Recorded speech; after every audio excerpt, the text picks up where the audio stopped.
18. The morning business went pretty much the way Brooks had figured, with a few extra points for the good guys. He'd expected Justin and his idiot pals to make bail, and had calculated the judge would set it high enough to sting a little. He set it high enough to sting a lot. Harry objected, of course, he had to do his job, but the judge held firm. The Conroys might not have been as deep in the pockets as the Blakes, but they were as well respected, and a hell of a lot more well liked. Justin had kicked the wrong cat this time, in Brooks's opinion. From his position in the courtroom, he watched Blake seethe, Justin sneer, and the two others being arraigned keep their heads and eyes down while their parents sat stone-faced. He had to fight back a mile-wide grin when the judge agreed to the prosecutor's demand that all three under charges turn in their passports. "This is insulting!" Blake surged to his feet at the judge's ruling, and this time Brooks did a happy dance in his head. "I won't tolerate the insinuation my son would run away from these absurd charges. We want our day in court. You're going to get that." Judge Reingold, who played golf with Blake every Sunday, slapped his gavel down. "And you're going to show respect in this courtroom, Lincoln. You sit down and keep your peace in here or I'll have you removed. Don't think you can sit up there and threaten me. I helped put you in those robes." Behind his wire-framed glasses, Reingold's eyes glittered. "And as long as I'm wearing them, you'll show them respect.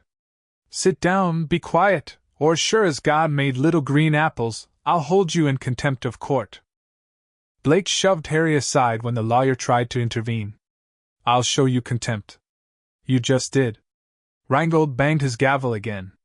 "That's $500. Bailiff, remove Mr. Blake from the courtroom before he makes it 1,000. Red-faced, teeth set, Blake turned on his heel and stalked out under his own power. He took a moment to pause, scowled Brooks with a blistering stare. Brooks sat through the rest of the legal wrangling, the instructions, the warnings, the scheduling. He waited until Justin and his friends were led back to their holding cells until their bail could be posted. More than satisfied. Brooks had to control a little bounce in his step when he walked over to speak with Russ and his family. There was no doubt in his mind that having the entire Conroy family present, Russ's split lip, Mrs. Conroy fighting tears, had influenced Reingold's ruling. That pompous bully Blake made it worse for himself and those vicious boys. Celine, dark eyes sparking in contrast to her usual easy-as-Sunday morning temperament, kept her arm protectively around her mother-in-law's shoulders.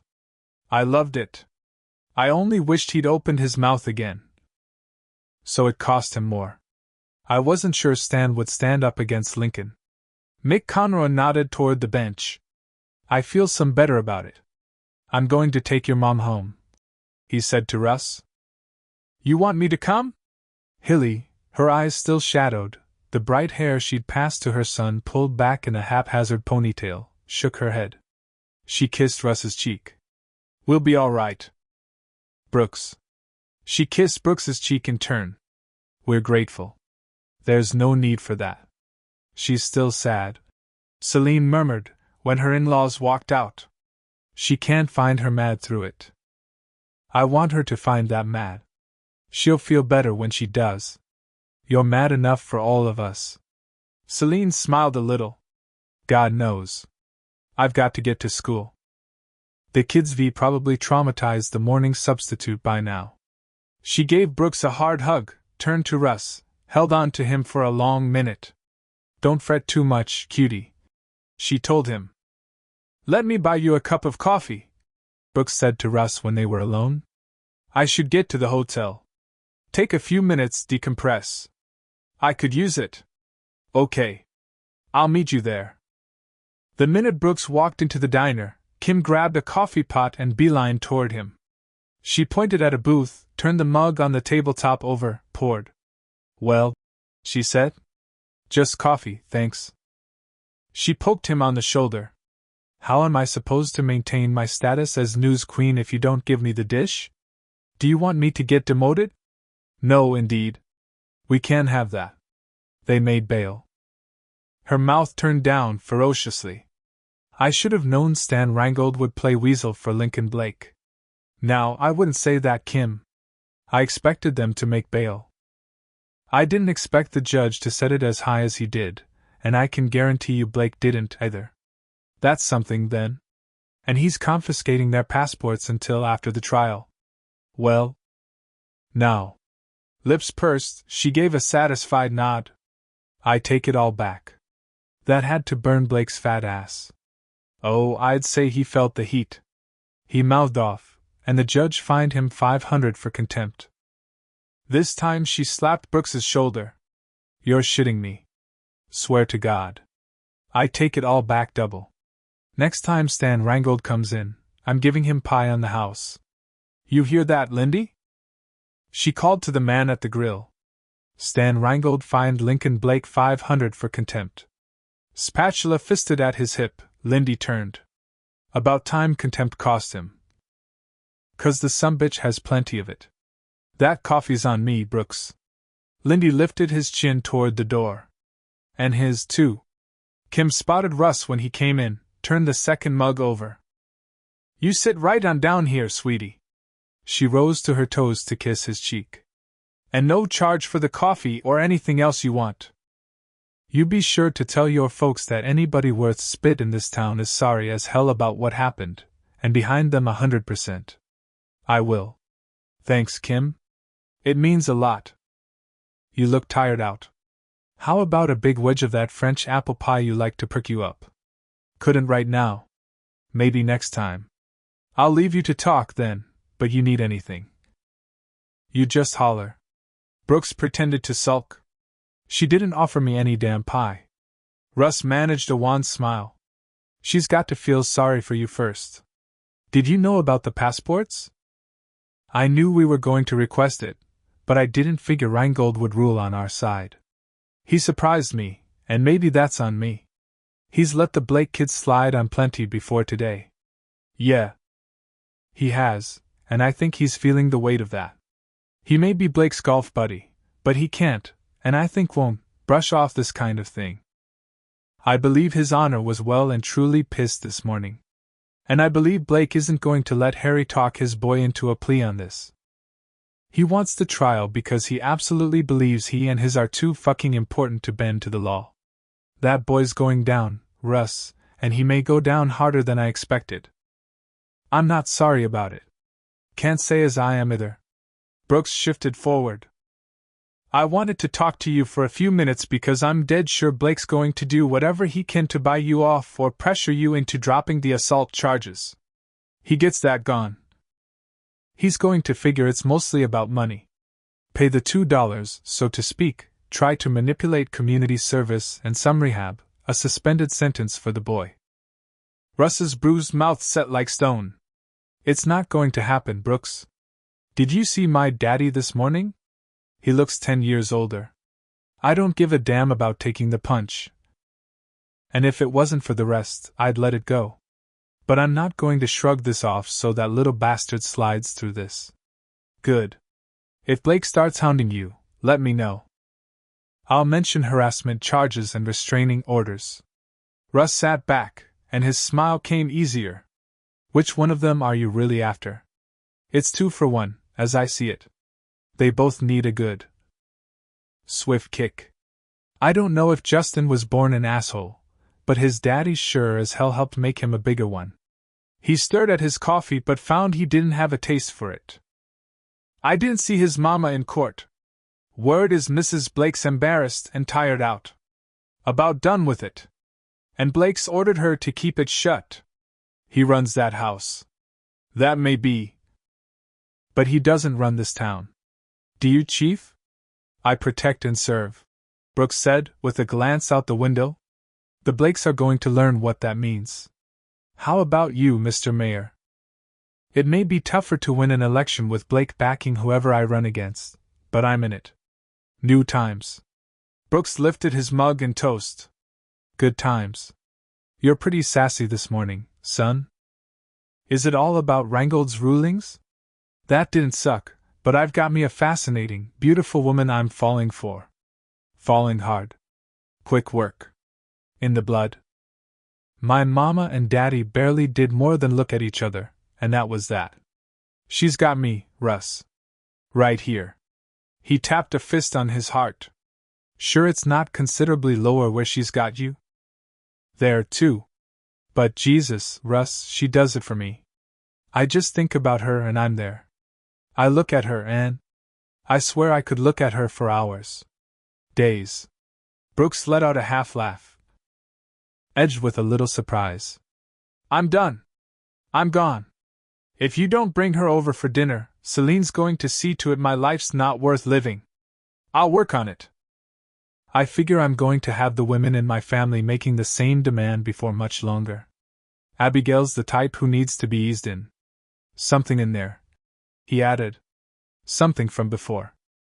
She's not ready to let me in on that yet. I'm working on that too. So she hasn't figured out you'll just keep digging. Nudging and chewing until you know what you want to know or get what you want to get. I'm blinding her with affability and charm.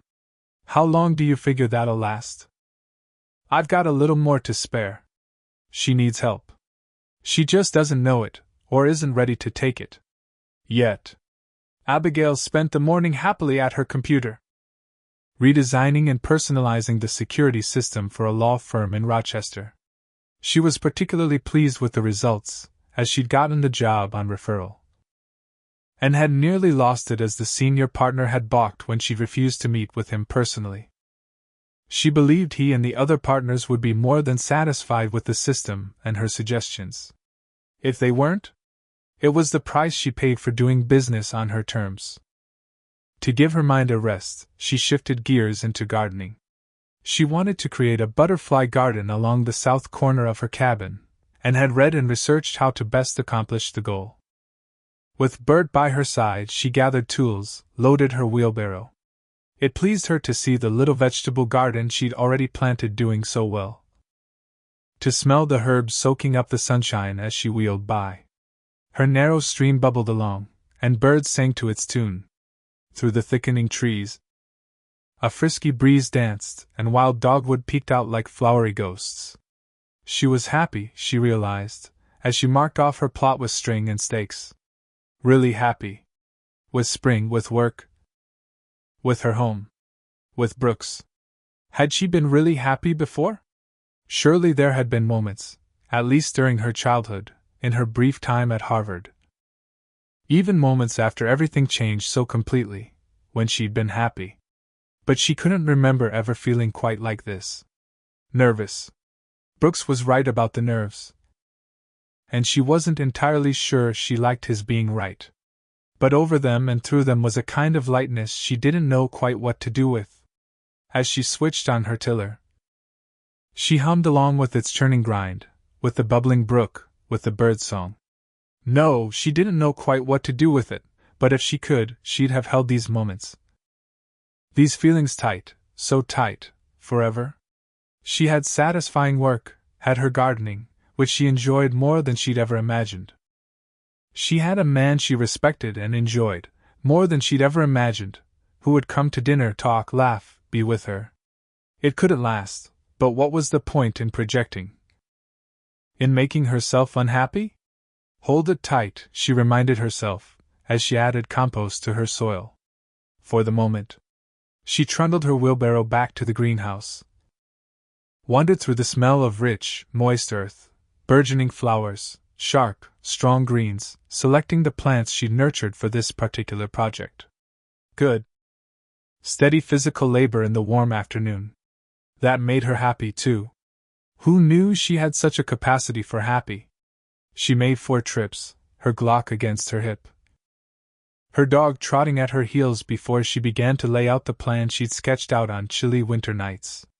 The cardinal flowers and coneflowers, the sweet-scented heliotrope mixed with airy lantana, the flow of verbena, the charm of New England asters, the elegance of oriental lilies for nectar. She had the sunflowers and hollyhocks and milkweed for host plants to tempt the adults to lay their eggs, the young caterpillars to feed. She arranged, rearranged, grouped, regrouped, gradually veering away from her initial, somewhat mathematical layout when she found the less rigid and exact pleased her eye. In case She took out her phone and took pictures from several angles before she picked up her trowel to dig the first hole. An hour later, she stepped back and checked her progress before going inside for ice to add to the tea she'd left steeping in the sun. "It's going to be beautiful," she told Bert. "And we'll be able to sit on the porch and watch the butterflies. I think we'll draw hummingbirds too.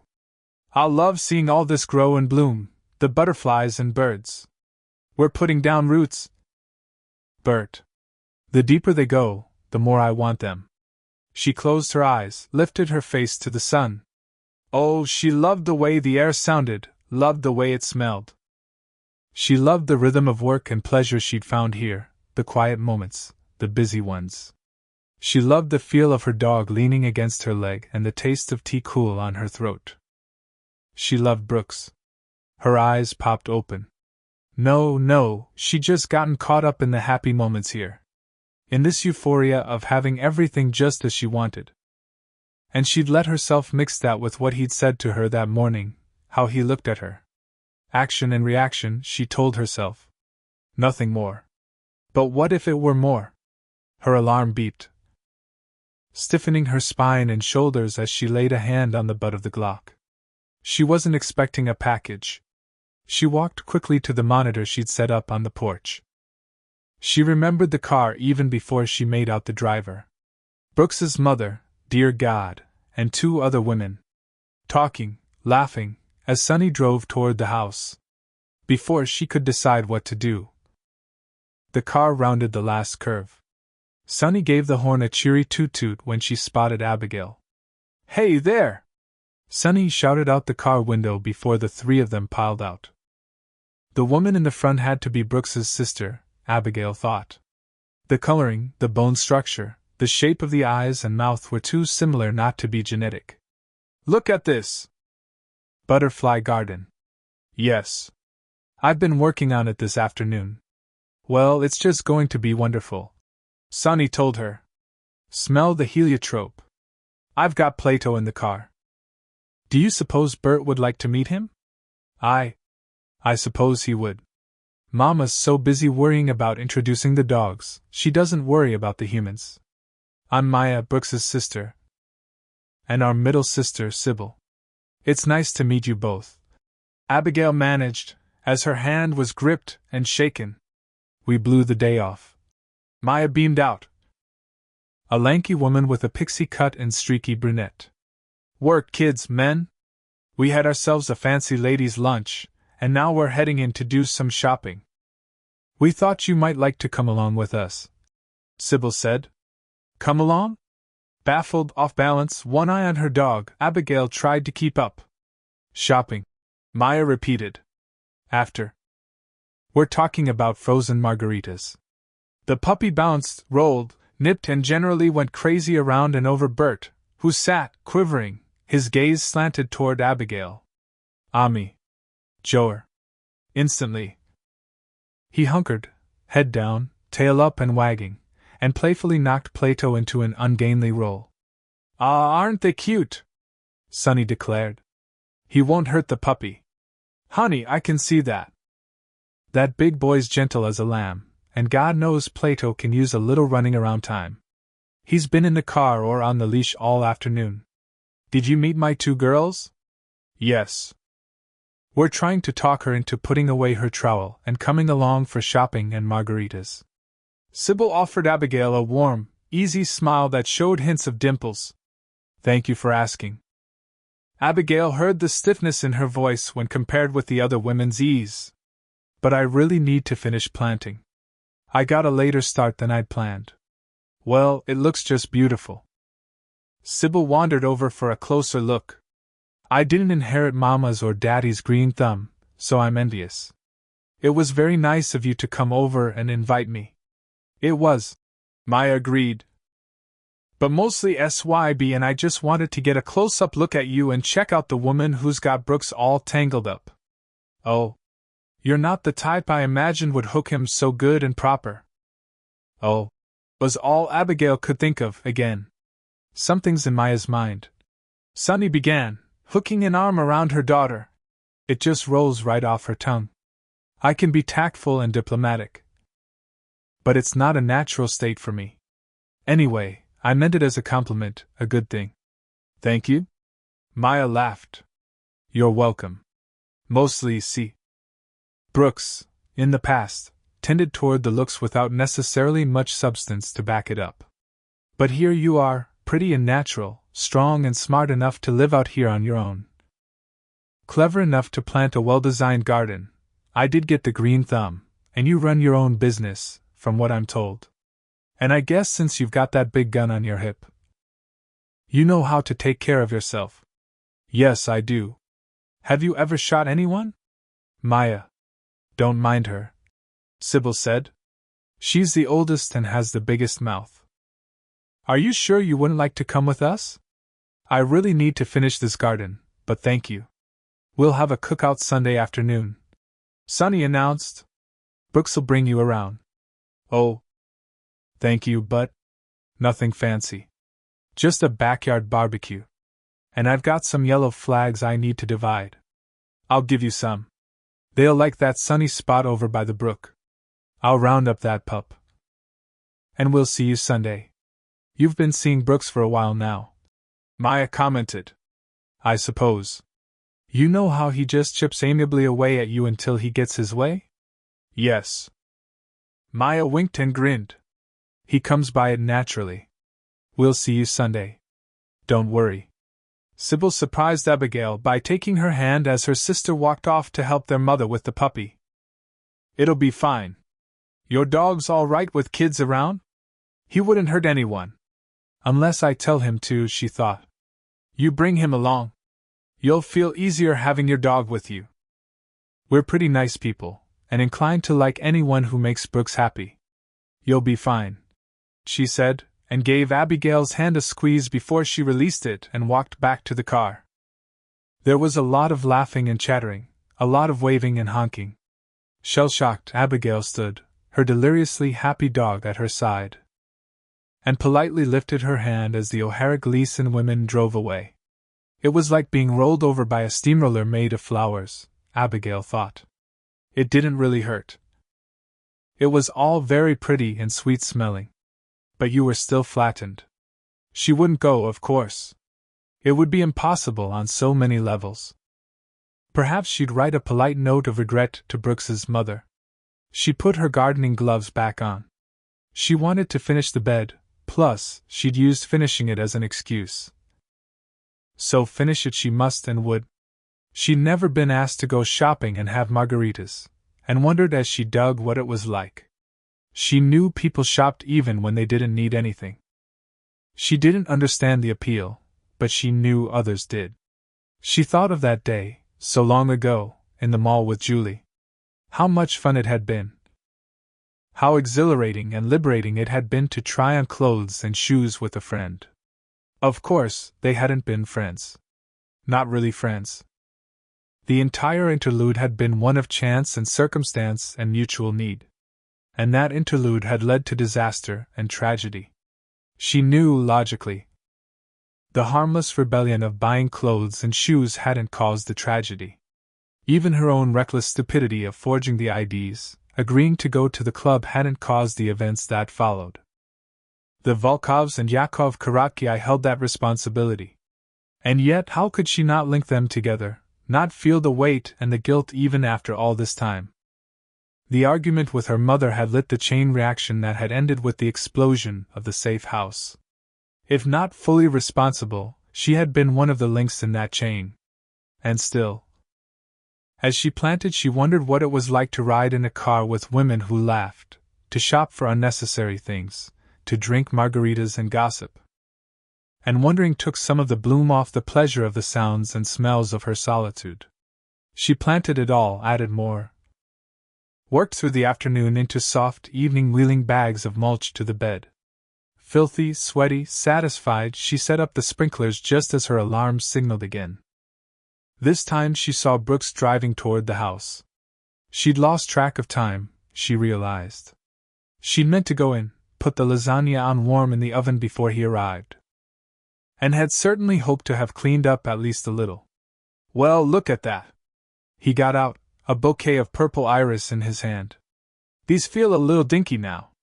They're beautiful. It's the second time you brought me flowers. You're the only one who ever has. He made them both a silent promise to bring them often. He handed them to her, pulled out a rawhide for Bert. Didn't forget you, big guy. You must have worked half the day putting that bed in. Not quite that long, but it took some time. I want butterflies. You're going to get them. It's pretty as it can be, Abigail. So are you. I'm dirty, she said, backing up when he bent to kiss her. I don't mind a bit. You know I've given you a hand with the planting. I'm good at it. I got started, and caught up in it. Why don't I get us some wine? We can sit out here and admire your work. I need to shower and put the lasagna into warm. Go on, get your shower. I can put the food in, get the wine. From the looks of things you worked harder than I did today. Here. He took the flowers back. I'll put them in water for you. What? He said when she only stared at him. Nothing. I won't be long. Not sure what to do, he concluded, when offered the most basic and minimal help. But she'd taken it, he thought, as he went in. Filled her vase. And without argument or excuses. That was a step forward. He put the flowers on the counter, expecting she'd fuss with the arrangement later, and likely when he wasn't around.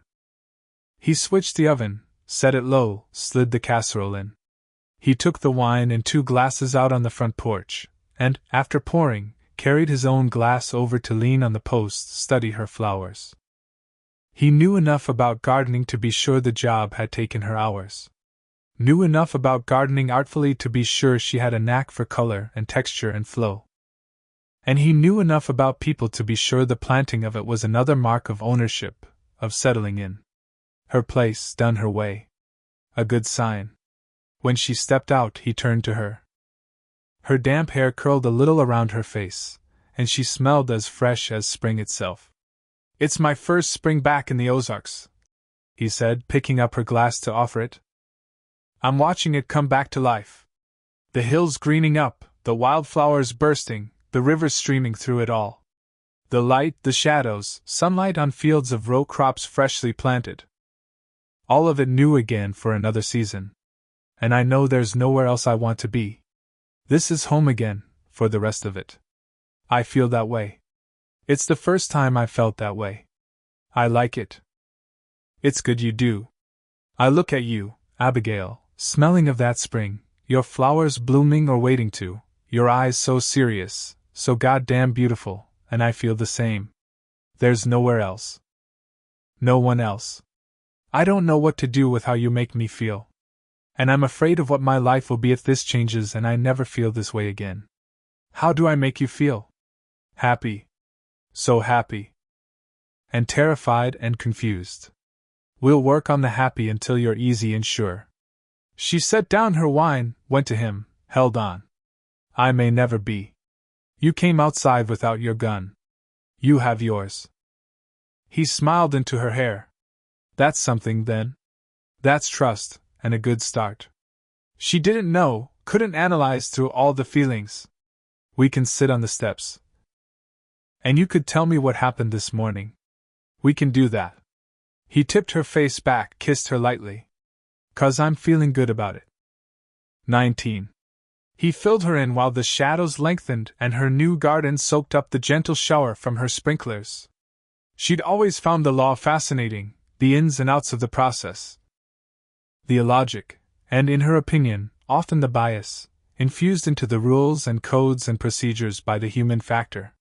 Justice seemed so clear-cut to her, but the law that sought it, enforced it, was murky and slippery. I don't understand why, because they have money, they should be released. Innocent till proven guilty. But they are guilty, she insisted. And it has been proven. They rented the room and caused the damage. Justin Blake assaulted your friend in front of witnesses.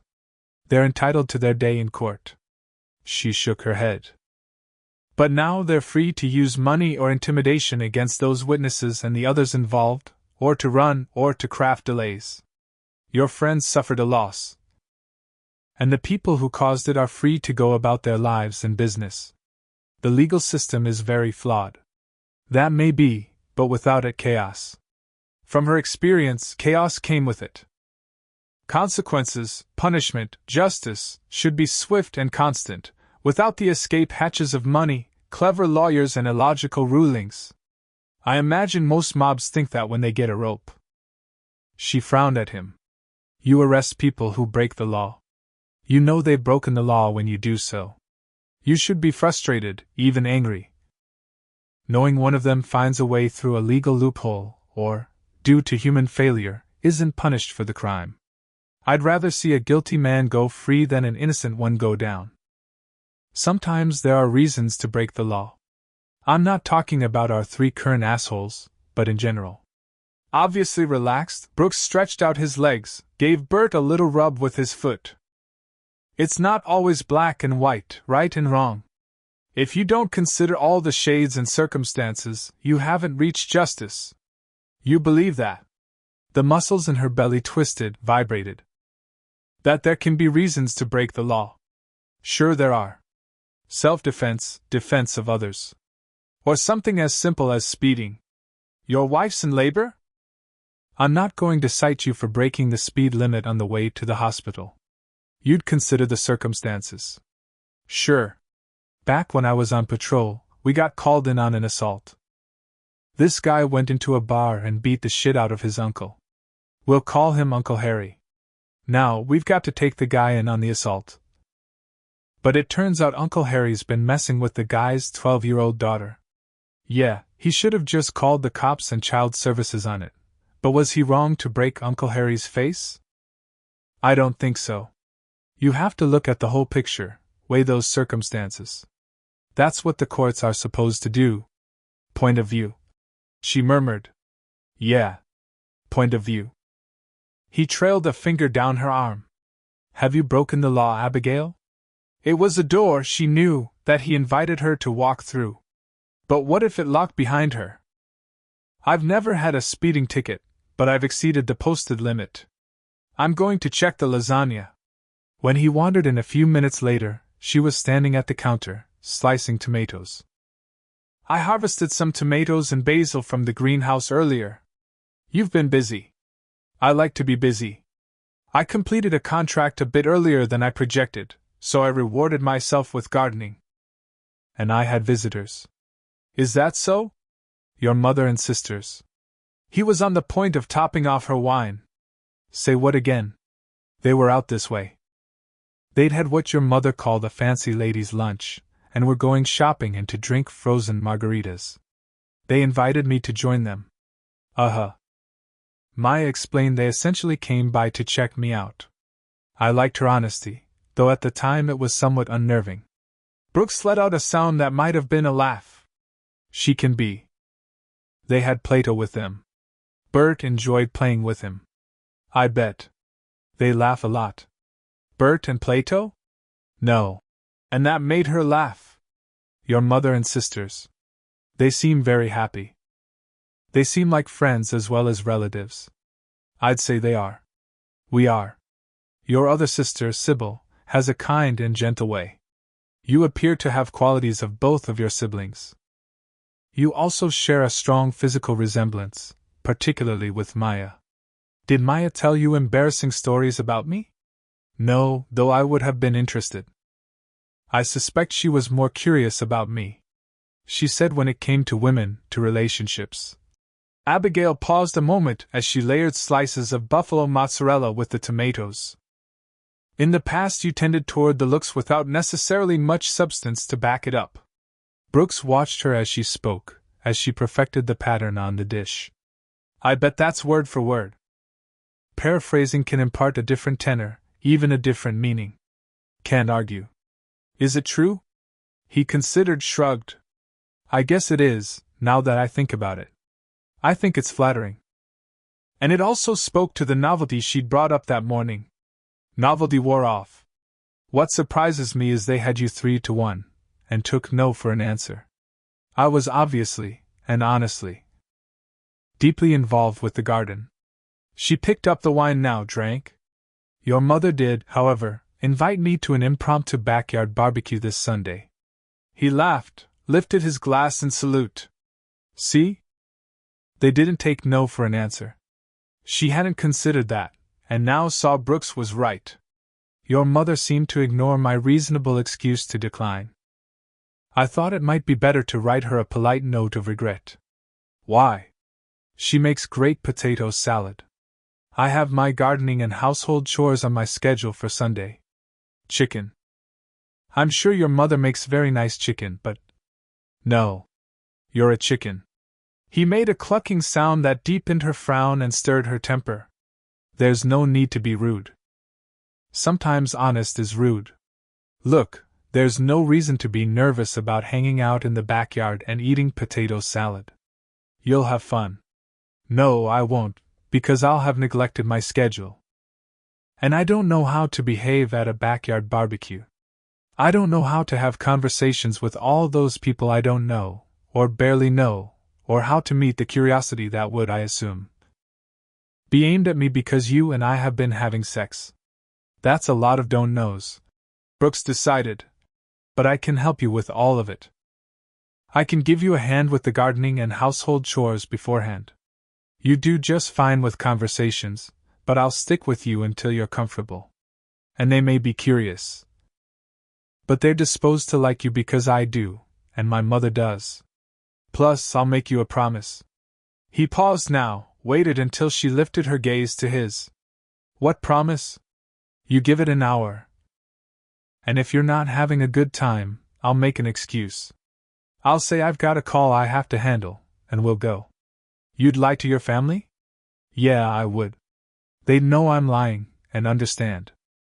There, she thought, one of the complications that tangled into social duties and interpersonal relationships. I think it's best to avoid all of that, and just send a note of regret. She'll just come fetch you. That stopped her slicing again. That's not true. It's gospel, honey. She'll figure you're too shy or too stubborn. If she decides on shy, she'll mother you over there. If she decides on stubborn, she'll push you every mile from here to there. I'm not shy or stubborn.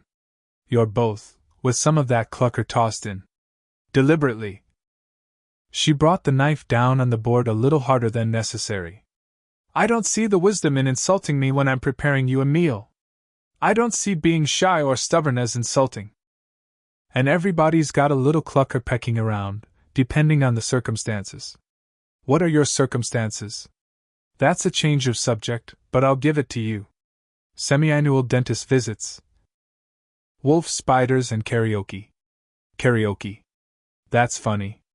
Not when I do it. Anyway, take my word. Give it an hour. An hour won't hurt you. I'll think about it. Good enough. I'm repeating myself from last night, but that sure smells good. Hopefully tonight will be more quiet and peaceful than last. It proved to be, until shortly after 2 a.m., when her alarm sounded. She rolled out of bed, reaching for the gun on her nightstand and gripped it before her feet hit the floor. Take it easy. Brooks's voice stayed utterly calm. Ease it down, Abigail. You, too, he said to the dog, who poised at her feet, a low growl in his throat. Someone's coming. I got that. No, don't turn on the light. If it's somebody up to mischief, it's better if they don't know we know. I don't recognize this car, she said, as she turned to the monitor. I do. Shit. His sigh was more fatigued than annoyed. It's Doyle Parsons. So that would be Justin Blake and his pal Chad Cartwright and Doyle. Let me get my pants on. I'll take care of it. There are only 2 people in the car. Brooks jerked on his pants, grabbed his shirt, shrugging into it as he walked back to study the monitor. Either Chad got some sense and stayed home, or they dropped him off to circle around the back. Since I don't credit them with that many smarts, I'd say Chad skipped the party. Firmly, Brooks laid a hand on her shoulder. It's not about you, Abigail. Relax.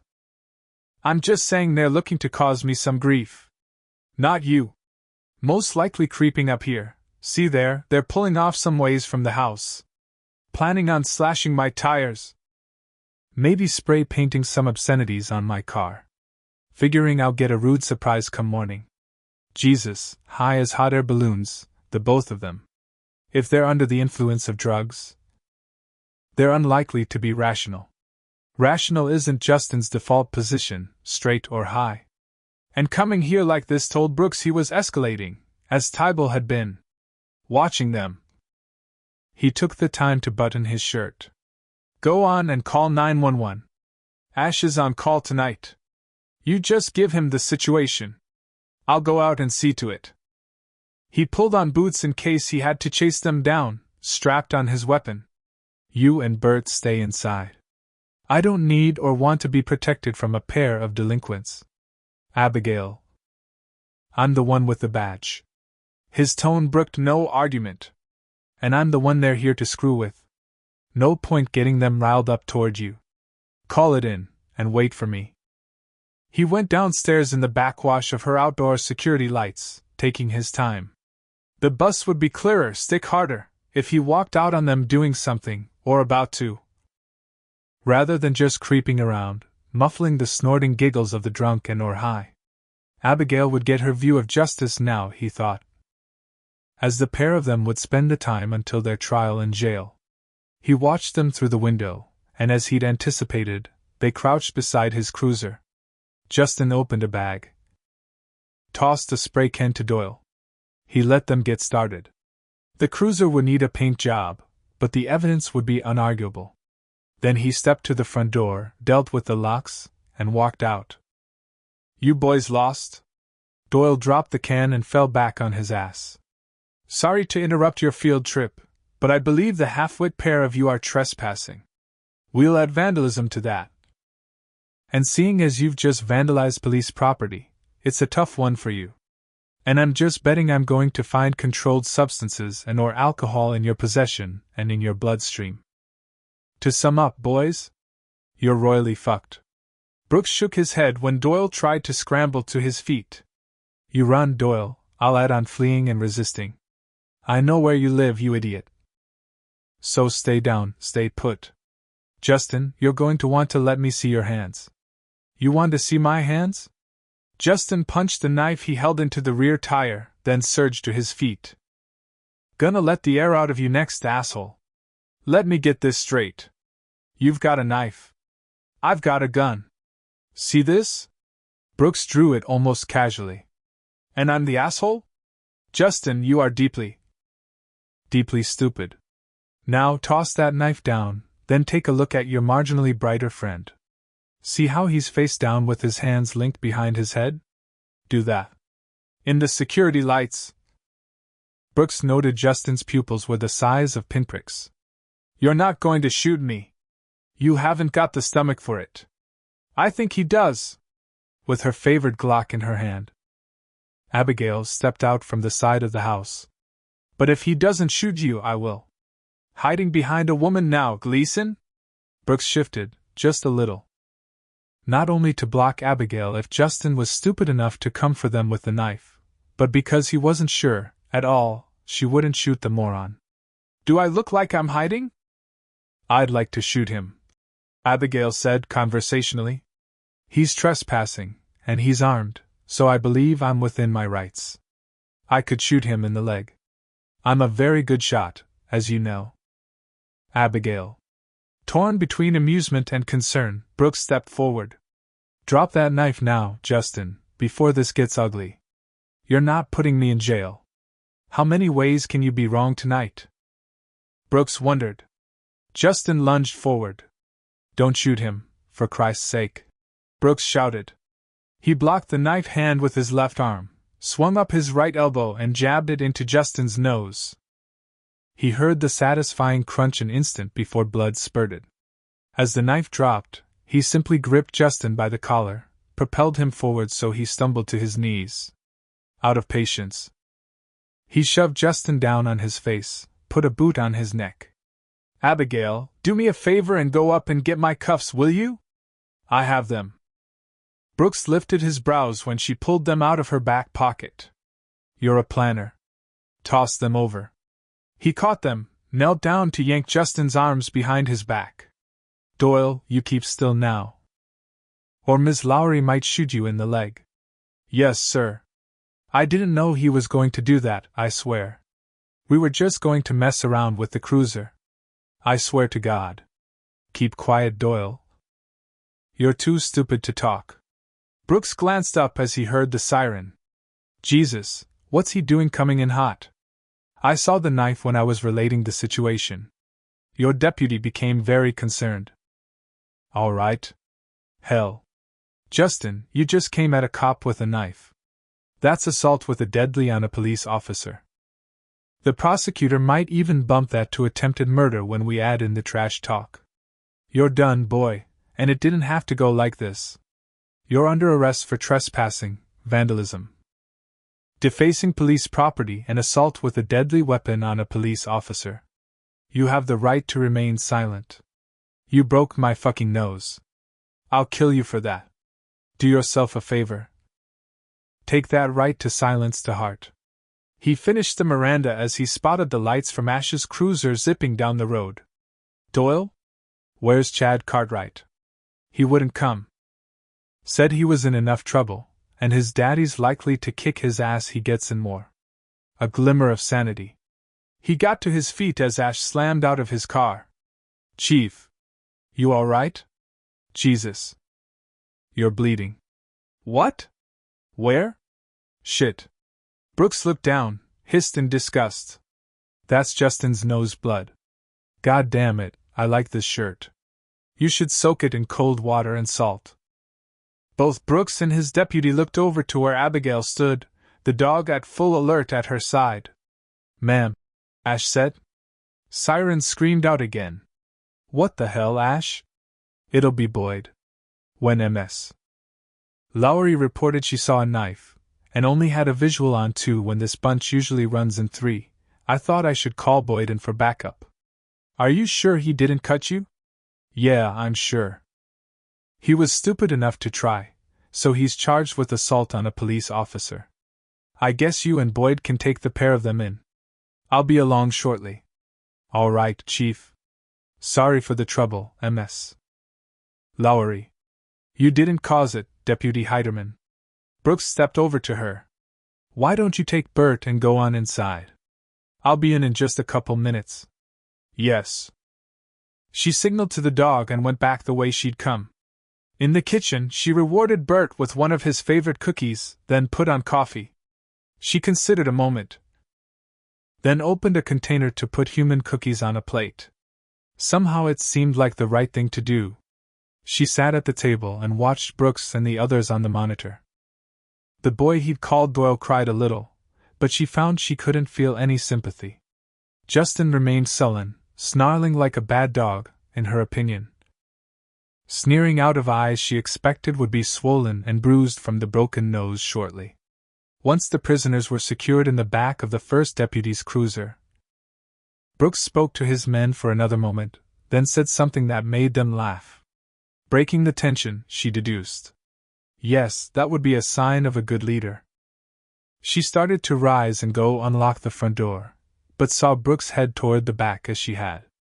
Instead, she walked over and poured his coffee, adding the sugar as he liked it. He stepped in. Saw the plate. Cookies? I thought you might want something. I might. I've got to go in and deal with this. Yes, of course. He picked up his coffee, took a cookie. I don't have to ask if you're all right. Steady as a rock, right on through it. He's a stupid, violent boy, but we were never in any real danger. You might have been cut. Which would have been upsetting. Was he right? Who and about what? Justin Blake, when he said you wouldn't shoot him. Biting into the cookie, Brooks leaned back in that easy way he had.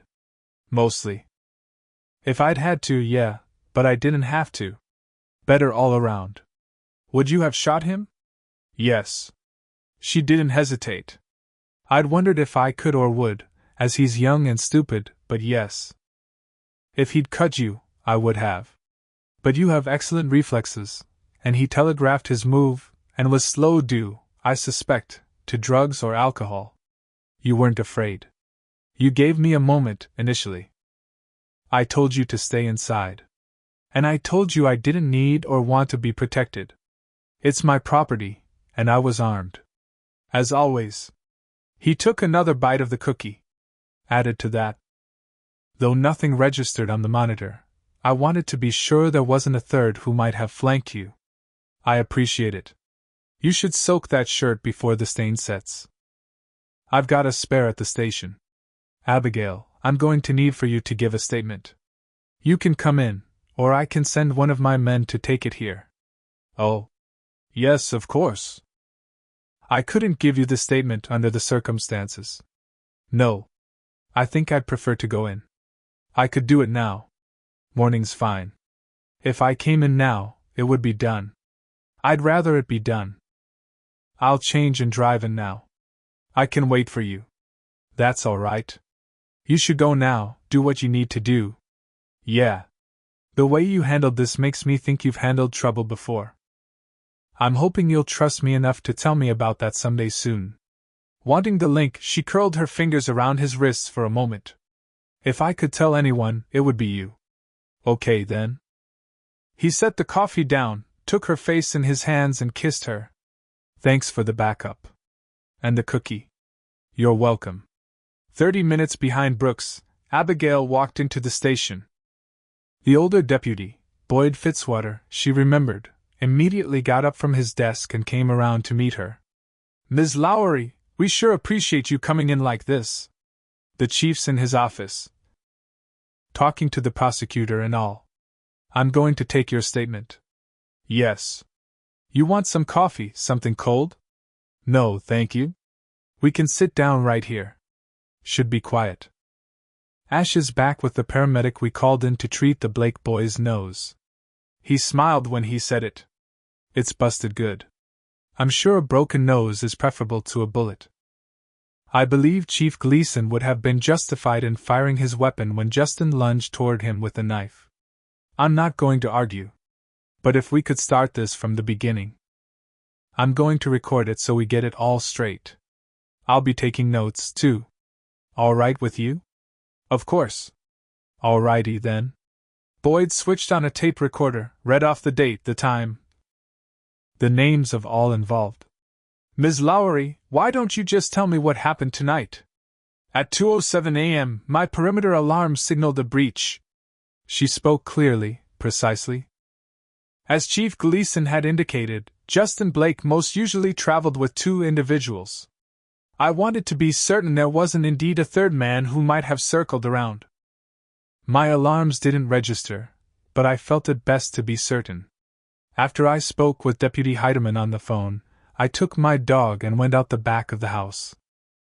My dog showed no sign of detecting anyone in that area, so I continued around to the front, where I saw Chief Gleason and the two trespassers. One, identified as Doyle Parsons, was already on the ground, and Justin Blake continued to crouch by the left rear tire of Chief Gleason's police cruiser. Did you hear anybody say anything? Oh, yes, quite clearly. It was a quiet night. Chief Gleason said to Justin, "You're going to want to show me your hands?" I should add that at this time, Chief Gleason's weapon was secured in his holster. Justin responded, "You want to see my hands?" and drove the knife he held in his right hand into the left rear tire. She continued, giving Boyd a word-for-word, move-by-move statement. Boyd interrupted once or twice to clarify. "That's really detailed. I have an eidetic memory, you might call it photographic," she added, though it always irked her to explain with that inaccuracy. "That's really helpful, Ms. Lowry." "I hope so. He would have killed Brooks if he could have." Though he reached over to turn off the tape recorder, Boyd lifted his hand from it, sat back. "Ma'am?" "Justin Blake. He would have stabbed Chief Gleason, and he would have killed him if he could have. His intent was very clear, as was his anger, and I think, his fear. It's what he knows, you see? To hurt or eliminate what gets in his way, what interferes. There are people who simply believe their own wants and wishes are above everything and everyone else. She'd seen murder, she thought. The boy didn't remind her of the cold, mechanical karate guy. He lacked that efficiency and dispassion. But he made her think of Ilya. Of the hot rage on Ilya's face when he'd cursed and kicked his dead cousin. He might not have killed or caused serious physical harm before tonight. I think if he had, he wouldn't have been so inept at this attempt. But if it hadn't been this, tonight, it would have been someone else, another night, someone without Chief Gleason's resources, reflexes, and equanimity. There would have been more to clean up than a broken nose. Yes, ma'am. I'm sorry. It was upsetting. More than I realized. My opinion isn't relevant. If that's all you need, I'd like to go home. I can get somebody to drive you. No, I'm fine to drive. Thank you, Deputy, you've been very kind. She started for the door, paused when Brooks called her name. He crossed over, laid a hand on her arm. Be a minute, he told Boyd, then led her outside. Are you okay? Yes. I told you. And you just told Boyd it was more upsetting than you realized. It was. But that doesn't mean I'm not all right. I am tired, though. I think I'll go home and get some more sleep. Good. I'll call or swing by later, just to see how you are. You can't worry about me. I don't need it. Didn't want it, any more than she wanted Justin Blake to remind her of Ilya Volkov. Did you soak your shirt, cold water and salt? I trashed it. I'd see his blood on there whether it was there or not. I don't much care for that shirt anymore. She thought of a pretty sweater, stained with blood. I understand. You're tired too. She let herself touch his face. I hope you can get a little sleep. I wouldn't mind it. You drive safe, Abigail.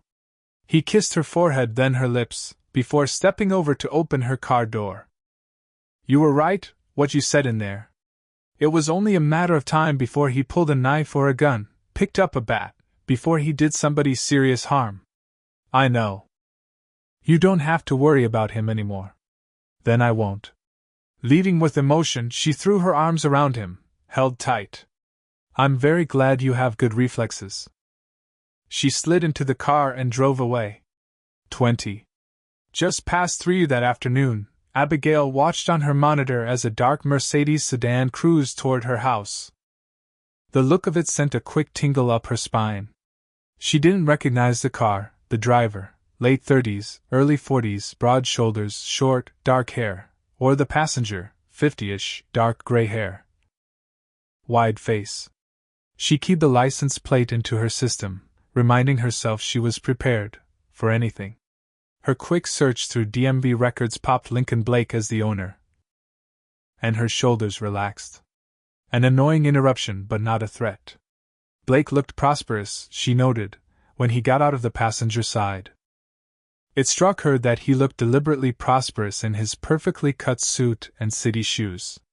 The second man also wore a suit and carried a briefcase.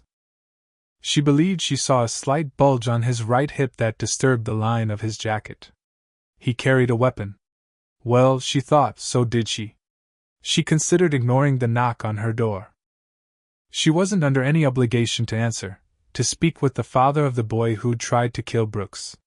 But she also considered the fact that a man like Blake, from everything she'd heard and intuited about him, wouldn't simply walk away. In any case, she was a little curious. With Bert at her side, she opened the front door. Miss Lowry.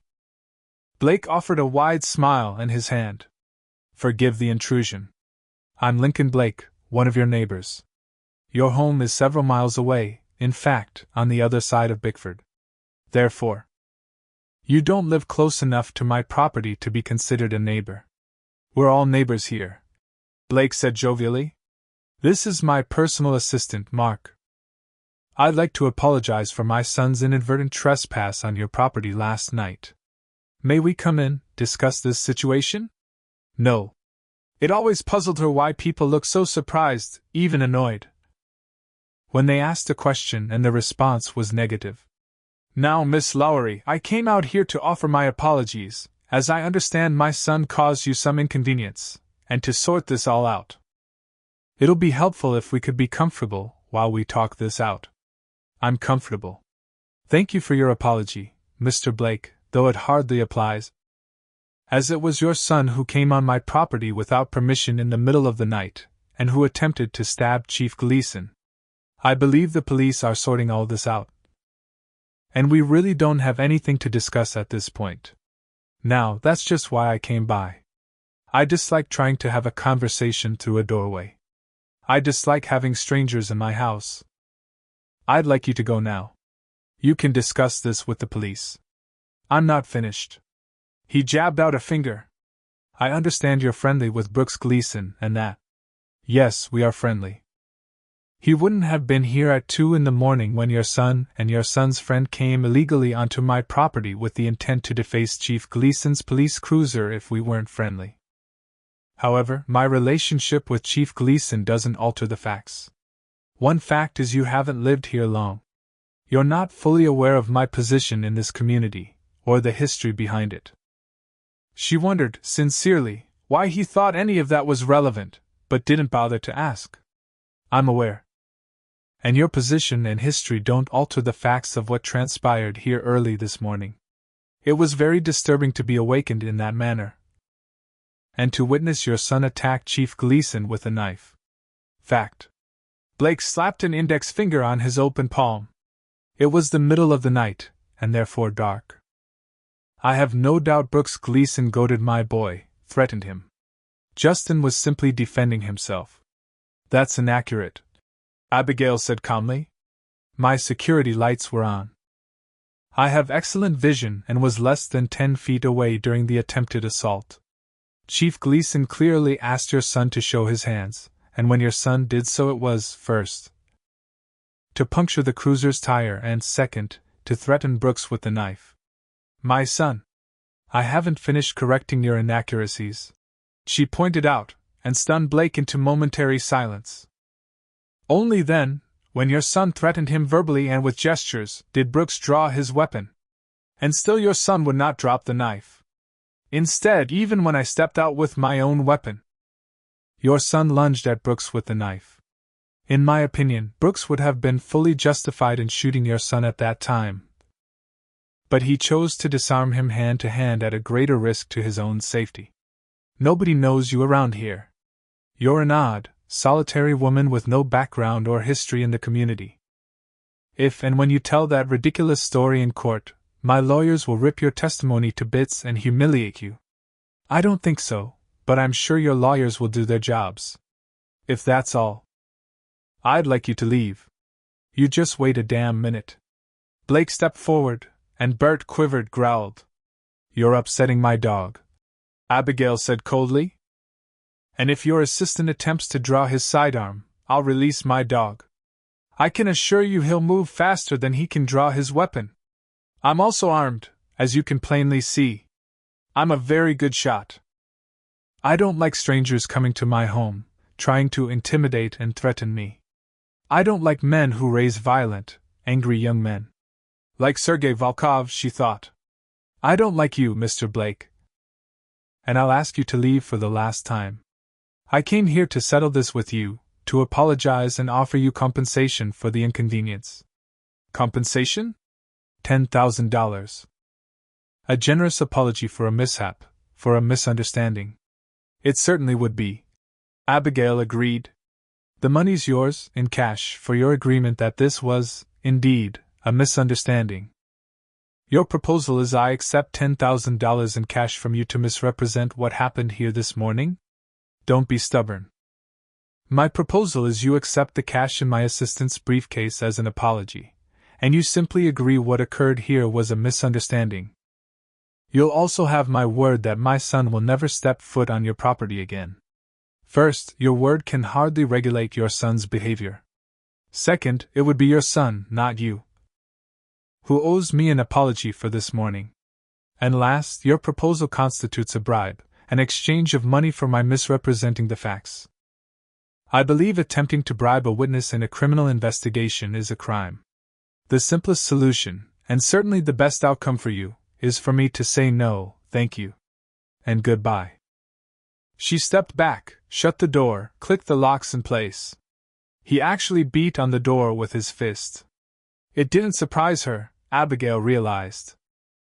His son had inherited that same unstable temperament, an illusion of entitlement.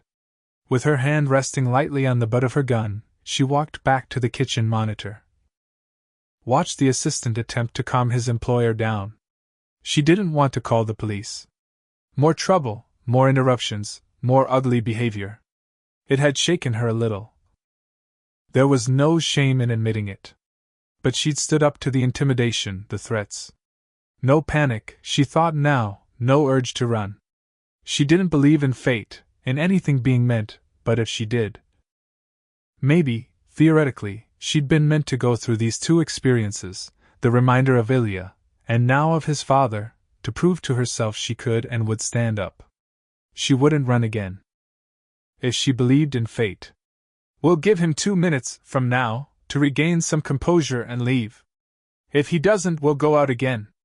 But this time, she determined, her weapon would be in her hand. Not in her holster. As she meant it literally, she set the timer on her watch, and continued to observe him on the monitor. His blood pressure must be at dangerous levels, she thought. As his face darkened, his eyes literally bulged. She could see the rapid rise and fall of his prosperous chest as he shouted at his assistant. She hoped she wouldn't have to call for medical assistance as well as the authorities. All she wanted to do was finish her work and spend a little time working in her gardens. This man's difficulties weren't hers. At the 1-minute, 42-second mark, Blake stormed back to the car. Abigail let out a small sigh of relief as the assistant made the 3/4 turn and drove away. All these years, she thought. Was it irony she was once again a witness to a crime?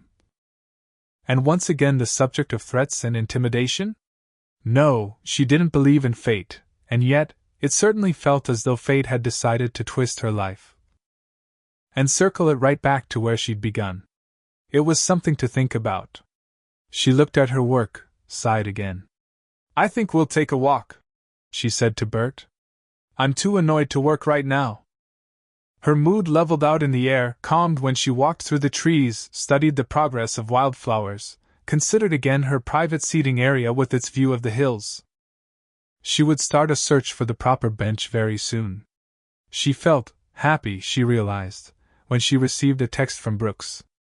How about I pick up some Chinese? Don't cook. You're probably tired. She considered, texted back. I'm not tired, but I like Chinese food. Thank you. Moments later, she got another text. You're welcome. It made her laugh, picked up her mood a few more notches. Since she was already out, she gave Bert a full hour of exercise, then went back home to work with a clear mind. She lost track of time, a rarity for her, and was prepared to be annoyed when her alarm beeped again. If that disagreeable man had come back, she wouldn't be so polite, she determined. Her mood shifted yet again when she saw Brooks's cruiser. A check of the time showed her she'd worked past 6. No gardening today, she thought, and put the lack of that pleasure on the head of the disagreeable man and his stony-faced assistant. But she shut down and went to the door happy, again, at the prospect of having dinner with Brooks. Her smile of greeting turned to concern when she saw his face. You didn't sleep. We had a lot going on. You look very tired. Here, let me take some of that. You brought a great deal of food for 2 people. You know what they say about Chinese food. It's not really true. You won't be hungry an hour later if you eat properly. I see you brought Pigeon to go with it. I did.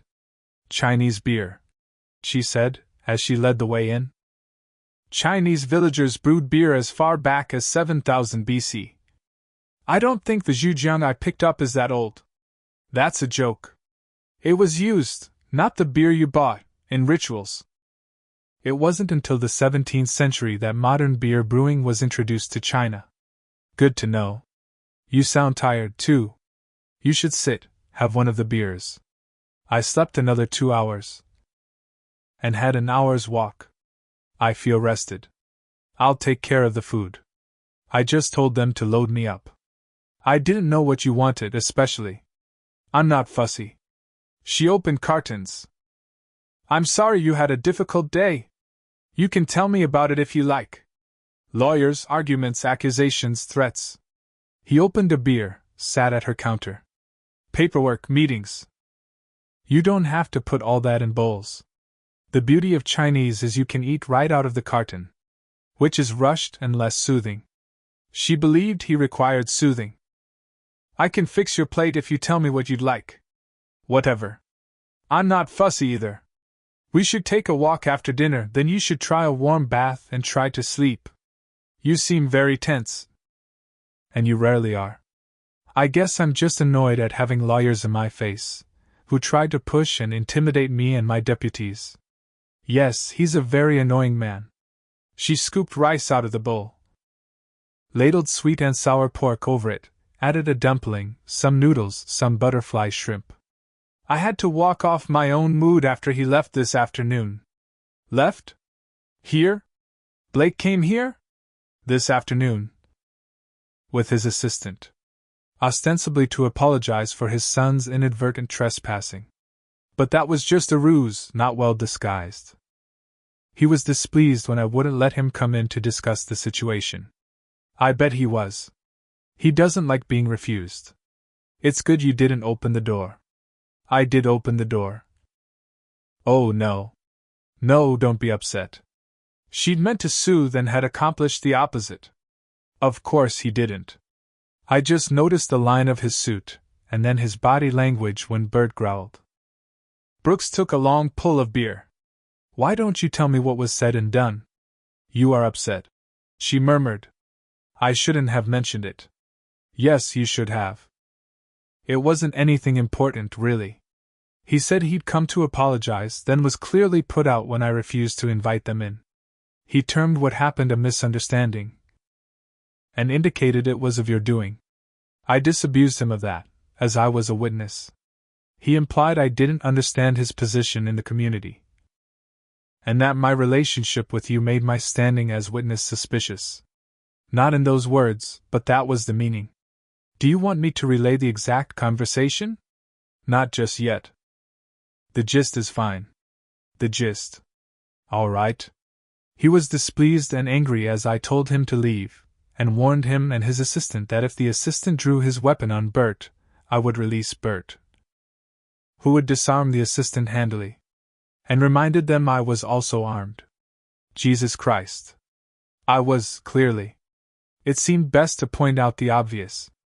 Mr. Blake reiterated he'd come to apologize, and added he'd come to offer compensation, in the amount of $10,000 if I accepted it, and agreed that what had happened was a misunderstanding.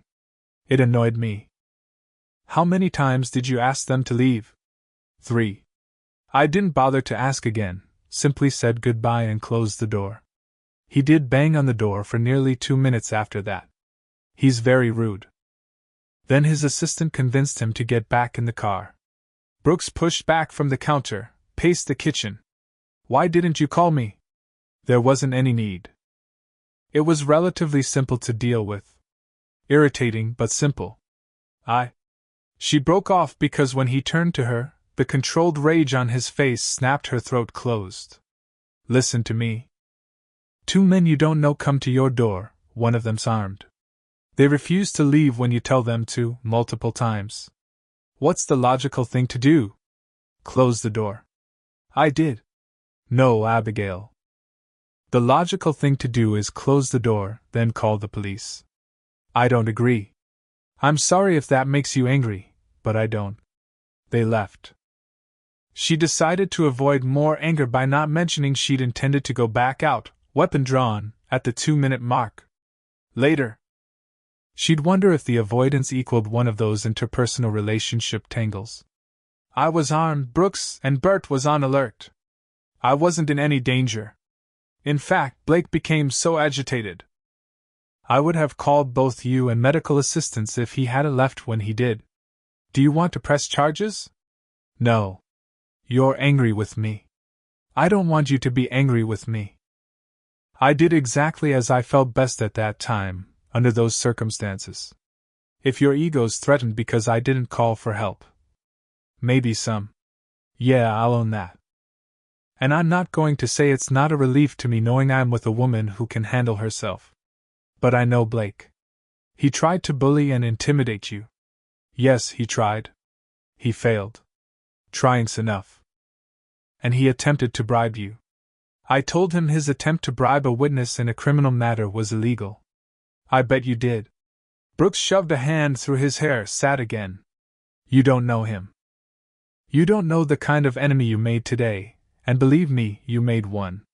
I think I do know, she said quietly. I think I know very well. But making him an enemy isn't my fault, or yours. Maybe not. But it's what it is. You're going to confront him over it. You're damn right I am. Won't that just increase the level of animosity? Maybe. But if I don't deal with it, he'll see it as a weak spot. He could come back, try again, figuring you didn't mention it, are just angling for a bigger payoff. I made my position very clear. If you understand the kind of person you're dealing with, you'll realize that it doesn't matter a damn. 12 years of running, she thought. Yes, she understood. You're right. But it mattered to me on a very personal level that I made my position clear. Okay, that's done. Now I'm telling you, if he comes back, don't open the door to him. Call me. Subjugate my ego to yours? No. Maybe. Shit, I don't know about that part, and don't much care. She smiled a little. That would be another discussion. The way he took a breath told her he was trying to cool his temper. I'm telling you because he'll only be more intimidating and bullying if he comes back. I'm telling you because I want him to understand action will be taken if he tries to harass you, or anyone else. I asked the same of Russ, his wife, his parents. His son's behind bars, and very likely to be behind them for a very long time. He loves his son. I don't know about that either, honest to God. But I know his ego's bound up in it. Nobody's going to put his boy in jail. Nobody's going to sully the Blake name. He's going to put everything he's got into fighting this, and if that means pushing at you, he'll push. I'm not afraid of him. It also matters to me I'm not afraid of him. I can see that. I don't want you to be afraid, but I want you to call me if he comes here again. If he tries to talk to you on the street, if he or anybody associated with him contacts you in any way. You're a witness, and you're damn well under my protection. Don't say that. Her heart literally skipped. I don't want to be under anyone's protection. It is what it is. No. No, no. Now panic spurted, fast and hot. I'll contact you if he comes here again. Because it's unethical for him to try to influence me to lie, and it's illegal for him to bribe me to lie. But I don't want or need protection. Calm down now. I'm responsible for myself. I can't be with you if you don't understand and agree I'm responsible for myself. She'd taken several steps back, and the dog had ranged himself in front of her.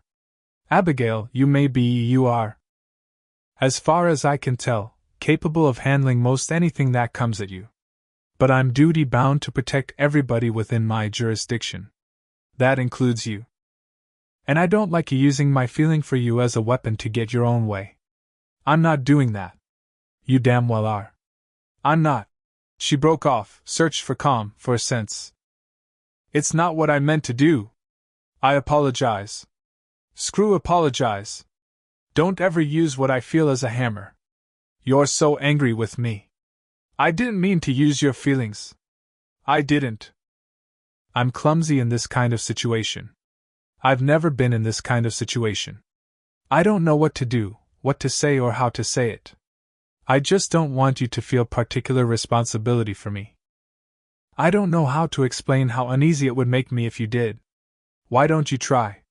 You're angry and tired, and your dinner's gone cold. It appalled her to feel tears running down her cheeks. I never meant for any of this to happen. I never thought you'd be so upset about Blake. I'm not doing the right thing, but I don't know what is. I don't mean to cry. I know tears are another weapon. And I don't mean them as one. I know you don't. I'll warm up the food. It's fine. He rose, got a fork from the drawer, then sat again. Fine. He repeated after he'd scooped some up, sampled. You should use the chopsticks. Never got the hang of them. I could teach you. I'll take you up on that some other time. Sit down and eat. Ah, you're still angry. You're pushing it down because I cried. So the tears are a weapon. Yeah, I'm angry, and pushing it down some because you're crying and obviously torn up about things you won't tell me. Or feel you can't. I'm pushing it down some because I'm in love with you. The tears she nearly had under control flooded back, hot and fast as the panic. On a sob she stumbled to the door. Fought the locks open, rushed out. Abigail.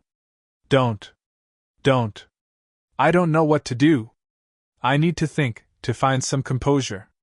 You should go until I can speak rationally. Do you think I'd leave you alone when you're twisted up like this? I tell you I love you, and it feels like I broke your heart.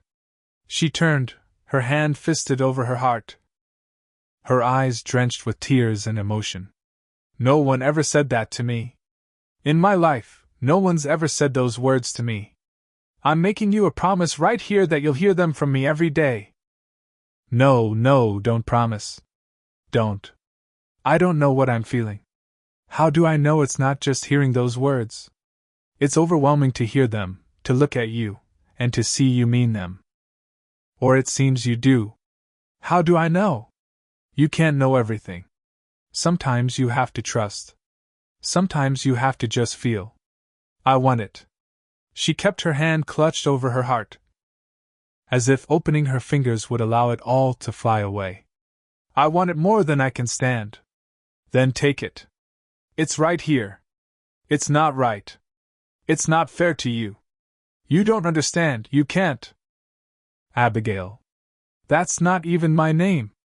She slapped a hand over her mouth, sobbed against it. He only stepped to her, brushed tears from her cheek. I know. Every ounce of color draining. She stumbled back, gripped the porch rail. How could you know? You're running or hiding from something, or someone. Maybe some of both. You're too damn smart to run and hide under your real name. I like Abigail, but I've known it's not who you are right along. The name's not the issue. You're trusting me enough to tell me is. And it looks like we're getting there. Does anyone else know? Scares the hell out of you. I don't like that. I don't see why anyone else would know or care. Have you let anyone else get as close as you've let me? No. Never. Look at me now. He spoke quietly as he moved to her. Listen to me. I'm going to tell you I won't let you down. You're going to come to believe that, and we'll go from there. Let's try this part again. I'm in love with you. He eased her into a kiss, kept it soft until she'd stopped trembling. There, that wasn't so hard. You're in love with me. I can see it, and I can feel it. Why don't you try the words? I don't know. I want to know. Just try them out, see how it feels. I won't hold you to it. I'm in love with you. Oh God. She closed her eyes. It feels real. Say it again and kiss me. I'm in love with you. She didn't ease in, but flung herself. Starving for that knowledge, the gift, the light of it. Love. Being loved, giving it. She hadn't believed in love. She hadn't believed in miracles. Yet here was love. Here was her miracle. I don't know what to do now. We're doing fine. She breathed in, out. Even that felt different. Freer.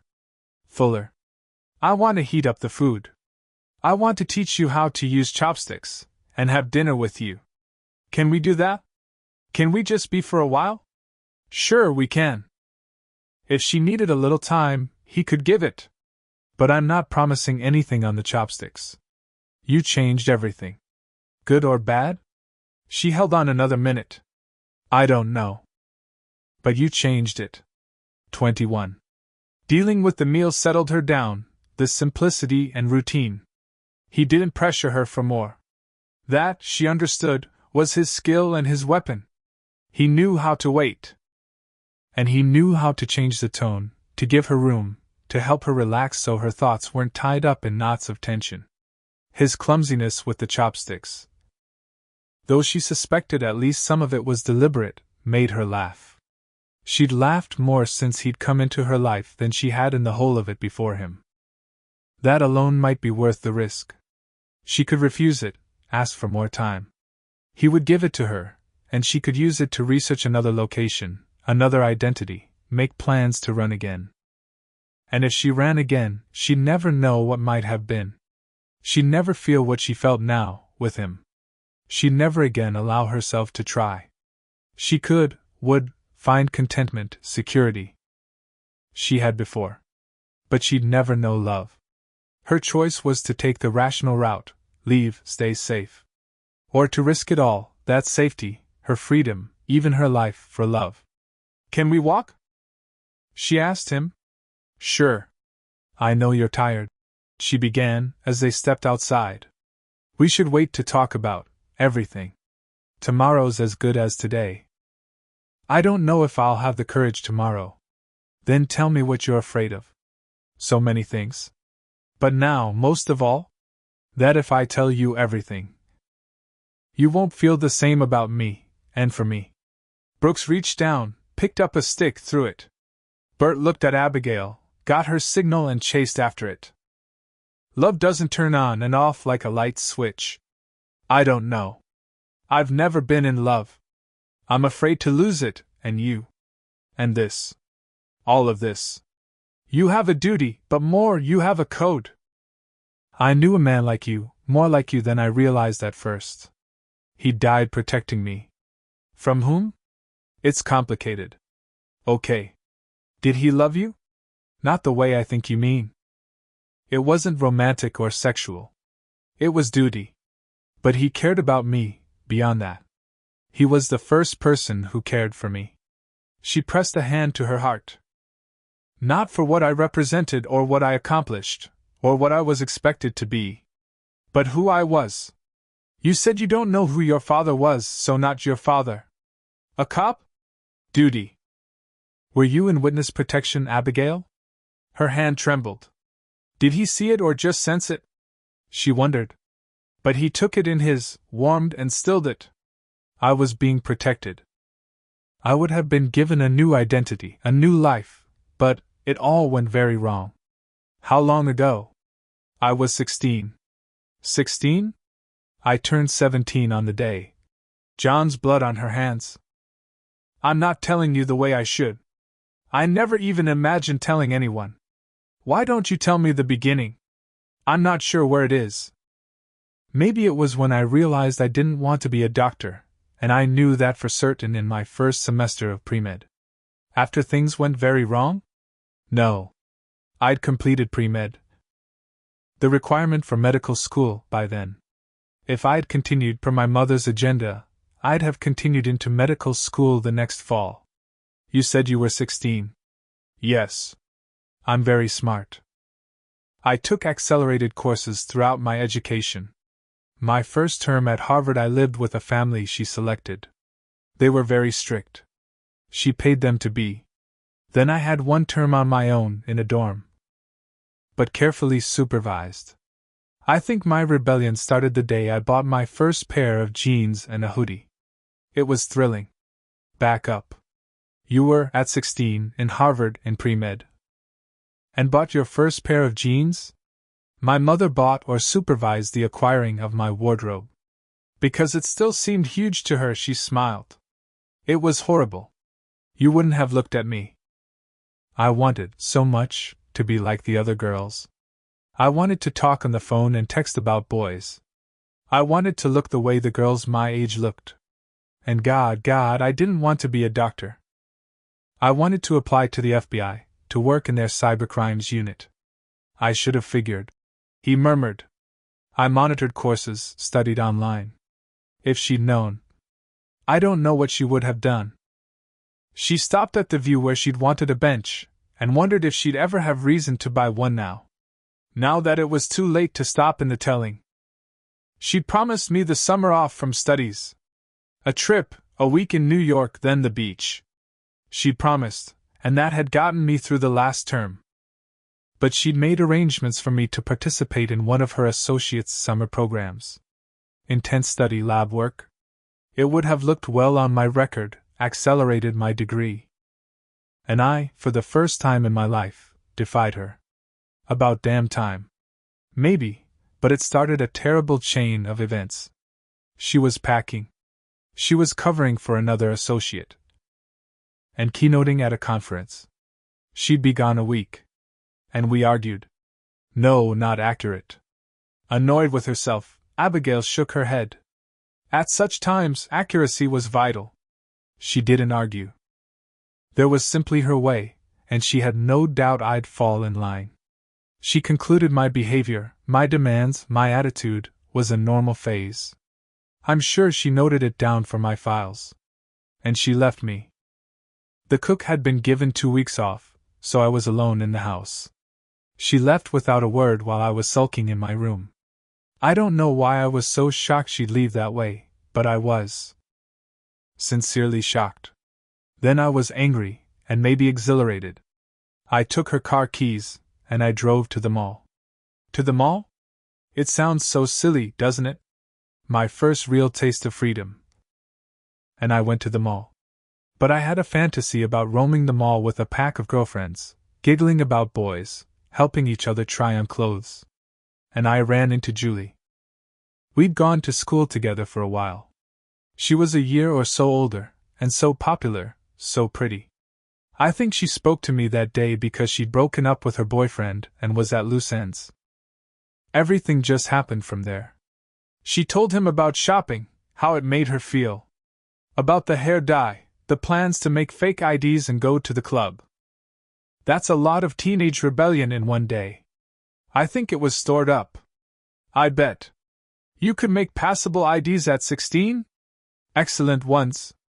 I was very interested in identity theft and cybercrimes. I believed I'd have a career as an investigator. It wouldn't surprise me. It's flattering you'd say so. It mattered so much once. That day, in the mall, I took Julie's picture. And I took my own later.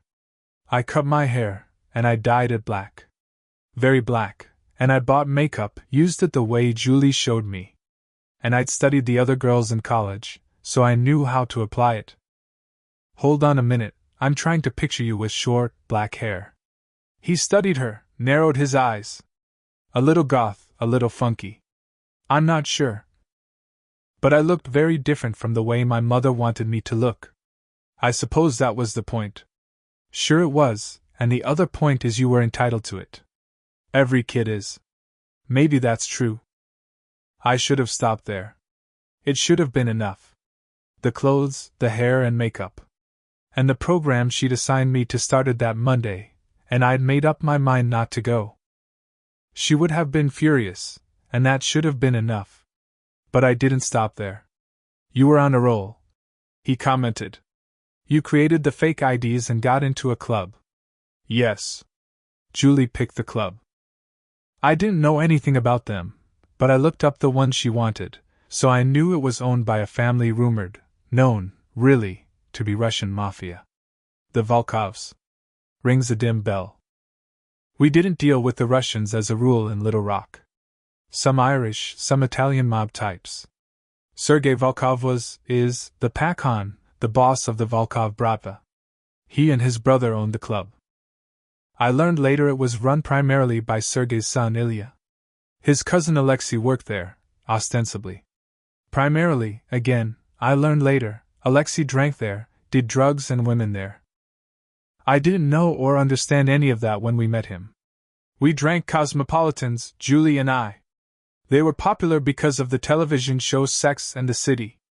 We drank and danced. And it was the most exciting night of my life. And Alexei Gurevich came to our table. She told him everything, how the club had looked to her, sounded.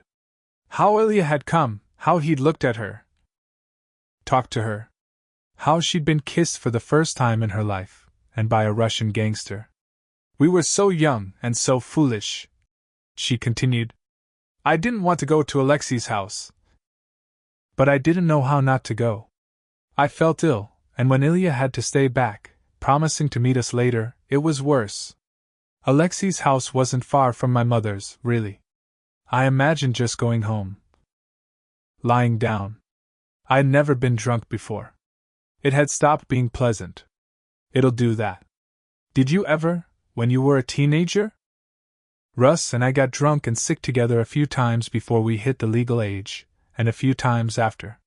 It was my first and last time, and I've never had another cosmopolitan. Even looking at them makes me vaguely ill. And a little afraid, she admitted to herself. He had a beautiful home with a river view. Furnished with too much deliberation, I thought. Too consciously trendy. He made more drinks, put on music, but I felt ill, and I used the bathroom off the kitchen to be sick. Sicker than I'd ever been in my life. All I wanted to do was curl up on the floor and die. Yes. Yes. She laughed a little.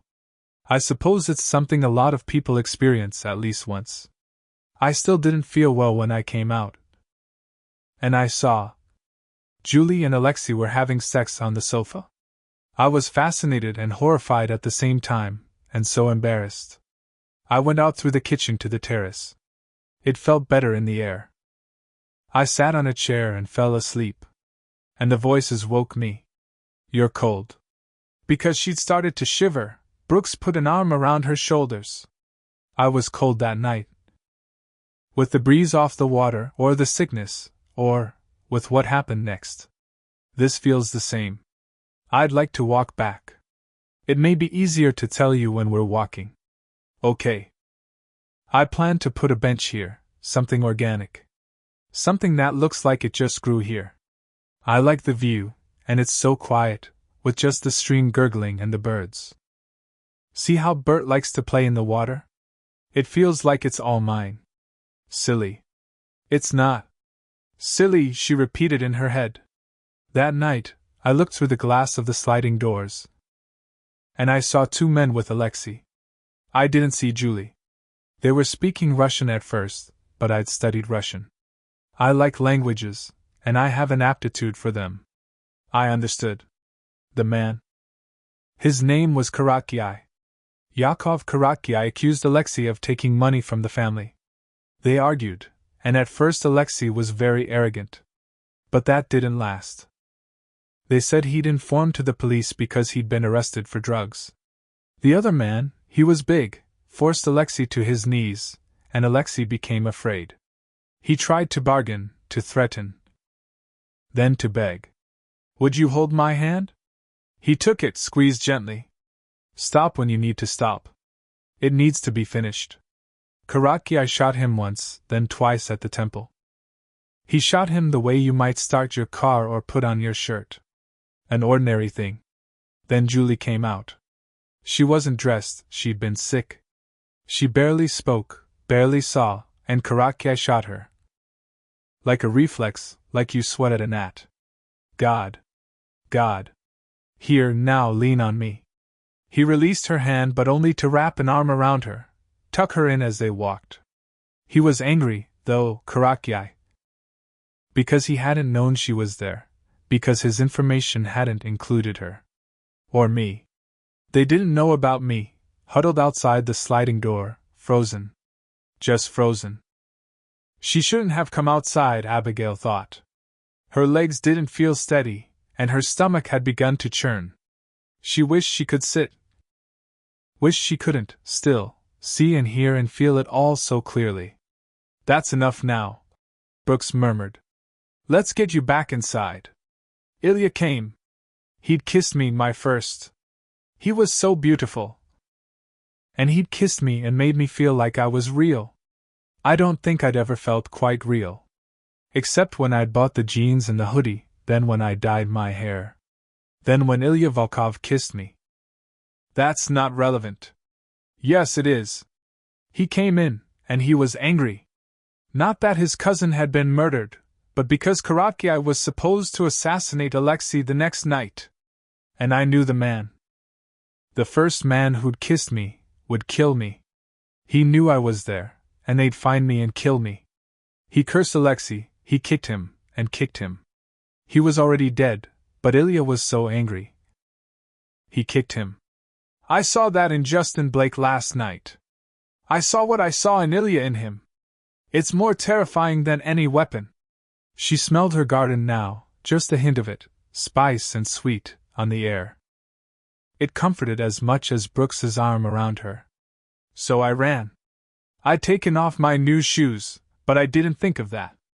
I ran without paying attention to where. Just blind terror running. Sure they'd catch me and kill me because I'd defied my mother, done what I wanted to do, and Julie was dead. She was just 18. All right. It's all right now. It's not all right, and not all. It's not nearly all. I fell, and my purse flew out of my hand. I didn't even know I still had it. My phone was in my purse. I called the police. They came, the police, and found me. I told them what happened. I talked to 2 detectives. They were kind to me, Detectives Griffith and Riley. They helped me.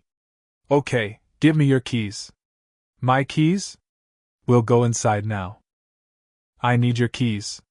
She fished them out, handed them to him. They took me to a house, a safe house. They stayed with me, and then John came. Deputy U.S. Marshal John Barrow, and Deputy U.S. Marshal Teresa Norton. You're like him, like John. Patient, insightful and kind. We're going to sit down. I'm going to start a fire, make you some tea. It's too late in the season for a fire. I want a fire. Okay? Of course. She sat obediently. I feel a little strange. Just sit there, rest a little till I'm done. They called my mother. She came back. She didn't want me to testify, or to stay in the safe house the marshals had waiting, or to go into witness protection. She was worried about you, Brooks said, as he set the kindling. No. She wanted me to start the summer project, to go back to Harvard, to be the youngest neurosurgeon ever on staff at Chicago's Silva Memorial Hospital. I was ruining her agenda, and she'd gone to so much time and effort. When I wouldn't go with her, she walked out, as she had the day it all began. I've never spoken to her again. Brooks sat back on his heels. She doesn't deserve a word, not one word from you. He struck a match to the paper he'd crumbled, watched it flame up, catch the kindling. He felt like that, he realized, ready to flash and burn. That was the last thing she needed. I'm going to make that tea. Just rest for a few minutes. I want to tell you all of it. You will, but you take a break now. Are you going to call the marshals? The FBI? Abigail. He took her face in his hands. I'm going to make you tea. Trust me. He wanted to strike something, break something to pieces. To punch his fist into something hard that would bloody it. She'd been abused as surely as if she'd been found with bruises and broken bones, by a mother who could walk away from a traumatized, terrified child. He put the kettle on. She needed to get warm again, feel safe and quiet again. He needed to know what she told him, but he wished he'd let it go, let it slide away. She sat very straight on the couch, very pale and very straight, her eyes shadowed. Thank you? He sat beside her. I need to say some things to you before you go on with this. She stared into her tea braced. All right. None of this was your fault. Her lips quivered before she firmed them. I have some responsibility. I was young, yes. But no one forced me to make the IDs or go to the club. That's just bullshit, because either of those things make you responsible for what happened after. Your mother's a monster. Her head snapped up, her shadowed eyes went huge. My, that she. Worse. She's a fucking robot, and she tried to make you one, too. She let you know from the get-go she'd created you to her specs. So you're smart and beautiful and healthy, and you owe her for that. More bullshit. My genetic makeup. Shut up. I'm not done. She made you dress as she wanted, made you study what she wanted. And I'll lay odds made you associate with people she chose, read what she chose, eat what she de-fucking creed. Am I wrong? Abigail could only shake her head. She may never have raised her hand to you, may have kept you clothed, fed, with a nice roof over your head, but honey, You were abused for the first 16 years of your life. A lot of kids would have run away or worse. You cut your hair and snuck into a club. You want to blame somebody other than the shooter and his boss for what happened, blame her. But, have you ever had any therapy? I'm not crazy. No, you're not. I'm just asking. I was in therapy as long as I remember until I left home. She engaged one of the top child therapists in Chicago. You never had any choice on that either. No, Abigail said with a sigh. No, choices weren't on her agenda. He took her face, laid his lips on hers. You're a miracle, Abigail. That you could come from something that cold-blooded, that cold-hearted, and be who and what you are. You remember that. You can tell me the rest when you're ready. Will you kiss me again? You don't have to ask me twice. Again, he took her face in his hands, leaned in to lay his lips warmly on hers. She curled her fingers around his wrists to hold there a moment longer. She wasn't sure he'd want to kiss her once she'd told the whole of it. She told him about John, about Terry. The best time of my life. I watched television, listened to music, studied, cooked, learned, had people to talk to. John and Terry, I know it was a job, but they were family to me. Then my birthday came. I didn't think they knew, or would think anything of it. But they had presents for me, and a cake. John gave me earrings. I'd gotten my ears pierced that day at the mall with Julie, and he gave me my first real pair of earrings. And Terry gave me a sweater. It was so pretty. I went up to my room to put the earrings and the sweater on. I was so happy. She paused for a moment, working out how to explain to him what she never fully explained to herself. It wasn't like the day in the mall. The happiness wasn't fueled by rebellion and novelty and lies. It was so deep, so strong. I knew I'd wear that sweater set, those earrings. On the day I testified in court, that while I couldn't bring Julie back, I would have a part in getting justice for her. And when it was done, I'd become who I wanted to be. Whatever name they gave me, I'd be free to be myself. And then, I don't know everything that happened. I can only speculate. I've put it together so many ways. The most logical is that Bill Cosgrove and the agent who substituted for Linda that night, his name is Keegan, came in through the kitchen, as usual. I think Terry was in there alone. And John in the living room. She must have sensed or suspected something. I don't know what or why. They killed her, or at that point disabled her. But she managed to call out to John first. So he was alerted. But he couldn't get to me, couldn't get to the stairs without exposing himself. I heard the gunfire. Everything happened so fast. I ran out of the bedroom and saw John. When John got to me, he was shot several times. He was bleeding from the leg, the abdomen. He pushed me back in the bedroom, and he collapsed. I couldn't stop the bleeding. She looked down at her hands. I couldn't stop it. I knew what to do, but I couldn't help. He didn't have much time. There wasn't much time. He told me to run. But I went out the window, with the money I had, with my laptop, some clothes, with his ankle weapon. I didn't know if Terry was alive or dead. I'd barely gotten a block away when the house exploded.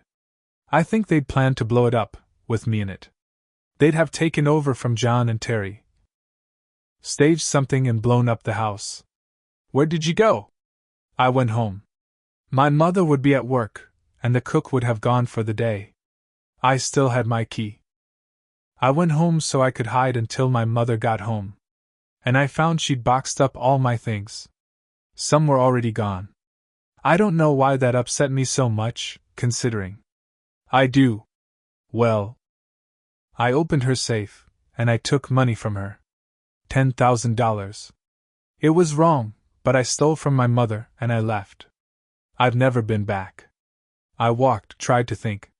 It had been storming. But now it was just rain.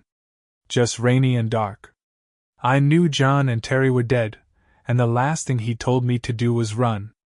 I saw a pickup truck with Indiana plates outside a coffee shop. I got in the back, under the tarp. I fell asleep somewhere along the drive, and when I woke up, I was in Terre Haute. I found a motel, paid cash. I went to a drugstore and bought bright red hair dye. It turned my hair orange, but I looked different. I slept again, a long time. Then I turned on the television. And I saw on CNN the report about John and Terry, about the house. About me. They thought I'd been in the house. They were looking for our remains. I nearly called the police. I had Detective Griffith's card, but I was afraid. I decided I'd wait by a cell phone. A disposable, in case. I waited another day, eating in the room, barely leaving it, watching the news, trying to find out more through the internet. She paused, took a long breath. Then I found out more. They didn't think I was in the house. They knew I wasn't. There was speculation someone had abducted me, and other speculation that I'd snapped, shot John and Terry. Blown up the house. Cosgrove and Keegan had each other to back up the story, how they'd gotten there just seconds too late. And Cosgrove was wounded. John got a piece of him? What about ballistics? It was through and through. They said the lights went off, and they couldn't be sure of who fired at them, but Keegan got Cosgrove out. The house exploded, as he called it, all in. So I ran. I took a bus to Indianapolis. I got supplies, another motel, and I made new identification, and with it, and some of the cash, I bought a used car from a junk dealer that got me to Nashville. I waited tables there for 3 months. Then I changed my hair again, my ID again, and moved on. She drew another breath. There wasn't much on the news anymore. And I wasn't quite able to hack into the files, the U.S. Marshals and FBI. I went to MIT on a forged ID and transcripts, and monitored classes on computer science. And anything else that seemed helpful. I connected with a student there, a boy. He knew a lot about hacking. More than I did. I learned from him. I slept with him, then I left him. I think he cared for me a little, but I left him with only a quick note once I'd learned all he could teach me. I moved around every few months, a year at the most. Changed IDs. Modified my appearance. The details aren't really important. She paused again. I'm wanted for questioning in the murder of 2 U.S. Marshals. He said nothing, just pushed to his feet. Walked over to the window. And the world dropped away for Abigail. He would be finished with her now, she thought. Everything would be finished now. Have you kept tabs on Cosgrove and Keegan over the years? Yes. Keegan has been promoted several times. Good, you know where they are, what they're doing. That'll save time and work. I don't understand. He turned back to her. You don't think we're going to let those 2 bastards get away with murdering 2 good cops and implicating you? For keeping you running since the day you turned 17? For doing all that so another murderer and his murdering, thieving son of a bitching friends and associates could walk on killing an innocent girl? She could only stare at him. You believe me? Jesus, of course I believe you. I'd believe you even if I wasn't in love with you. It's so obvious you're telling the truth. You still love me. Listen up. He stalked back over to her, pulled her to her feet. I expect, no. I demand, more respect than that from you. I'm not some weak-spined half-ass fuckhead who slithers off when everything's not just exactly perfect. I loved you an hour ago. I love you now. I'm going to keep right on loving you, so get used to it and stop expecting me to let you down. It's insulting, and it's pissing me off. I'm sorry. Good. You should be.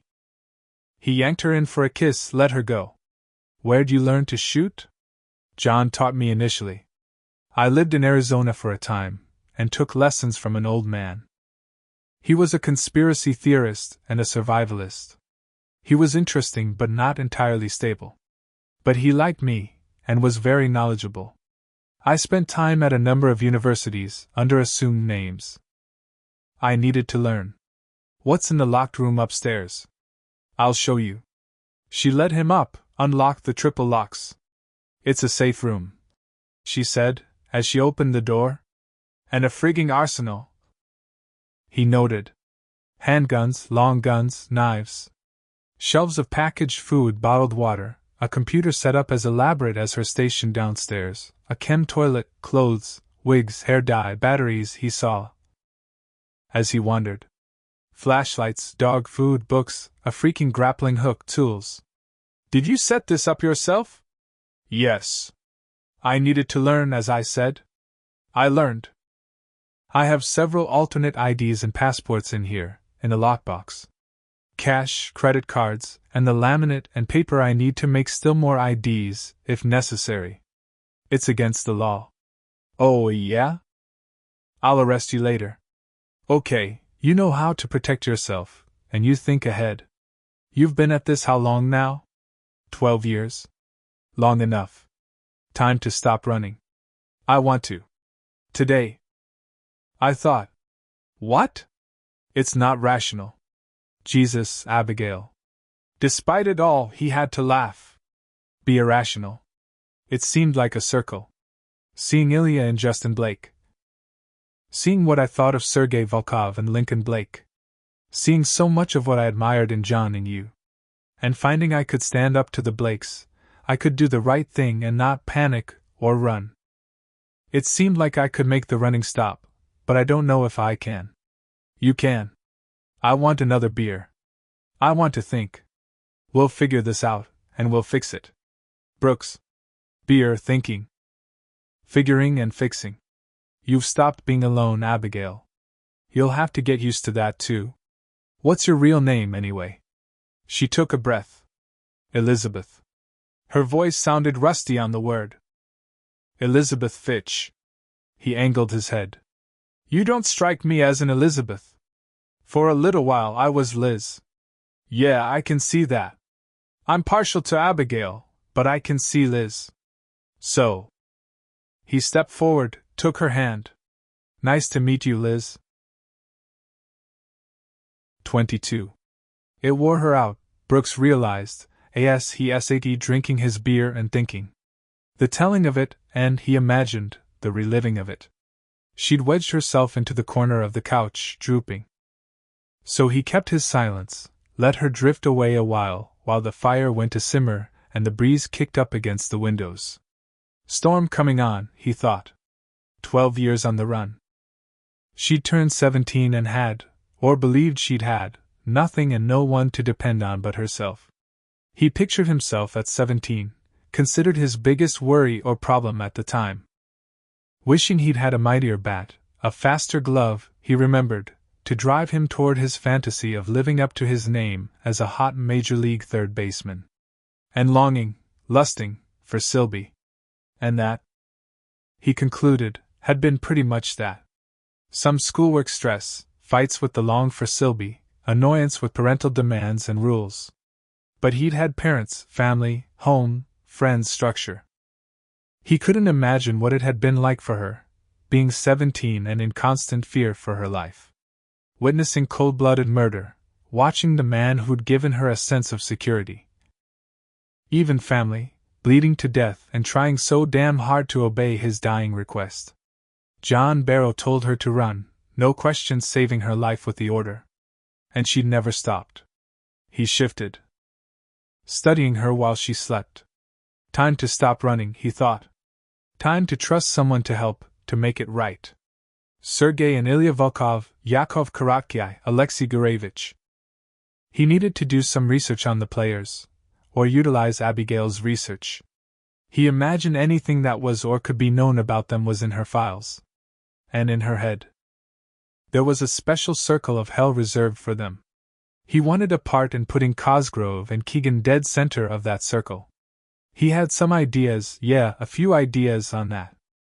He wanted to chew on them some, do that research, let it all sift around. After a dozen years, a few days, even weeks, of studying and formulating wouldn't hurt. And he expected she'd need some of that time to adjust to the new situation. He needed to convince her to let him do what needed to be done, once he'd settled on exactly what that would be. For now, he figured the best thing would be to cart her on up to bed.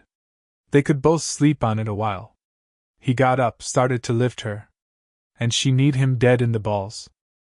He swore he felt them tickle his throat, then stick there when her elbow jabbed his larynx. He felt his own eyes roll up and back as he dropped like a stone. Airless. Oh God, oh God! Brooks! I'm sorry. Since the only sound he could make was a wheeze, he gave it up after one attempt. He'd just lie there for the moment, maybe forever. I must have fallen asleep. You startled me. She tried to turn him over, brushed his hair from his face. The dog licked it sympathetically. Can you breathe? Are you breathing? You're breathing. He coughed. And that burned like fire to match the inferno raging in his crotch. Shit, he managed, and coughed again. I'm going to get you water and ice. Just take slow breaths. She must have told the dog to stay with him, as Bert laid down so they were eye to eye. What the fuck? When that hissed out of him, Bert licked his face again. He managed to swallow, then roll cautiously to his hands and knees. He stayed there another moment, wondering if he'd complete the cycle and puke. He made it to sitting on the floor, stomach contents intact, when Abigail rushed back in with the cold pack and a glass of water. Don't you put that on my balls! It's bad enough. He took the water, and though the first couple of sips ripped like drinking broken razor blades, the rawness slowly eased. What the fuck? He said again. It was reflex. I'm so sorry. You're so pale. I'm so sorry. I fell asleep, and I was back there, at Alexi's. Ilya found me and I think you touched me, and I thought it was Ilya, so I reacted. I'll say, God help him if he tries for you. We may never have kids now. A minor insult of this kind to the genitalia doesn't affect fertility. She began, then looked away. She went considerably pale herself. I'm very sorry, she repeated. I'll live. Next time I start to carry you up to bed, I'll wear a cup. Now you may have to carry me. I'll help you. She kissed him gently on the cheek. I'd say that's not where it hurts. But if you kiss me where it does and I have the normal reaction, it may kill me. He waved her away, pushed to his feet. It's not so bad. He cleared his throat, winced. I'll help you upstairs. I've got it. I'm just going to check things out. For my own peace of mind. All right. I'll let Bert out before I come up. When she came up, he'd stripped down to his boxers but stood by her monitor, studying it. Is everything numb? Yeah. That's something you've got, killer. It's a particularly vulnerable area in a man. I can attest. I'm going to want you to show me how this system works sometime soon. How you switch from view to view, zoom in, pan out, and so on. It's very simple. Do you want me to show you now? Tomorrow's soon enough. I figure you've got plenty of data on the Volkovs and the agents in their pocket. I'm going to want to review that. Yes. He caught the tone. What? I haven't told you everything. Now would be a good time for that. I'd like to clean up first. Okay. And get her thoughts together, he concluded. She took a nightshirt from the drawer. I'll just be a minute, she told him, and went into the bathroom. He wondered how much more there could be as he heard the water running, and decided there was no point in speculating. Instead, he turned down the bed, lowered the lights. When she came out, she got 2 bottles of water out of her cold box. She offered him one, then sat on the side of the bed.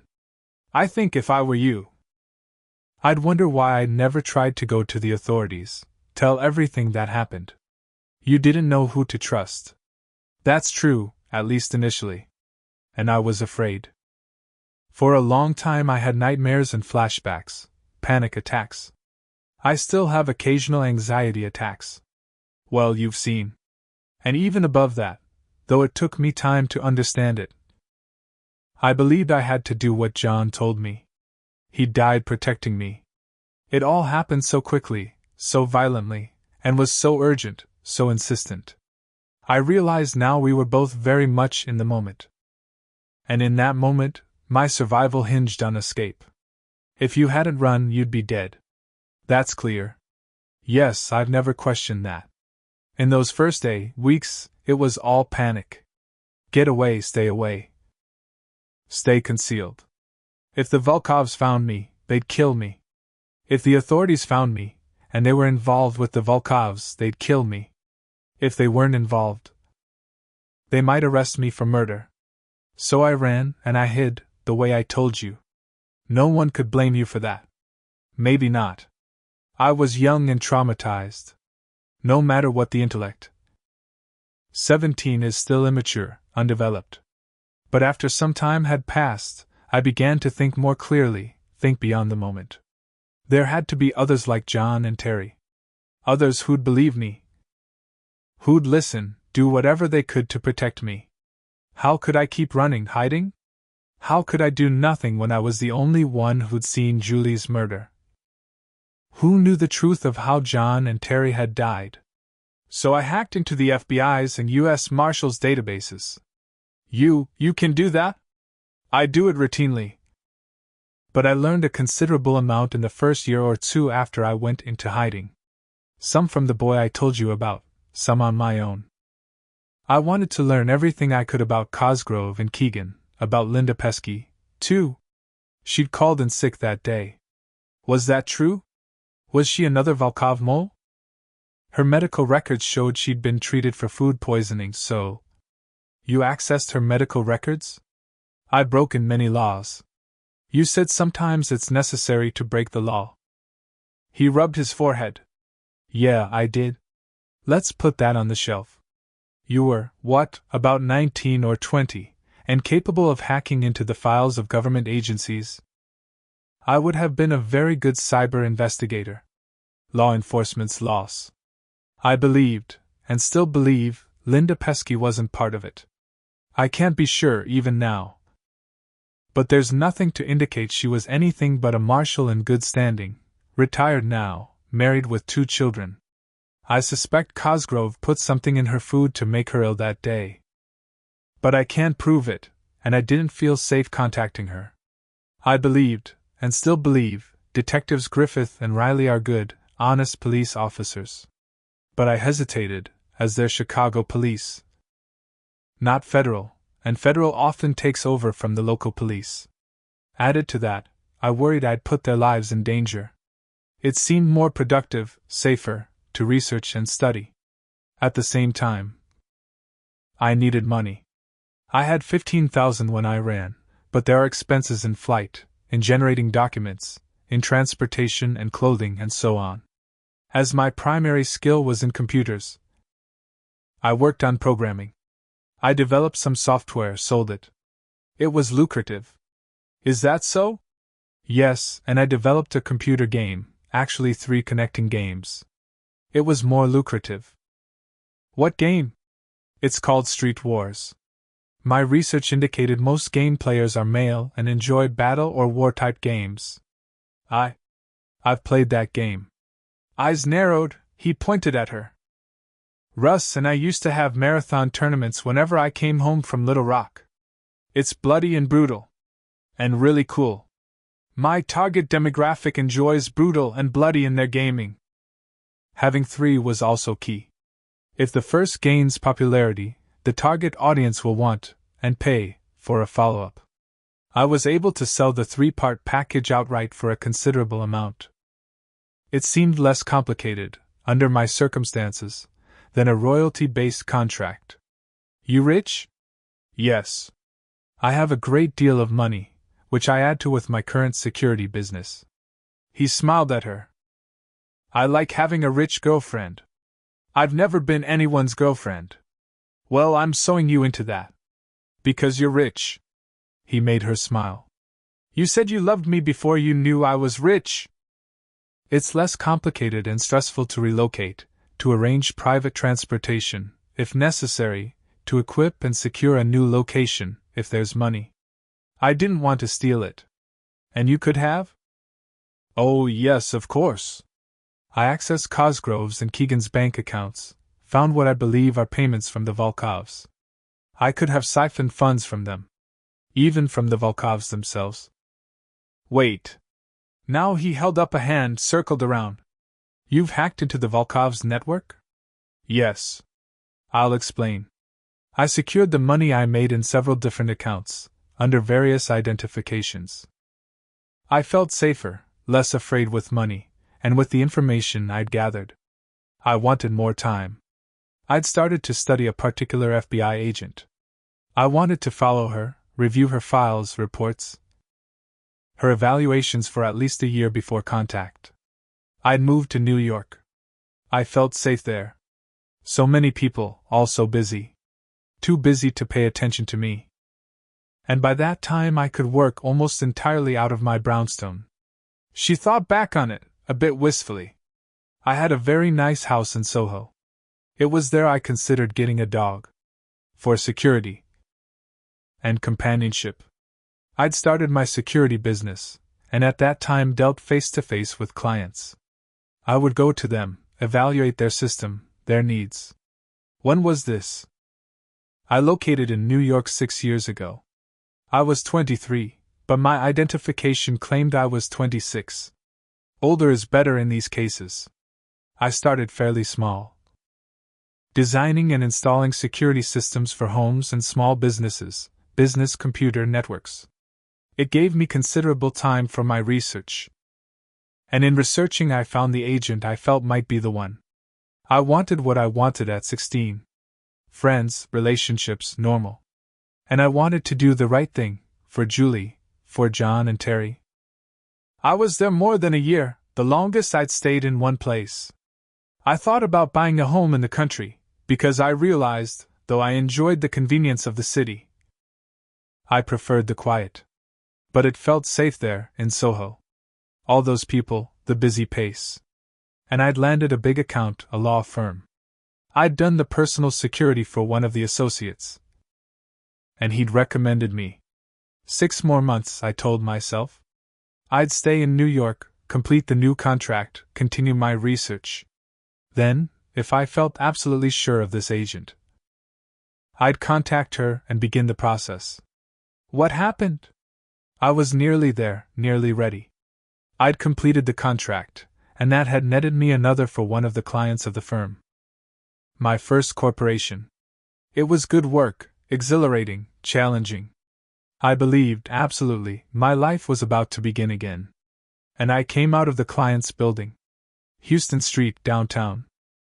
I was thinking how I'd go home, change, go to the market, and buy myself a good bottle of wine to celebrate. I was thinking the 6 months I'd set to contact the agent was nearly up. I was thinking of getting a dog, of where I'd want to live when I could really live again. I was thinking of anything but the Volkovs. And he was just there. Who? Ilya. Ilya Volkov and another man, his cousin, I found out later. They got out of a car just as I started for the curb to hail a cab. I almost walked into him. All those people, all that city. And I nearly walked into the man I'd run from for nearly 8 years.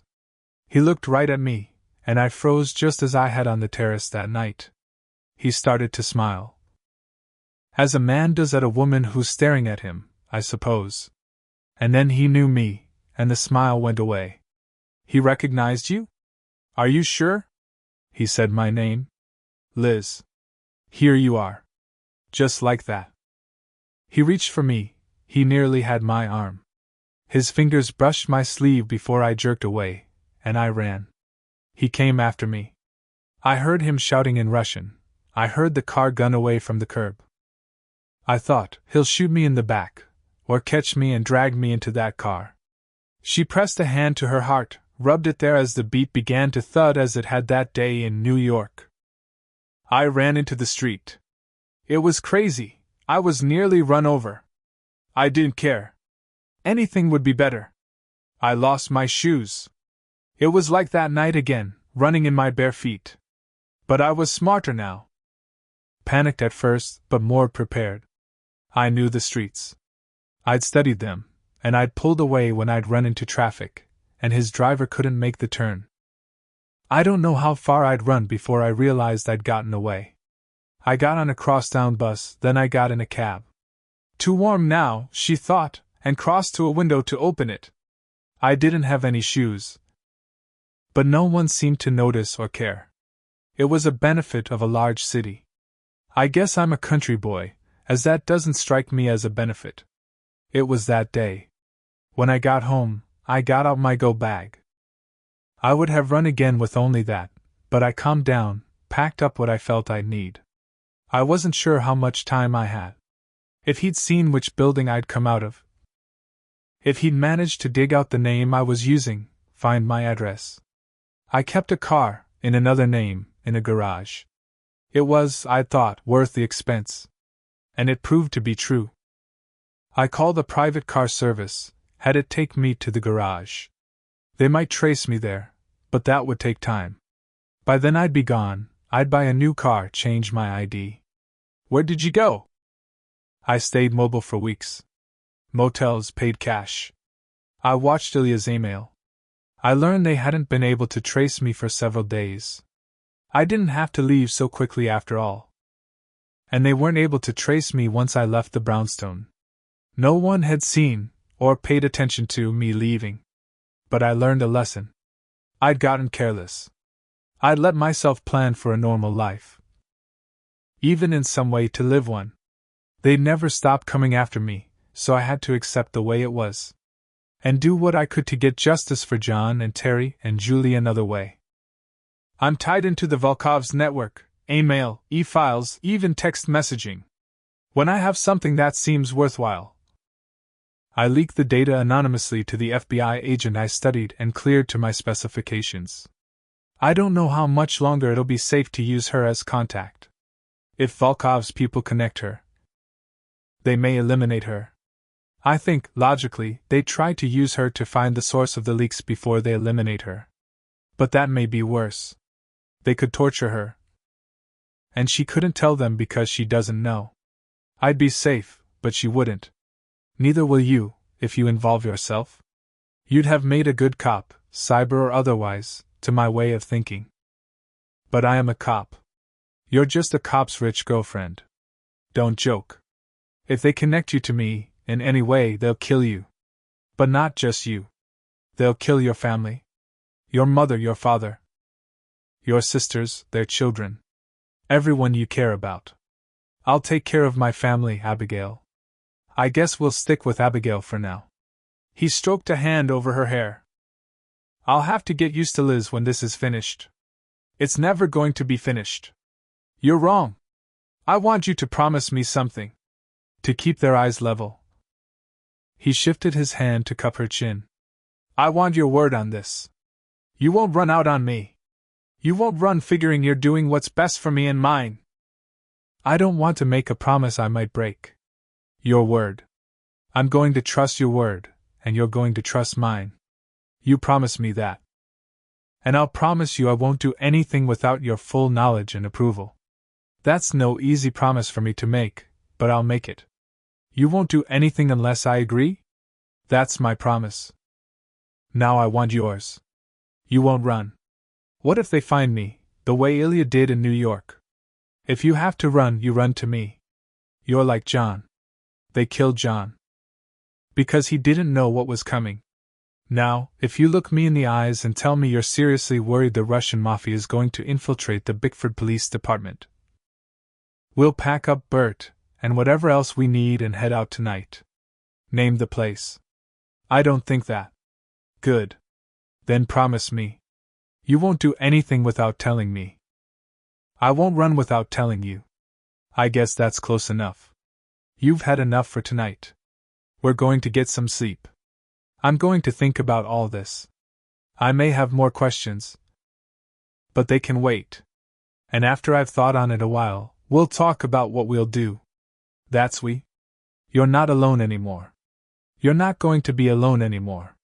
He urged her into bed, pulling her close after he turned off the light. There.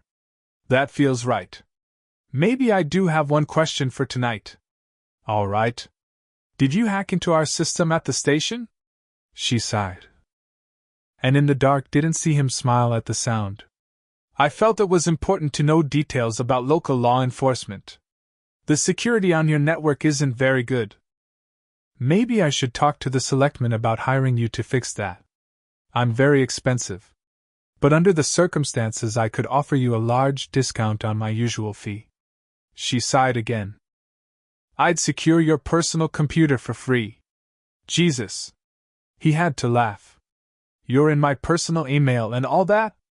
I'm sorry. You kept coming here and asking questions.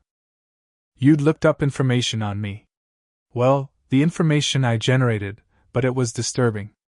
I guess it was. You should be careful, calling the current mayor a fuckwit. Even in correspondence with your good friend. You can't be sure who might see your personal email. He is a fuckwit, but I'll keep that in mind. He turned his head, kissed the top of her head. I love you. She pressed her face to the side of his throat. It sounds lovely in bed, in the dark, when everything's quiet. Because it's true. And it'll be true in the morning. She closed her eyes, held the words to her as he held her. And hoped, in the morning, he'd give them to her again. Let justice be done. Though the heavens fall. Lord Mansfield. 23. Roland Babbitt checked into the Inn of the Ozarks on a spring afternoon that simmered hot and close as August. In his room with its engaging view of the hills, he set up his laptop on the glossy old desk. He appreciated the amenities, the complimentary Wi-Fi, the flat-screen TV, the carefully, he imagined, selected furnishings, and the generous shower. A great deal of the time he worked out of crap motels with piss-trickle showers and stingy slivers of soap, or out of his car, where the facilities ran to a mason jar he could empty of urine periodically. Such was the life of a private investigator. He enjoyed it, even the crap motels and mason jars. 2 years as a cop had taught him he didn't work all that well with rules and regs. But he'd been a pretty good cop, and that had segued into a job with Steuben Price Investigations. In the nearly 10 years he'd worked there, he'd proven himself reliable, inventive, and dogged. Qualities appreciated by the firm. He also enjoyed his bonuses, and hoped to net another on this job. He unpacked cargo shorts and pants, tees, sweats, rough boots. He'd selected the wardrobe to go with his cover as a freelance photographer, one that would allow him to wander the town, the outskirts.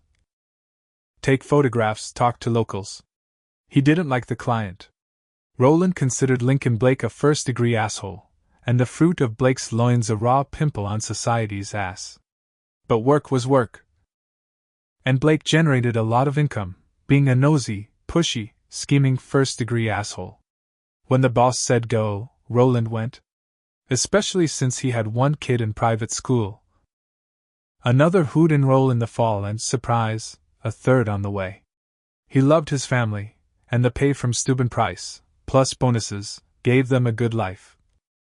Which included a hefty mortgage on their new 4-bedroom in West Little Rock. So asshole or not, the client was king. If Blake wanted to know all there was to know, especially the dirt, on one Abigail Lowry, Roland would find out all there was to know. The same for Brooks Gleason, Bickford's police chief. And according to the client, Lowry's lover. The client claimed the two in question. Along with the Conroys, the owners of the hotel with the very nice view and amenities, had set up his son in order to extort money. Blake fervently, and loudly, denied his boy had caused the extensive damage to the hotel's premier suite as claimed, nor had he assaulted Russell Conroy, nor had he pulled a knife on the chief of police. Roland, nobody's fool, fervently but quietly believed the But Pimple had done all that and more. But he'd do his job, earn his salary, and pay his bills. He checked his camera gear, his recorder, his notebook and lockpicks. Then called his wife on his cell phone to let her know he'd arrived safe and sound. He told her he wished she were there and meant it. The room boasted a King 4-poster. Pregnancy turned Jen into a sexual dynamo. As he packed up for his first walk about town, he promised himself he'd make a return trip, with Jen, after the baby came. And her parents were still dazzled enough to take on 3 kids for a long weekend.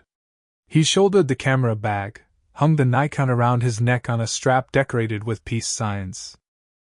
Wearing cargo shorts, Rockports and an REM t-shirt, he slipped on sunglasses, checked himself out in the mirror. He hadn't shaved that morning deliberately, and thought the scruff added to the look. He liked pulled-on personas and, given the choice, kept them fairly close to his own. Natural, easy. He considered himself to be a personable guy. He could talk to anyone about anything, as vital a tool as his computer. He wasn't bad-looking, he thought, as he added a green-piece ball cap to his ensemble. Though he was starting to worry about male pattern baldness. His brother, only 2 years older than Roland's 34, already showed a fist-sized patch of bare scalp at the crown of his head. He thought fleetingly of picking up some Rogaine. Why not try preemptive measures? As he walked out of his room, he'd wrangled a room on the top floor, though the reservation clerk had offered another, due to construction noise. But he'd brushed off the warning and inconvenience. This way, he should be able to get a look at the suite the client's son hadn't trashed. If you believed first-class assholes. He strolled down the hall, noted the door, firmly shut, a sign apologizing for the inconvenience due to unexpected repairs. The noise, somewhat muffled, sounded more like demo than repair. He'd check it out later, when the crew and staff weren't around. For now, he took the stairs down. Since he was also mildly concerned about encroaching middle-aged paunch, and walked outside into the heat. Pretty little town, he thought. Jen would like it, the shops, the art. He'd pick up something for her and the kids, including the as yet unnamed and unknown surprise, before he left. Plenty of tourists, he noted. A guy with a camera blended right in. He made use of it. Taking a few shots of the hotel, zooming in on the windows of the suite in question, with their curtains tightly shut. He had a good eye for a picture. He thought when the time came to retire from private investigating, he'd try photography as a working hobby. He wandered, framed in, shot. An interesting window. A close-up of flowers in a half-whiskey barrel. To the casual eye he'd look like someone meandering, without specific destination. But he had the salient addresses in his head. Lowry's place would require a drive, but he could walk past the police chief's apartment, and the house where his parents still lived. Just getting a feel for the place, the people. Roland thought, and spent some time studying the windows of Brooks Gleason's apartment above a busy diner. Shades up, he noted. Nothing to see here. He wandered around the back. Took some pictures of flower pots as he studied the rear entrance. Decent locks but nothing major, should he feel the need to do a little snooping inside. He'd avoid that, if possible. With the town map in his hand, courtesy of the hotel, he strolled down the sidewalk. And stopped, absolutely charmed and bedazzled by the mural house.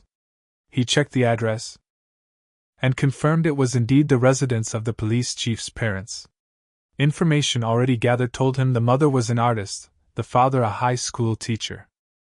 He had to assume the woman with the rainbow kerchief over her hair currently standing on scaffolding in paint-splattered bib overalls was the subject's mother. Leashed to the base of the scaffolding, a puppy curled in the shade and snoozed.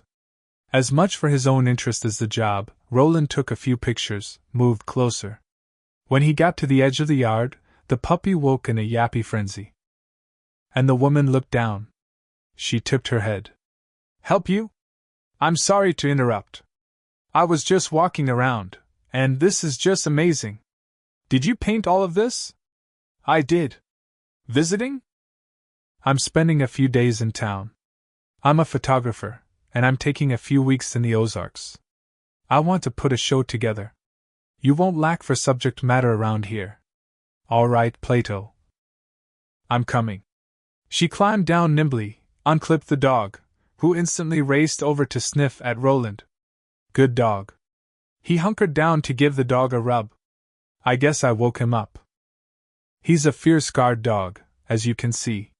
Sonny O'Hara," she added, offering a hand dotted with paint. Roland Babbitt. "Would it be all right if I took some pictures of the house?" "It's wonderful." "You go ahead." "Where are you from, Roland?" "Little Rock. My son lived there some years. He was a police detective." "Brooks Gleason. Can't say I know the name, but I try to stay out of trouble." She grinned along with him. That's good, because he's chief of police here now. It feels like a nice town. I hope he doesn't stay too busy. Oh, well, there's always this and that. Where are you staying? I'm splurging, since I'll do a lot of camping on the second part of this trip. I'm at the Inn of the Ozarks. Couldn't do better. It's one of the brightest jewels in Bickford's treasure box. We had some trouble there a few days ago, as it happens. Town troublemaker and a couple of his minions tore up the Ozarks suite. Is that what it is? I'm on that floor, and they told me there'd be some noise. Repairs going on. A lot of them. You may want to get yourself on another floor. Oh, I don't mind it. I can sleep through anything. Casual and friendly, he let his camera dangle by its strap. I'm sorry to hear about the trouble, though. It's a really beautiful hotel. The architecture. The furnishings. It has the feel of a family home, with benefits. Why'd they tear it up? Some people just like to break things, I guess. That's a shame. I guess even nice little towns have troublemakers. I'll try to steer clear of him while I'm here. He's in jail, and likely to be there a while. You'll find most people who live here are friendly. We depend on tourists, and artists like yourself. That's a serious camera you've got there. My baby. He tapped it. He really wanted the pictures. Nearly as much as the information she so breezily passed on. I still do film now and then, but digital's my primary choice. If you get anything you want to sell, you can take it into Shop Street Gallery. They buy a lot of local photography. I appreciate the tip. A couple sales will keep me in hot dogs and beans for the next few weeks. He chatted with her for a few more minutes, then walked back toward the center of town. If Sonny O'Hara was anything to go by, Roland thought, the client wasn't going to be pleased with the report. He headed for the diner. Diners and waitresses were usually good information sources. He chose a booth with a good view of the comings and goings, set his camera carefully on the tabletop. He was tempted to take a picture of the waitress. He really did love saturating himself in the persona, and she had a good, interesting face. Coffee, please. How about some pie to go with it? Cherry's especially good today. Cherry pie? He thought of encroaching middle-aged paunch. So he'd do 50 extra crunches tonight. I don't think I can say no. Warmed up? Vanilla bean ice cream? Okay, 75 extra crunches. Yes, ma'am. I don't know anybody strong enough to say no to that. If it's as good as it sounds, I'm going to be in here every day while I'm in town. It is. Visiting? She said, in nearly the same easy tone as Sonny. He gave her the same cover, even showed her a few pictures he'd taken of the mural house. You never know what she'll paint on it next. Those are right nice pictures, too. Thanks. I'll put your order in. He doctored his coffee while he waited, studied his guidebook like a good tourist. She brought back a generous wedge of pie with ice cream gently melting on the lace crust. Sounds good, looks good. Roland forked off a bite. Tastes even better. Thanks, Kim. You enjoy now. She glanced over, and so did he, as Brooks walked in. Hey there, Chief. When she gestured to the booth directly in front of him, Roland decided to double her tip. Just coffee. You ain't heard about the cherry pie a la mode.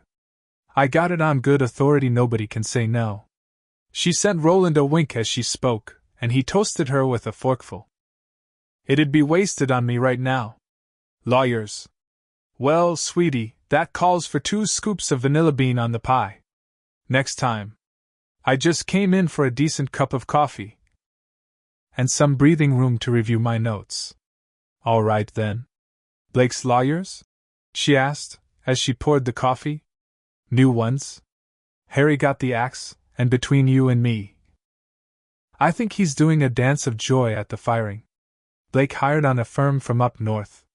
Yankee lawyers? Kim's mouth twisted in derision. I shouldn't be surprised. Armani suits and Louis Vuitton briefcases, at least according to the paralegal Big John Simpson's got doing research on the case. They've got motions on top of motions. Want a change of venue for one thing. The judge doesn't like them, so that's something. Want to get him away from here, away from where people know what a nasty piece of work that Blake boy is. Can't say I blame them. But here or on Pluto, facts fact. The trouble is facts aren't always enough in a courtroom. On one step back she slapped both fists on her hips. My Jesus, Brooks. Sorry. Brooks rubbed at his tired eyes. I should have taken my crappy mood to my office. You sit right there and have your coffee, and you don't let all this weigh on you. She leaned down, kissed the top of his head. You did your job, and everybody knows it. You can't do more than your job. Feels like I ought to. Anyway, just the coffee. You holler if you want anything else. Shaking her head, she walked away, topping off Roland's coffee as she went. Roland sat, mulling. Nothing the cop said struck him as false. He despised the nasty piece of work himself. But as the wise and wonderful Kim had said, you couldn't do more than your job. His was to find anything that might tip the scales in the client's favor. He nearly choked on his pie when the vision walked in. He knew small southern towns could produce some beauties, and in his personal opinion, southern women had a way of nurturing that beauty like hothouse roses. Maybe it was the weather, the air, the chance to wear all those thin summer dresses like the one the vision wore now. Maybe it was the slower pace or some secret mother's pass to daughters. Whatever it was, it worked. He loved his wife. And had never in their 12 years together, 10+ with rings on the finger, strayed. But a man was entitled to a little fantasy now and then when possibly the sexiest woman ever created sashayed into his line of sight. She hip-swayed right up to Gleason's booth, slid in. Like melted butter on warm toast. Not a good time, Sylvie. In Roland's world, it was always a good time for Sylvie. I just have a question. I'm not going to try to get you back or anything like that. I learned my lesson back in March. I appreciate that, but it's a bad time right here and now. You look tense and tired and out of sorts. I'm sorry about that. We were friends once. When he didn't speak, she looked away, let out a breath that had her delectable breasts rising, falling. I guess we weren't friends. And maybe that's my fault. I've been doing a lot of thinking since I humiliated myself for your benefit. Let's not go there. It's easy for you to say, since you weren't the one standing there naked. Roland felt himself going hard, and mentally apologized to his wife. It was a mistake, and some of it's on me for not talking it out with you. You're sorry. I'm sorry. Let's forget it. I can't forget it until I know. Know what? Why her and not me? That's all. I need to know why you want to be with Abigail Lowry. Everybody knows you are, and you don't want to be with me. Roland wanted to know, too, and not just for the client. He'd seen Lowry's photo. And she was attractive, sure. Pretty, maybe even beautiful in a quiet sort of way. But next to the stupendous Sylvie? She was no cherry pie a la mode. I don't know how to tell you. Just tell me the truth. Is she better in bed than me? Jesus Christ. That's the wrong thing to ask. On an impatient gesture, she pushed back a glorious fall of hair. I wasn't going to ask. Even though I wonder. Just give me something, will you, that I can understand? She makes me happy. When I'm with her, I feel like that's where I'm supposed to be, where I've been wanting to be. And everything that matters makes sense. I don't know why one person falls in love with another, Sylvie. They just do. You're in love with her? I'm in love with her. She stared down at the tabletop for a moment. Can I have a sip of your coffee? Sure. She took it, grimaced, set it down again after one sip. You always drink it too sweet. Bad habit. Did you ever love me? I wanted you. There were times I craved you like I was starved to death. The first time around, we were too young to know. The second? Maybe we were both trying to know. I couldn't make you happy. You couldn't make me happy. And nothing that really mattered made sense. The sex did? He laughed a little. Okay, you're right about that. But sex, even good sex, can't be the start, finish, and the whole in between. I thought I'd figured that out after my first divorce, but I guess I didn't. And the second one. I never wanted to be the kind of woman with 2 divorces on her back. She turned to stare out the wide window. But I am.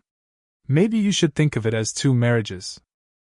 I figure people who try marriage more than once, they're optimists. Optimists. With a half laugh, she shoved his coffee away. Sounds better than a loser. You're not a loser, Sylvie. I'm sort of seeing Grover. You, oh.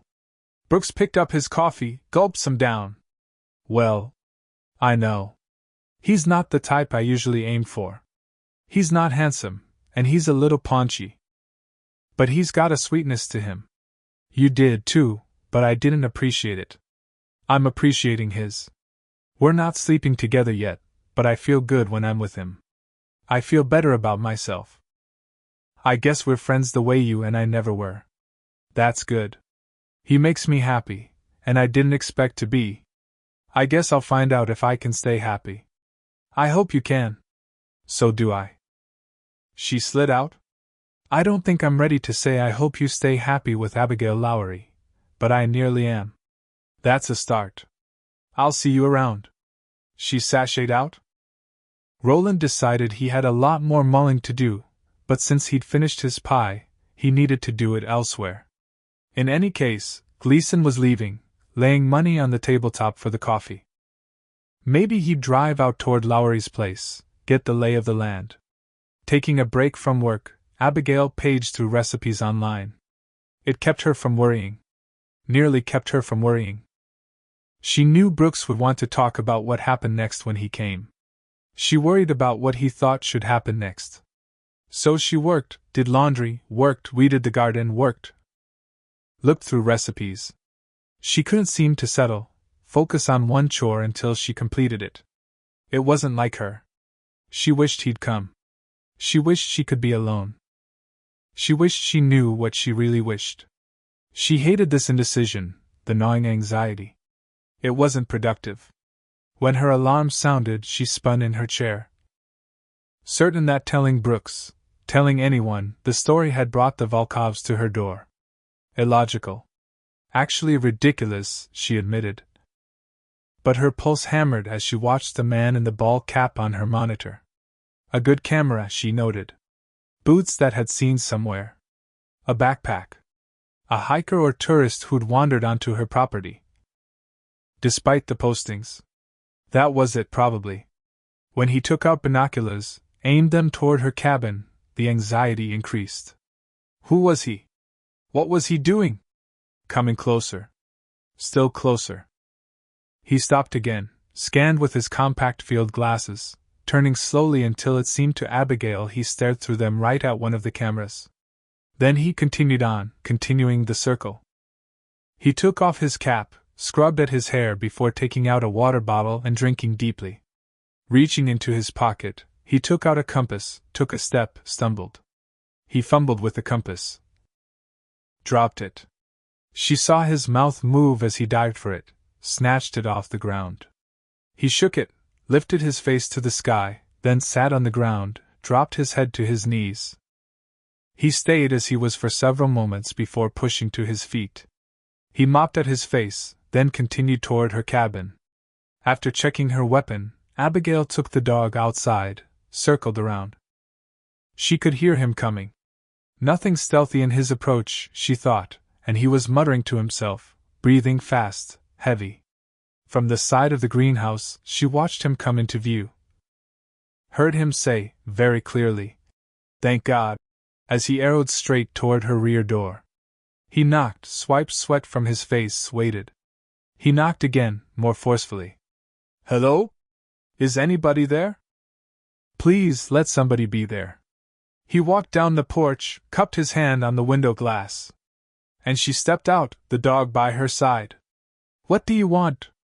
He jumped like a rabbit, spun around. "Geez, you scared the..."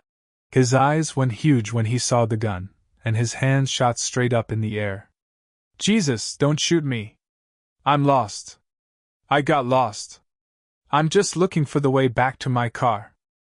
What were you doing in the woods on my property? It's clearly posted. I'm sorry. I'm sorry. I was taking photographs. I'm a photographer. I was just going to take a few shots. Get the feel of things, and I got caught up, went in farther than I meant to. I'm sorry, I shouldn't have ignored the no trespassing signs. You can call the cops. Just don't shoot me. My name's Roland Babbitt. I'm staying at the Inn of the Ozarks. You can check. Please take off your pack, set it down, step away from it. Okay, sure. He wasn't wearing a gun. She'd seen him do a full circle and would have spotted it. But he might have a weapon in the pack. You can keep the pack, he said when he set it down. My wallet's in there. You can keep the money. I don't want your money. Listen, I got lost. I dropped my compass and broke it. I saw the cabin through my binoculars when I was scanning around. I just came for some help. Call the police. Where did you leave your car? If I knew, I wouldn't be lost. I don't mean to be a smartass, he added quickly. I drove out of Bickford, south out of town for about a mile, then I pulled over. The light was really good, the shadows. I wanted to take some shots. Photographs, I mean, he said, with another wary look at the gun. You should respect private property. Yes, you're right. I'm really sorry. She pointed. If you go that way, you'll come to the road. Turn left. You should find your car in about a quarter mile. Okay. Thanks. I'll just take your pack, she told him, as he started to step off the porch without it. Okay. He picked it up, his eyes shifting from her face to the gun, to the dog, back again. Thank you. You're welcome. She watched him walk away, in quite a hurry, until he was out of sight. Back in the house, she continued to watch him on the monitor as he hiked at a half jog up her road to the main one, tossing glances over his shoulders every few minutes. She'd frightened him, she thought. Well, he'd frightened her.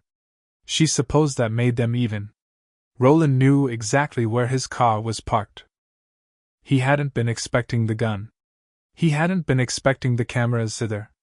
He'd been told she had security, including cameras around the house. Nobody had mentioned she had them ranged back in the woods. If he hadn't spotted one when he had, he'd have blown the job. She'd bought the scared, lost hiker routine. Why not? He had been scared. She'd held the Glock like someone who knew how to use it. Like someone who would use it.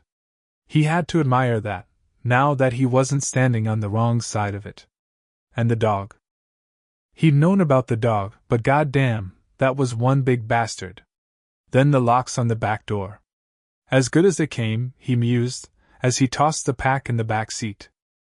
He was pretty damn good with the picks, but he'd never get through those.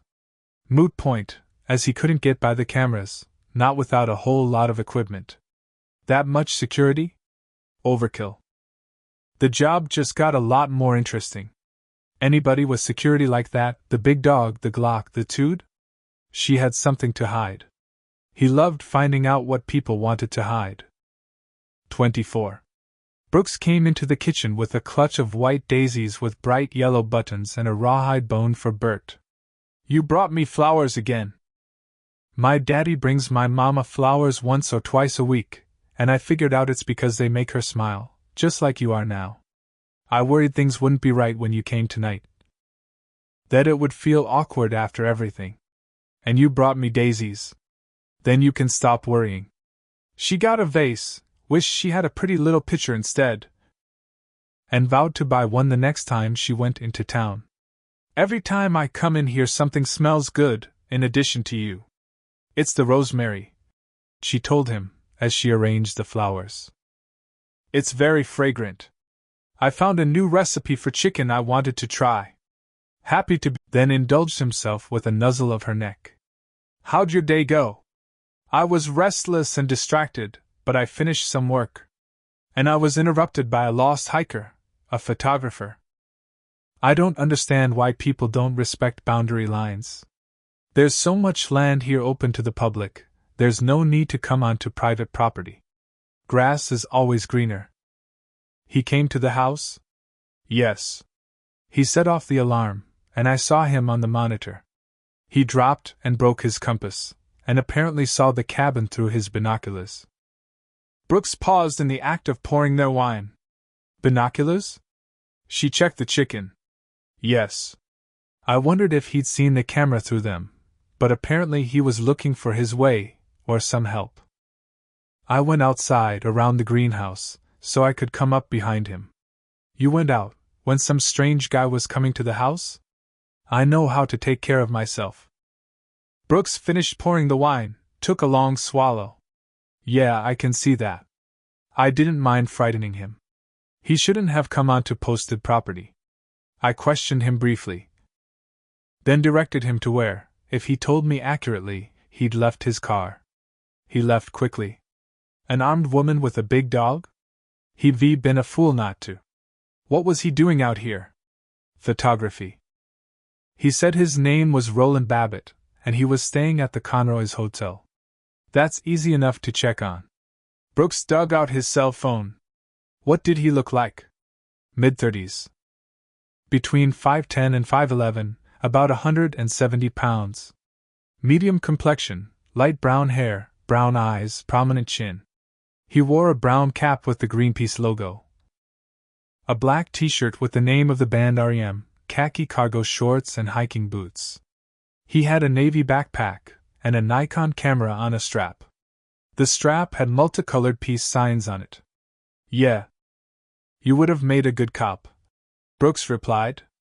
I saw him at the diner earlier today. Cherry pie a la mode. What does that mean? Nothing. Just curious. What time did he come here? The alarm sounded at 4:18. Yeah, that's curious. I see him at the diner in town going on to 4 o'clock. Less than a half hour later, he's out here. Her hand tightened on the stem of her glass. You think they've found me? Honey, did he look like Russian mafia? And would it be their style to have some guy poking around up in your woods? No. Her shoulders relaxed. He wasn't armed. At least he wasn't wearing a weapon. The Volkovs wouldn't send a single unarmed man. I think that's a pretty safe bet. But he intended to be thorough, and punched in a number on his cell. Hey Darla, how's it going? Those spring colds can hit hard. You get some rest. Yeah, it's that time of year, all right. Listen. Do you have a guest name of Roland Babbitt registered? No problem. It takes all kinds, doesn't it? He rolled his eyes at Abigail. Yeah, Roland Babbitt. What room's he in? Now. Darla, I'm not just anybody asking. I'm the chief of police. I'm just following up on something. You know I can call Russ and ask. Is that so? No, no trouble, just a routine thing. You take care of that cold now, you hear? Bye. He picked up the wine again. Darla tends to run on a bit. He's there, all right.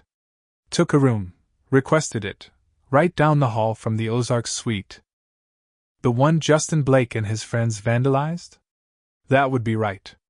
Now, isn't it curious how I saw this Babbitt in town, and he comes here, got a camera and binoculars.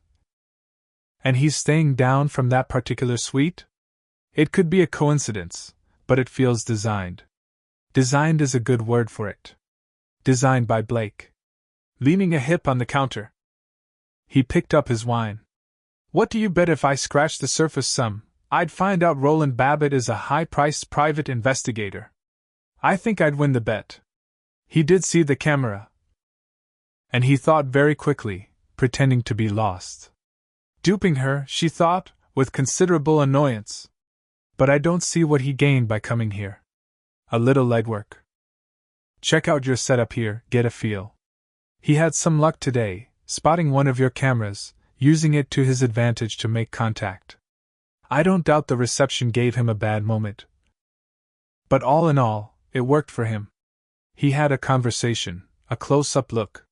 Same thing earlier when I happened to go in for some coffee when he was in the diner. He got to sit there, eating his pie. And get a good look and, shit. I'm sorry? I bet his ears were trained too. I bet he caught damn near every word of my conversation with Sylvie. Which I wasn't going to bring up. He added. When Abigail said nothing. And now it occurs to me that was the wrong way, because, I guess, it was an important conversation. And you were part of it. You talked about me with her? And that tone, that look in your eye, was why I wasn't going to mention it.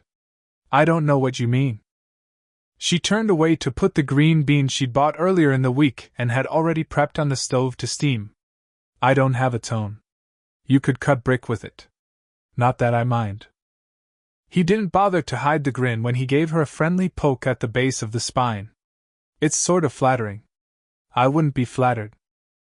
I don't care to have you talk about me with your former connection. Connect is what Sylvie and me never really did.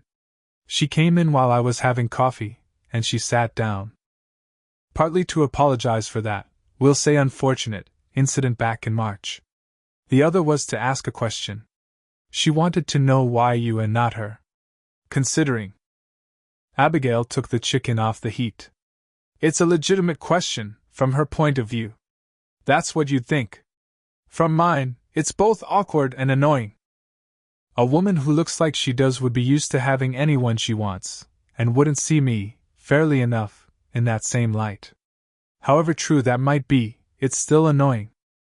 You're flattered because I'm annoyed, and that only annoys me more. Before you move to downright pissed, don't you want to know what I told her? It's none of my business what you said in a private conversation. She got out plates, set them down sharply. Yes, I want to know. I told her that when I'm with you, it feels right. It feels like where I'm supposed to be. It all makes sense. I said I didn't know why one person falls in love with another, just that they do. She turned back, eyes on his. You told her you loved me. I did because I do. I'm less annoyed. Good. Heading in the right direction. I didn't want to have the conversation with her, but after I had, I realized it was a good one. I think we understand each other better than we ever did, and that'll make it easier for both of us. It would be easier for me if she weren't so physically gifted. And that's petty. I don't like being petty and shallow. As I grew up with two sisters, I can safely say odds are strong she's thinking the same about you. But my point is this: Roland Babbitt got himself an earful. None of it's applicable to the charges against Justin Blake, if indeed Babbitt is a private investigator working for Justin's father. No. But it's fuel. Just like you carrying a gun and having high-class security is fuel. How well will those bona fides of yours hold up? My documents and available history will stand up to a standard police run. There would be no reason to question them. A PI's not a cop, Brooks pointed out. I believe they'll hold up to a rigorous check. I've never had any trouble. Ever been arrested, brought in for questioning? No, but I'm routinely checked by clients before contract. Due to the sensitive nature of the work, and my fee, my documents and references are thoroughly checked by any new client. That's good. Satisfied, he nodded. That's good to know. My concern. And it's just a concern at this point, is this: Babbitt wouldn't be working for a client wanting to hire you, but one looking for dirt, for something he can use to discredit you or threaten you. He'd have to be very skilled, and very determined. Maybe we'll take some precautions. You could intimidate him. You have authority, and weapons. You could confront him. Intimidate him and make him leave. Maybe I could, but that's the sort of thing that would tend to make him more curious once he's gone. Unless I have a lever. I don't want to leave. We're not going to let that happen. She hated this new stress, this additional complication that had nothing to do with the Volkovs. If I'd stayed in the house, not answered the door, or simply given him directions, I don't think that would have made much difference. He's doing a job. What we'll do, or you will, as I expect you're better and quicker, is find out what we can about him. See what kind of man we're up against here. Meanwhile, I'm going to want to borrow some of your cameras. Why? That precaution. Is it okay if the Bickford Police Department borrows some of your equipment for a day or two? Yes. She took a key ring out of her pocket. Borrow what you want. Thanks. I'll have Ash or Boyd run out and get it, if that's okay. I need to make a couple calls to set up that precaution. All right. I have to finish the meal.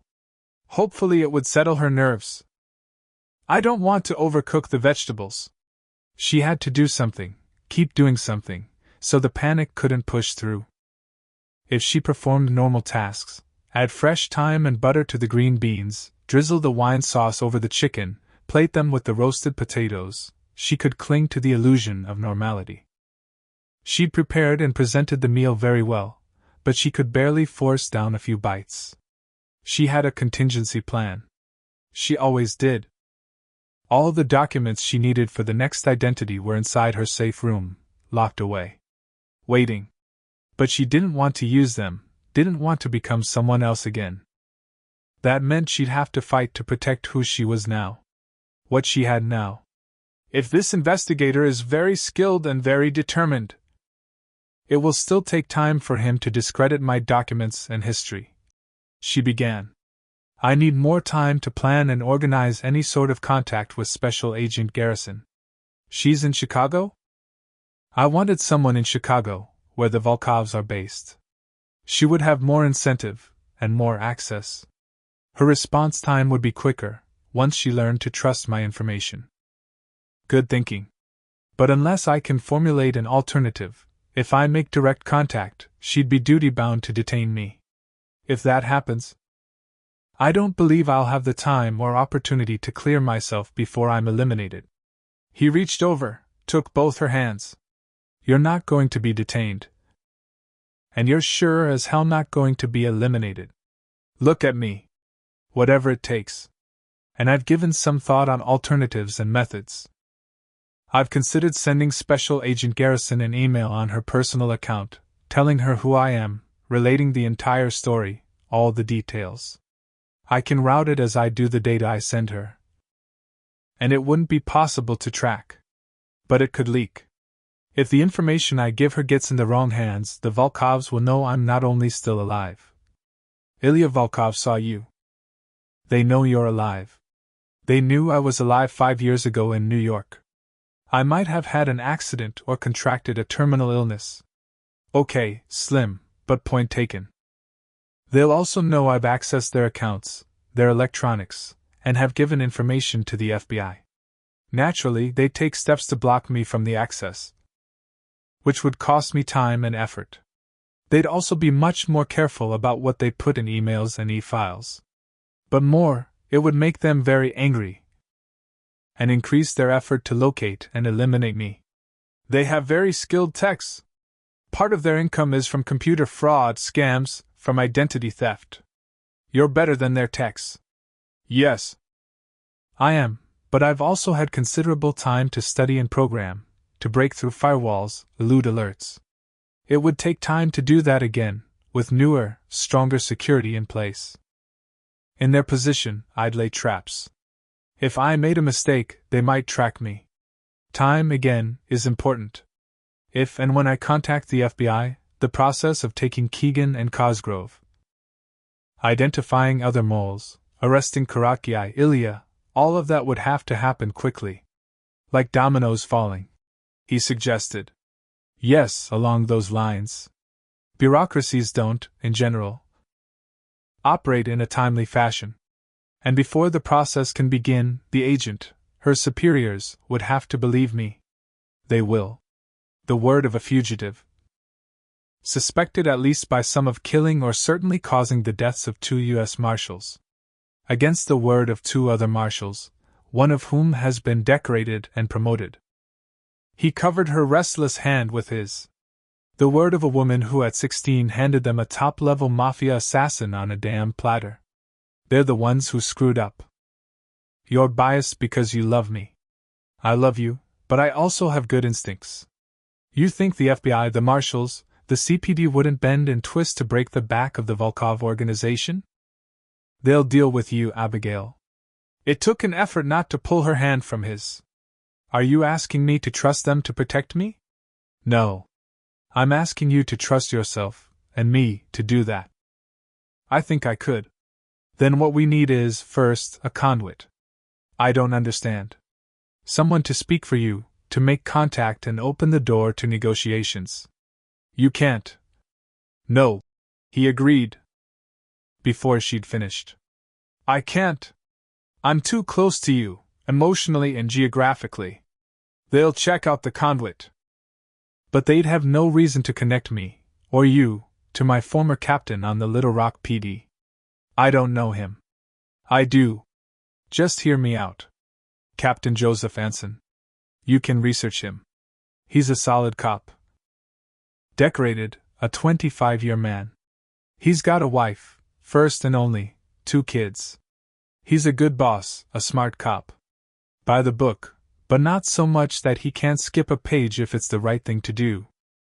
He's trusted and respected in the department because he's trustworthy and respectable. And he's got balls. She got up, walked to the window to think it through. A conduit made good sense. Would lay a reasonable buffer down. But why would he believe me? He'll believe me. Even if he did, why would Special Agent Garrison believe him? Because of his record, his service. Because he's clean. Because he'd have no reason to lie. He's a handful of years away from his 30, away from retirement. Why would he risk that by lying to the feds? She nodded, seeing the logic. But why would he risk that by involving himself in this? Because he's a good man, and a good cop. Now Brooks rose, went to her. Because he's raised 2 daughters. And if he doesn't imagine them in your place, I'll put them there in his head. You're asking me to trust a man I don't know, have never met. I know it. And don't think for a minute I don't know how much that asks. If you can't do it, we'll find another way. She turned to the window again. Her gardens were doing so well. Her life had been so smooth. Really, for the last year. And yet nothing had really grown until she'd opened the door to Brooks. Would you trust him with your life? I would be. You're my life now. Oh God. You say that and I feel I'd wither away if I lost what I found with you. You make me want to risk the quiet, Brooks, and I thought the quiet was all I ever wanted. You can't keep running. Abigail. Taking her shoulders, he turned her around to face him. You can't keep shutting yourself up, shutting yourself down. I thought I could, but no, I can't. Not now. How would you do it? Drive to Little Rock. We couldn't risk a phone call or an email. It has to be face-to-face, not only so we don't leave a trail but because Anson's a face-to-face type. I could be there in under 2 hours, get this started, be back before morning. Tonight? What's the point in putting it off? There's a PI I guarantee is working on his laptop right now. Scratching at that surface. We've got the advantage, why waste it? He got to his feet. You take your laptop or that iPad of yours. Do your research on the captain on the way. If you're not satisfied, we turn around, come back. You want me to go with you? Always. But in this case I want him to see you, hear you. I want you to tell him the way you told me. You're scared. I don't blame you. He took her arms. You want to take more time, to analyze, to calculate, work out details. But that's not what you did when you got out of that safe house. It's not what you did in New York when they chased after you. You went with instinct and you beat them. I'm going to take my alternate identification and cash. My go bag. If this goes wrong, I can't come back here. If it goes wrong, I'll go with you. I know you mean that now. Now's where we are. You take whatever you think you need. I want to take Bert. Now he smiled. I wouldn't have it any other way. He drove her car. Neighbors wouldn't think much about an SUV in Anson's driveway. But they'd remember a Bickford police cruiser if a badge asked somewhere down the line. While he drove, Bert did what dogs did in cars, hung his head out the back window with a dopey grin on his face. And Abigail worked on her laptop. Your Captain Anson has an excellent record. He's a good cop. Advantage or disadvantage? Abigail wondered. If he agrees to help. Will you know if he's telling the truth? Yes. Trust me. I am. She looked out the side window at the blur of landscape. More than I have anyone else in a dozen years. If this goes through, and others believe me, it would lead to arrests, trials, my testimony. And there could be repercussions. You have to understand that. We could go on the way things are, let it alone. And both of us, I think both of us, would never feel quite okay with it. Safer, but not quite okay. Safe's been enough for a long time now. She looked back at him, still in wonder how one person could change everything. It's not now. Still, it won't be enough to hurt the Volkov organization, to just damage it. To be okay and safe, we have to destroy it. Working on it. I have some ideas. But not all of them are strictly legal. She watched the grin move over his face.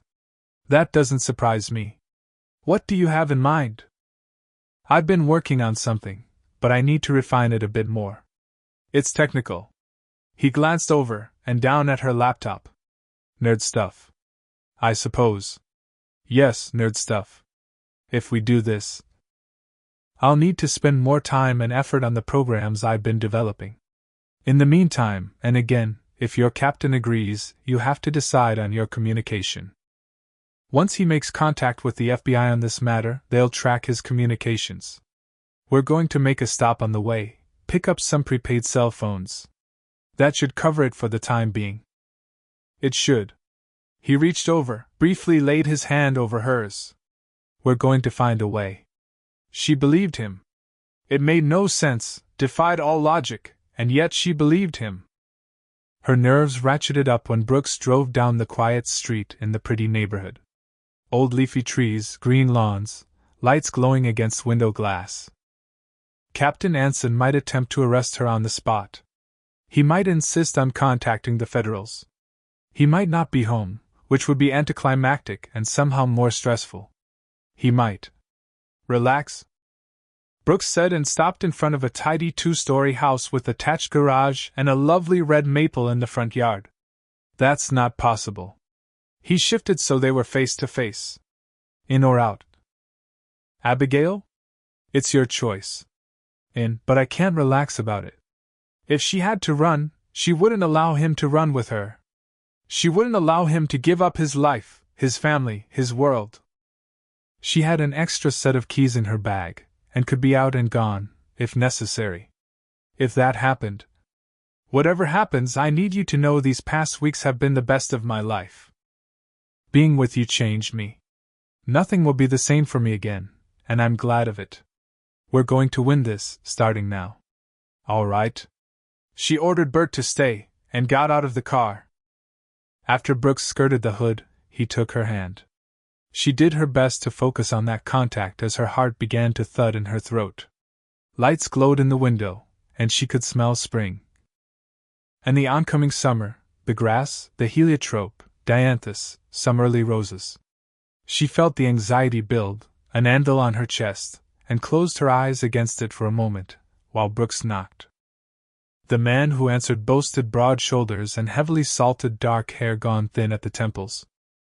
He wore khakis and a blue golf-style shirt with reading glasses hanging from the pocket by the earpiece. His feet were bare, and from somewhere behind him, Abigail heard the commentary of a ball game.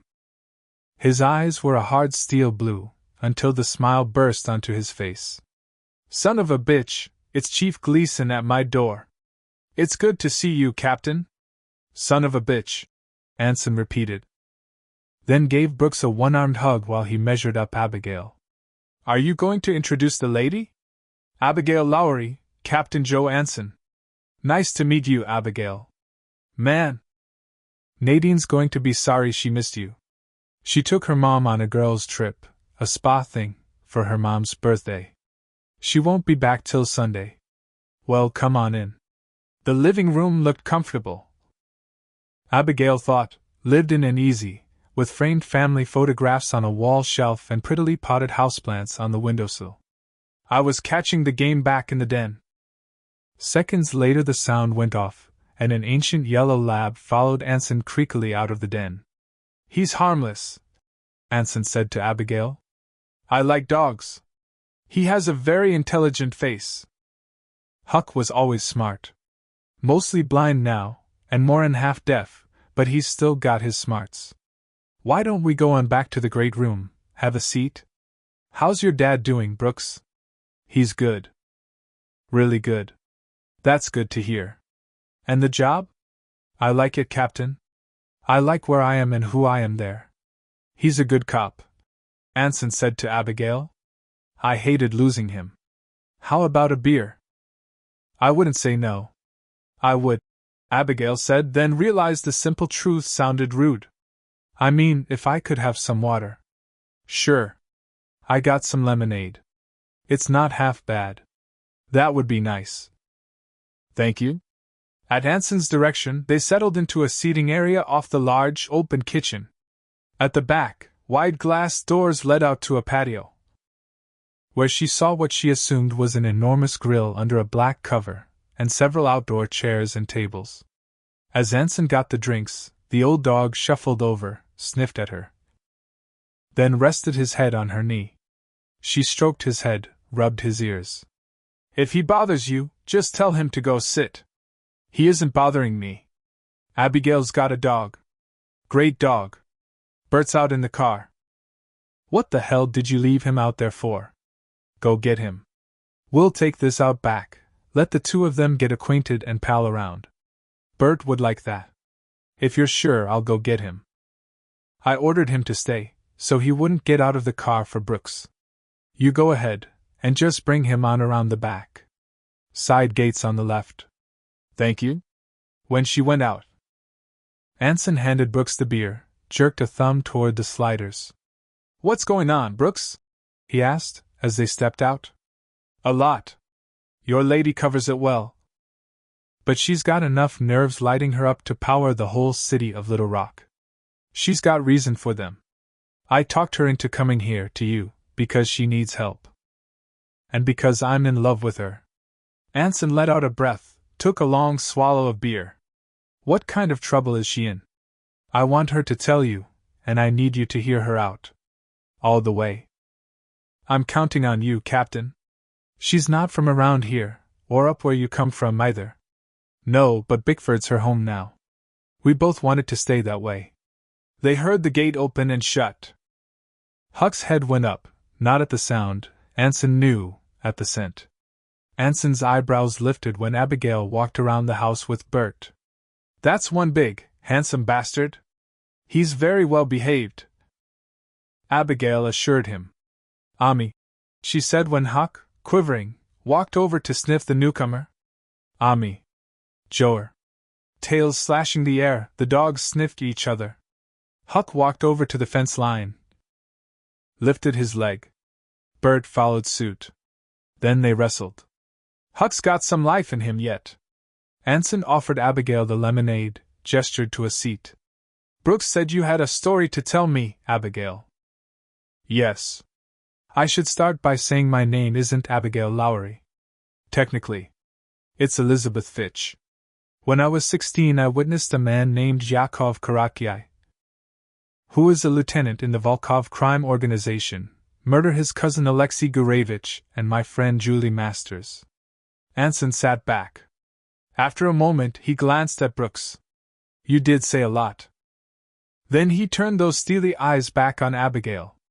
Why don't you tell me about that? 25. She couldn't know if he believed her. His face showed nothing, no surprise, no doubt, no understanding. As Brooks had, he interrupted the flow a few times with questions, then only nodded so she'd continue. Before she finished, the dogs came back for rubs, and were both sprawled out, exhausted from the play, when she stopped. I remember some of what you're telling me, Anson began. It was big news at the time, especially within law enforcement. 2 U.S. Marshals killed, another wounded, The witness in a mob-related double murder missing. Your name and face was all over the national media for some weeks, and there were a number of interagency memos on you. Yes. I know. As well as an outstanding warrant for fleeing a scene. A bolo and APB. You're wanted for questioning in the matter of those agents' deaths, and the explosion of the safe house. Wanted for questioning is simply a ruse in order to charge me for murder, or accessory to murder. How would you be privy to interoffice communication? Saying nothing, Brooks reached over, unlaced her fingers, kept his hand on hers.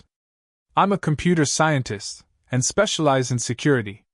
I'm also a hacker. Marshal Service and the FBI? Yes. I'm very skilled, and this has been a priority for me. Both Keegan and Cosgrove made statements which claim they came in. Found Terry down in the kitchen and her weapon missing.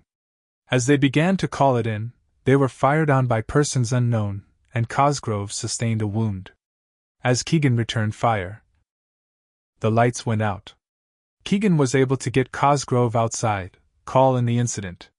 But before he could go back in for Terry, or to find me or John, the house exploded. He also claimed he believed he saw someone fleeing. That about sums up what I remember from it. Anson agreed. One of the prevailing theories is I grew panicked, or perhaps bored, and contacted the Volkovs to make a deal. They tracked me to the safe house, and I fought with Terry as I tried to get out. Either I or persons unknown associated with the Volkovs shot John. Fired on Keegan and Cosgrove, and either escaped in the confusion or was taken. The assassins then blew up the house to cover the tracks, or I did it. A 16-year-old girl getting the draw on two marshals and blowing up a house. Brooks shook his head. I wouldn't buy it. A highly intelligent girl who'd been trained personally by one of those marshals in firearms, who'd requested and received $5,000 in cash from her trust fund, who'd forged IDs, had spent a summer while the legal wheel slowly turned, thinking about what would happen to her once she testified. The logic of it stood firmly enough for Abigail. It's reasonable to believe that girl snapped, tried to make it all go away. Reasonable, Anson commented. When there's nothing to contradict the statements and timelines, such as a conflicting statement from an eyewitness. I don't believe the theory I murdered John and Terry, or had a part in their murders, will hold. Abigail told him. But I do believe if I'm taken in, that won't matter. I'll be dead within 24 hours. It might be staged as a suicide, but I favor direct elimination. You're very cool about it, Anson observed. I've had a number of years to consider what they'd do to me if they could. Why come in now? She looked at Brooks. If I don't, nothing changes. And so much already has. Brooks asked me to trust him, and in doing so, to trust you. I'm trying. She's been feeding, anonymously, an FBI agent based in Chicago with intel on the Volkov organization. And you have that intel because you're hacking into the Volkov network? Puffing out his cheeks, Anson sat back. You must be one hell of a hacker. Yes, I am. The Volkov organization is very computer-centric, and they believe they're very safe, very well shielded. They have excellent techs, she added. I'm better than they are. Also, Ilya is consistently careless in this area. It's, in my opinion, a kind of arrogance. He uses email and texts routinely for both business and personal correspondence. They've made a number of arrests on that intel, Captain, Brooks said. Who's your FBI contact? Abigail looked at Brooks, got his nod. Special Agent Elise Garrison. Why didn't you go to her with your story? If it leaked, and I know there's at least one Volkov mole inside the Chicago office, she could be taken, tortured, killed. Killed outright. She could be used to lure me in. They haven't been able to trace the contact to me. Once they do, her life and mine are put at serious risk. You want someone to make contact for you. Someone who isn't, as far as any check would show, connected in any way to Elizabeth Fitch. Someone, Brooks continued, with a sterling record in law enforcement, someone with position and authority. Credibility. Someone this garrison is likely to believe. And if I buy into this, I go to Chicago and make this contact, what then? It opens the door for us to set up a meet between her and Abigail, at a location we choose. I would continue to monitor law enforcement chatter and communications, so I know if they'd attempt a trap, or if any of the people I believe or suspect to be in league with the Volkovs learn of the communication. You're crossing a lot of lines here. He turned a cool, hard eye on Brooks. Both of you. Tell me, Captain, what do you think her chances are of living to testify if she goes in straight, with the moles in place, the Volkovs whole? I believe in the system, Brooks. I believe they'd protect her. But I can't blame her for not believing it. If it was someone I loved, I'm not sure I'd believe it either. He exhaled deeply. In the quiet yard with the dogs softly snoring, a little garden fountain gurgling, Abigail wondered the scrape of her nerves under her skin didn't screech like nails on a blackboard. We may be able to do this your way, smoke out Keegan and Cosgrove, and those like them, Anson began. We may be able to make some key arrests that put a hard dent in the Volkov organization. And then? Are you willing to go into witness protection? He asked Brooks. To give up where you like to be, who you like to be? I wouldn't have agreed to come here if I believed that would be a result. Elizabeth Fitch will meet Special Agent Garrison, will testify. Only 3 people know Elizabeth Fitch and Abigail Lowry are the same person, and that has to remain constant. If a connection is made between them, I'll disappear. I can do it. Abigail. No. She said again quietly, fiercely, to Brooks. You need to do the right thing, and you need to protect me. You can do both.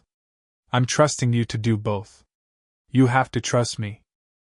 I'll be Elizabeth again, for this, and then she's gone. She'll disappear, and Abigail can live her life. I know how to bring down the Volkovs, and in a way I believe they'll never fully recover from. It's not about guns and knives and blood. It's about keystrokes. You're going to take them down with a computer? Anson demanded. Her eyes, calm and green, met his. That's exactly right. If I can do what I've theorized, and the authorities listen and act, this will be over. I'm putting my life in your hands, Captain Anson, because Brooks trusts and respects you without qualification. Let's go in, have some coffee, Anson said after a moment, and talk this through. She insisted on driving back. Brooks had barely slept in 36 hours, and would be on duty within another 6. So he kicked back the seat and caught a little sleep on the drive, and gave her time to go over everything again. Joseph Anson would go to Chicago. Make contact. He would not use or reveal the name Abigail Lowry but tell Agent Garrison that Elizabeth Fitch had come to him, told him the story, given him the agent's name. He'd relate information Abigail had previously funneled to Garrison. If Garrison followed her previous pattern, she would report only to her direct superior. Then the process would begin. So many things could go wrong. But if they went right, she could belong to the man sleeping beside her. She could learn what to do at backyard barbecues. She could become Abigail so that everything that happened from that point on would be real. She would finally look out from the witness chair in the courtroom, stare into the eyes of Karakia Ilya, Sergei Volkov, and speak the truth. As Elizabeth. No, as Liz, she thought. At least in her mind, she'd speak as Liz for Julie, John, and Terry. And she'd use everything she'd learned in the past 12 years to strip the bones of the Volkov organization clean. He stirred as she turned toward her cabin. I've been thinking, he said. I thought you were sleeping. Some of both. He brought the seat back up, scrubbed at his face with his hands. So I was thinking you should ask me to move in with you. I'm practically living here now, he added when she said nothing. But maybe you could make it official. Do you want to live here so you can protect me? That would be a side benefit. Other side benefits include having my stuff handy, some closet and drawer space, and easy access to sex. All of those are pluses. But the main reason I want to live here is because I love you and I want to be with you. She sat for a moment, looking at her cabin. Hers, she thought. The house, the gardens, the greenhouse. The little creek, the woods. She'd come to think of them as hers, to feel that belonging. For the first time, she'd come to think of a place as home. Hers. If you moved in, you'd need security codes and keys. They'd sure be handy. I'd like to think about it, if that's all right. Sure. The single word, so easy as he got out of the car. Opened the back for the dog to jump out, told her he was confident he'd overcome any objections she might voice, and have his way. It should have irritated her, she thought. It should even insult her. And yet it did neither. It simply reminded her who he was. Theirs. She tried out the word, let herself wonder over it while they waited for Bert to relieve himself after the drive.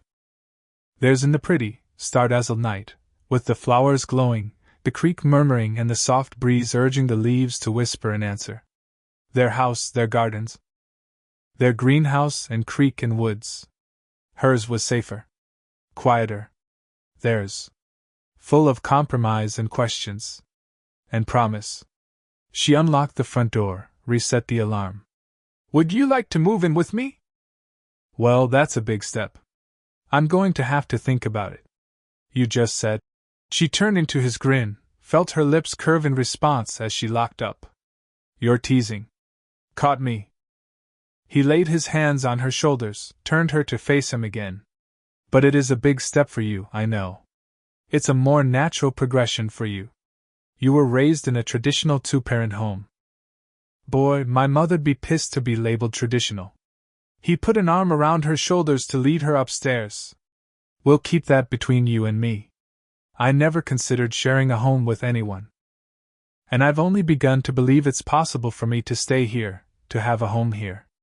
Believe it, and keep believing it.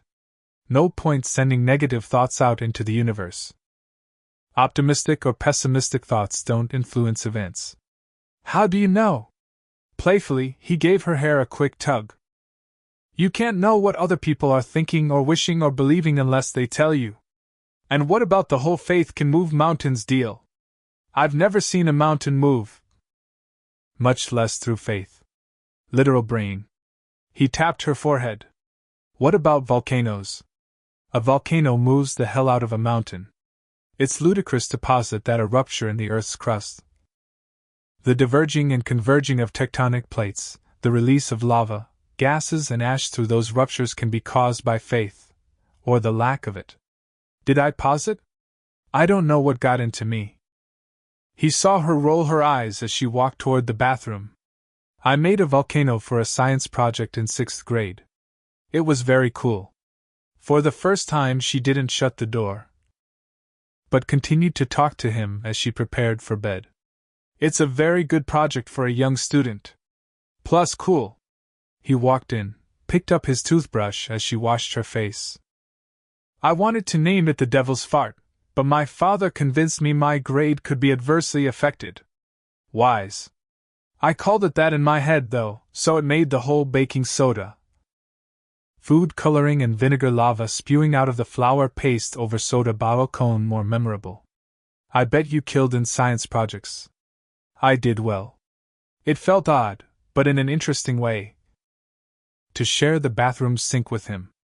I built an underwater volcano on converging tectonic plates to demonstrate how islands are formed. He lowered his toothbrush, narrowed his eyes at her in the mirror. Underwater volcano. Yes. Hot water always rises to the surface of cold, and floats. With the baked clay model. Baked clay. Yes. And the remote-controlled plates, I was able to create a very satisfying eruption. How old were you? 9. Show off. I did enjoy doing well in school. You're talking about science projects, so I'll relax and sleep better. It's working for me. She found when she lay beside him in the dark, her mind drifting, it worked for her as well. Brooks arrested Roland Babbitt as his first official duty of the morning. He felt pretty damn good about knocking on Babbitt's door at 7 a.m. Better yet when the heavy-eyed, bed-headed Babbitt opened the door. Roland Babbitt? Yeah. Is there a problem? There is for you. I'm Chief Gleason of the Bickford Town Police, and this is my deputy Boyd Fitzwater. I have a warrant for your arrest. Huh? And another to search your room, belongings and vehicle. You're going to need to get dressed and come with us. What's this about? Under arrest? That's crazy. Not considering you're in possession of burglary tools, and used same at 2:15 this morning to illegally enter the Ozarks suite, which is both locked and posted. Roland's eyes, not so heavy now, took a long study of Brooks's face. I want to make a phone call. No problem. You can have your phone call once we're at the station. I'm going to give you a chance to get dressed. Or we can take you in while you're in the hotel robe. It's a nice robe. I'd like to get dressed. Okay then. Boyd, why don't you read Mr. Babbitt his rights while he puts some pants on? Brooks held up the search warrant before he started wandering the room. Nice view. Mr. Conroy does it up right. You try the restaurant for dinner? Room service. Roland dragged on a pair of pants, pulled out a t-shirt. I had the steak. How was it? Bloody and good. Yeah, they do it right.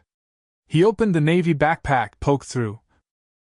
Then put the lockpick set in an evidence bag. You visiting? Despite the circumstance, Roland snorted out a laugh. Everybody asks? You know by now I'm here on business. Steuben Price out of Little Rock. As he sealed a mini tape recorder into a bag, Brooks's voice stayed smooth and easy as warm cream. I was on the job down there. You probably know that by now. 2.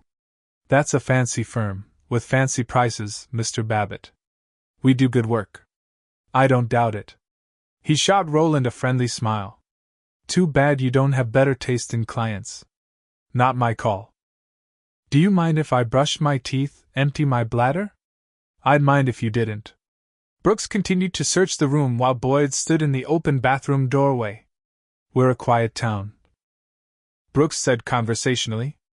Oh, it can heat up some now and then, especially this time of year and on through the summer. A lot of tourists, a lot of conflicting personalities, you could say, stewing in all that heat. But we don't often run into PIs from fancy city firms doing some biennale right in our landmark hotel. I'm going to get my ass kicked over this. In a gesture that mirrored his attitude, Roland spat toothpaste in the sink. Lose my bonus. I was hoping to bring my wife down for a kid-free break after she has the baby. When's she due? August 15th. October's a pretty time in the Ozarks, Brooks commented, as Roland came out. We'd be happy to have you, when you're visiting. Boyd, you can finish up with the search. I'll take Mr. Babbitt in. You're not going to cuff me? Brooks offered that friendly smile again. You want me to? No. I appreciate it. I don't figure you're going to run, and if you did? Where are you gonna go? He didn't run. Even if he'd had somewhere to run, he was made, his cover blown, the job in pieces. At the station, Brooks gave him a cup of decent enough coffee, a phone and a few minutes of privacy, at a desk rather than in a cell. After he made the call, Roland sat brooding. You finished up there? Brooks asked him. Yeah. Finished. Why don't we talk in my office? Jeff? Brooks said to his part-timer. Don't go poking in or sending in any calls, all right? Not unless it's important. Yes, sir, Chief. Have a seat. Brooks closed his office door, walked over to lean a hip on his desk. Well, I'm going to tell you straight. You're in some trouble here, Roland. I got a lawyer coming down. Fancy lawyer from the fancy firm, I expect. Still, we got you pretty cold on the biennale. Camera caught you in the hall, at the door. Then the other cameras caught you poking around inside the suite. Got your lockpicks. As if sympathetic, Brooks let out a breath, shook his head. Even a fancy lawyer's going to have a time getting around that, don't you figure? Could mean a little jail time and put a hurt on your license. And a baby coming. I'd hate for your wife to visit you in jail in her condition. Jail's doubtful, but the hurt on my license. Hell. Roland pressed his fingers to his eyes. Might be okay there. It's the first thing on my record. Brooks lifted his shoulders, let them fall. Might be. I'm not usually sloppy. I figured the look around for a breeze. I didn't spot the cameras. Don't be too hard on yourself. They weren't there until after you stopped by Abigail's. Uh-huh. Now, Roland's eyes met Brooks's in perfect understanding. Her dog and her Glock scared the hell out of me. You scared her. She's a city girl still. Brooks lied cheerfully. Alone out there, no close neighbors. Add to that how she makes her living. I'm sure you know that already. Working security, always looking for how people get around it and do what they do. She's a bit jumpy.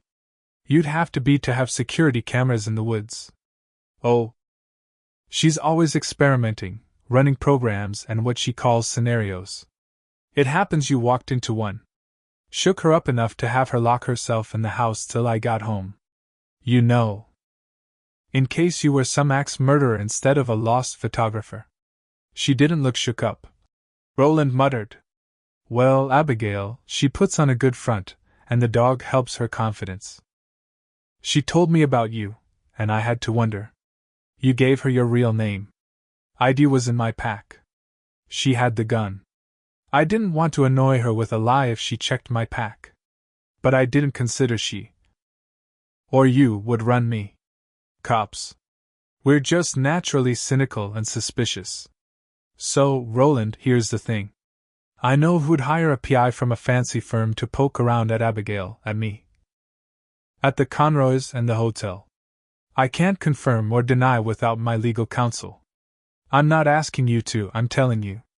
Lincoln Blake would do close to anything to get that asshole son of his off. Including hiring out for somebody to plant false evidence, make false statements.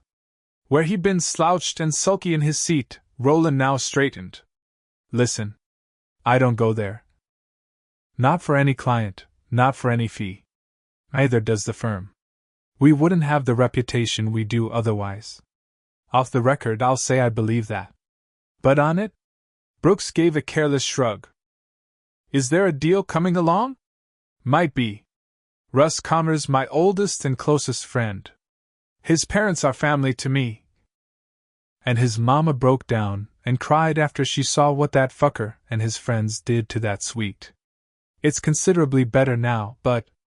Brooks picked up a file, handed it to Roland. We took those after Justin Blake and his idiot friends got done with the place. Jesus, Roland muttered, as he examined the photos. That kind of damage? That's not careless or stupid or childish. It's downright mean. That's just what Justin Blake is. Brooks reached over to hand the file back. And when the fucker managed to make bail, he comes out to the house of the woman I'm in love with. Stoned, armed, in the middle of the night. He was stupid enough to take a jab at me with the knife he'd brought to slash my tires with. He upset my woman, and Roland, that upsets me. You might see why she reacted the way she did when you came hiking on down to the house. Yeah, maybe. Yeah. Justin caused over $100,000 in damages to that suite. He punctured my tire. Tried to puncture me, and scared my lady. And that's over and above him being a pain in my ass since I took this job. He's going down for what he's done, Roland. I will make it my mission in life to see to it. He's earned it, and if I gave a rat's flea-bitten ass, I'd say he needs it. He's got something twisted in him. I don't like working for Blake. He's a son of a bitch. There's nothing about his son you just said I don't agree with. I'll take my lumps on this if I have to. But I hate taking them on behalf of those two dicks. I can't blame you a bit. So here's the deal, before the lawyer gets here. Go away, Roland. I don't just mean leave town, though as I said you come back to visit with your wife, we'll be happy to see you. I mean go away from this. It's upsetting my friends, it's upsetting my lady. And you're wasting your time, because Justin Blake isn't going to slide his way out from this one. I don't blame anybody for doing a job they're hired to do, on the right side of the law, that is. But this can go pretty hard on you, and I can make it so your firm takes a hit. Maybe it's not much, considering, But I don't know why they'd want the bad publicity. I have to turn in my reports. You go right ahead on that. You didn't find anything on me, on Abigail, on the Conroys, because there's nothing to find. But if you keep poking at us, I'll find out, and it'll go different. You got far enough in this to know computers are Abigail's playground. There's a threat buried in there. I'm not burying a thing. I'm giving you the facts as I see them. I can let this go. You keep your clean record, you turn in your reports, and go home to your wife. Your lawyer's not going to cook you up a better deal. Why are you? For the reasons I just gave you, and one more. I don't much want to lock you up, Roland, that's another fact. If I'd gotten a different sense of you, if I thought you were the kind who enjoys working for a man like Blake, who'd edge over more than crossing a property line or going into a locked room to take a look around, you'd be in a cell right now. I'd work to keep you there. I'd like to call my boss. Give him the status. Go ahead. Brooks pushed off the desk. I met your mother. Brooks leaned back again. Did you? I walked down, getting that sense, like you said. That house, it's amazing. We're partial to it. Go ahead and make your call. Brooks told him, and strolled out. 26. Abigail put everything else aside and focused entirely on the creation of the virus. She'd made numerous attempts to piggyback it on the worm she'd already constructed, but the results weren't satisfactory. She could do considerable damage with the worm. But with the worm boring openings into the Volkov network, the virus that followed, spreading through those openings, would devastate. To accomplish everything she needed, it had to be very fast, very complete, and trigger no alerts. She'd always considered the project a kind of hobby, one she'd hoped would one day pay off. Now it was a mission. If she had time to build more equipment, or the luxury of hiring another skilled tech or two. But she didn't, so speculating proved useless. This was only for her. In any case, over time she developed her own programming language, the better to thwart anyone who attempted to hack into her files, and even if she could hire on, she'd have to teach someone her language and techniques. Faster, more efficient, to do it herself. She ran the next test, watched her codes fly by, and thought, no. It remained too unwieldy. Too separate, took too long. She sat back, her hair twisted up off her neck and secured with a pencil. As she studied the screen, she drank ice green tea for clarity of thinking. The tea? The 2 yoga breaks she'd made herself take, the absolute quiet, didn't appear to help. When her alarm sounded, and Bert went on alert, she checked her monitor. She hadn't expected Brooks so early, she thought, as she spotted his cruiser, then glanced at the time. She'd worked straight through the morning and into the middle of the afternoon. 6 hours, she thought, with no appreciable progress. Maybe it was beyond her after all. She started to get up, to unlock the doors for him, then remembered she'd given him keys and the security codes. An uneasy step, she admitted. But the advantage right that moment was she didn't have to stop to let him in. Still, there would be someone in the house, in her space. How was she supposed to concentrate on something this complex, this delicate, unless she was alone? Which tore apart her fantasy of a state-of-the-art computer lab and a team of highly skilled techs. But that was only fantasy, because she always worked alone. Until... Hey! Brooks walked in, set a bag on the counter. How's it going? Not as well as I'd like. I need to try another sequence test again. How long have you been at it? It doesn't matter how long. It's not done. Okay. I'll get out of your hair as soon as I put this stuff away. I brought some of my things over, so I'll deal with that upstairs. If you're not done when I am, I'll find something to do. Was her only response. She tried not to tense up at the sound of the refrigerator, the cupboards opening and closing. When silence returned, she let out a cleansing breath and dived in again. She forgot he was there. Over the next 2 hours, she lost herself in the codes and sequences. When the headache and eye strain finally stopped her, she rose for medication, for fluids. And remembered him. She went upstairs. The quiet held so absolute she thought he must be napping. But she didn't find him in the bedroom. Curious, she opened the closet. There were his clothes hanging with hers. Shirts, pants. A suit. She'd never seen him in a suit. She trailed her fingers over the sleeve as she studied the shoes and boots on the floor of the closet. They shared a closet, she thought. So much more intimate and vital somehow than sharing a bed. Crossing over, she opened drawers in the bureau. She'd meant to reorganize to give him space, but had forgotten in the work. He'd seen to it himself. She'd need to alter some of his choices. But that was a small thing. Closing drawers, she stepped back, took a turn around the room. Should she buy another dresser? A chest of drawers? Would they need one? Would he stay? A movement out the window caught her eye, and stepping closer, she saw him, hoeing at weeds in her vegetable patch. He'd mounted up her potato plants, something else she'd meant to do that day. Sweat dampened his shirt, gleamed wetly on his arms, and a bald cap shaded his face. And oh, the thrill of it! The unexpected and staggering thrill of it! His clothes hung in the closet with hers as she stood at the bedroom window and watched him work the garden under a sky like bleached denim. She spun away from the window, hugging herself. Then ran downstairs. In the kitchen, she found the food he'd brought in the fridge and the dozen lemons she'd bought a few days earlier. She made fresh lemonade. Filled 2 tall glasses with cracked ice and poured. She put the pitcher and glasses on a tray and carried it all outside. "It's too hot to hoe," she called out. "You'll be dehydrated." "Nearly done."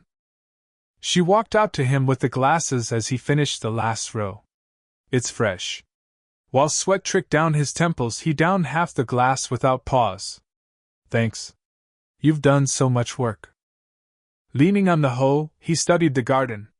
"I'm hoping to sample those butter beans, come harvest.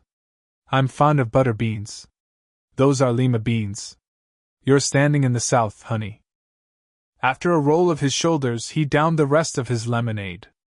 "I haven't worked a garden since I headed down to Little Rock. Didn't know I missed it. Still, it's hot and close." She touched his hand to bring his gaze back to her. "I wasn't very welcoming before. Work's allowed to get in the way now and again. Mine does and will. Mine, in this case, is frustrating. I thought I'd be closer. Can't help you on that. I don't understand a damn thing you're doing. But I can work a garden, and I can grill up those steaks I picked up, so you can have more time at it." He cocked his head as he studied her. "But I'd say it's time for a break all around, and I sure as hell need a shower." "You're very sweaty," she agreed, and took the hoe from him to carry it to her little garden shed. "I can pick some of the lettuce, and a few other things, for a salad when you're done. I'm thinking we." "You've already done more than your share in the garden." "Not we in the garden." He took her hand, pulling her along toward the house. "We in the shower. I really should.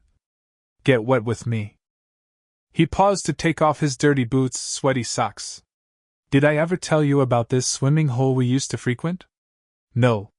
It's not that far from here, a little higher in the hills. Really more a bend in the river than a pool, but it worked fine." Taking her glass, he set them both down on the counter as he moved her through the kitchen. "Water's cool. The color of tobacco, I'd say, but clear. Russ and I and some others used to ride our mountain bikes up there on those long, schoolless days of summer, strip down and cool off. The first time I skinny dipped with a girl was there, at what we locals call Fiddlehead Pool, because there's fiddlehead ferns thick as thieves up there. I'll take you sometime." "That sounds very interesting, but right now—" He'd managed to get her into the bedroom, began to back her toward the bath. "You need to get naked and wet. Let me help you with that."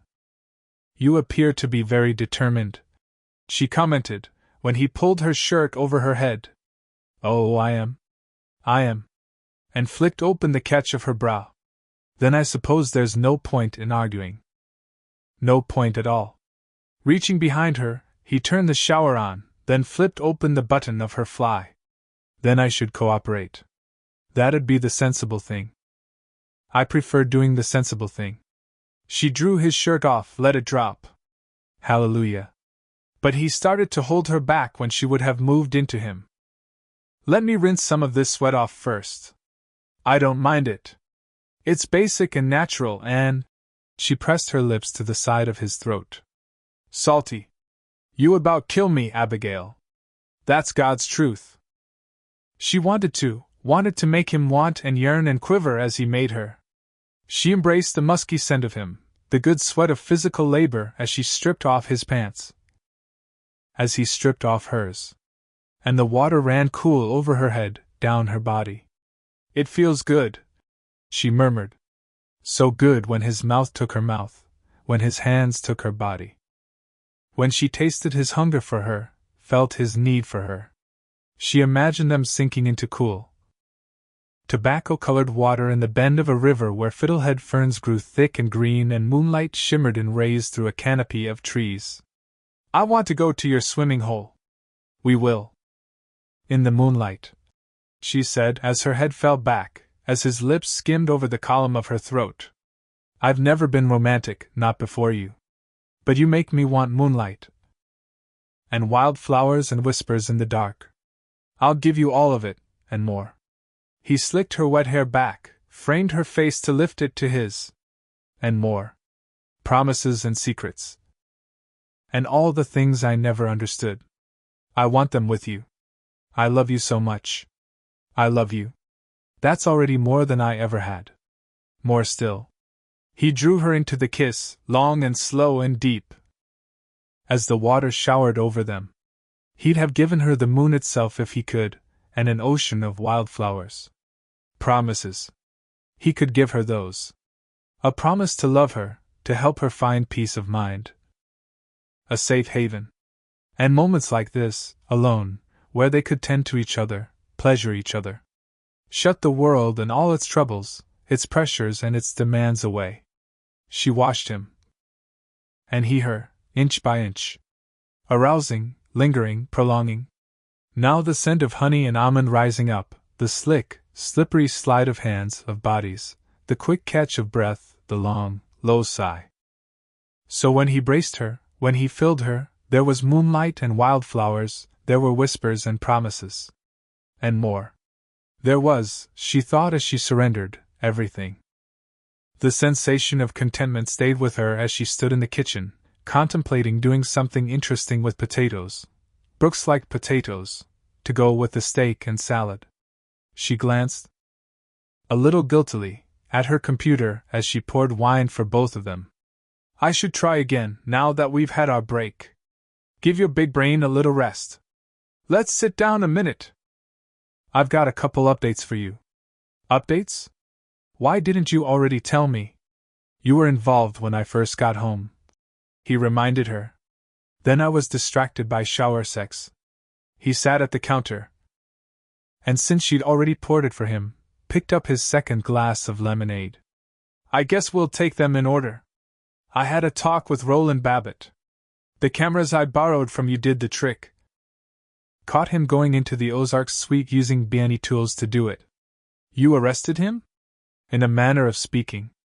I have to say I liked the guy, once we got things aired and ironed out. He ran it through for her, but she didn't sit. Instead, she kept her hands busy scrubbing then quartering small red-skinned potatoes. You told him he frightened me.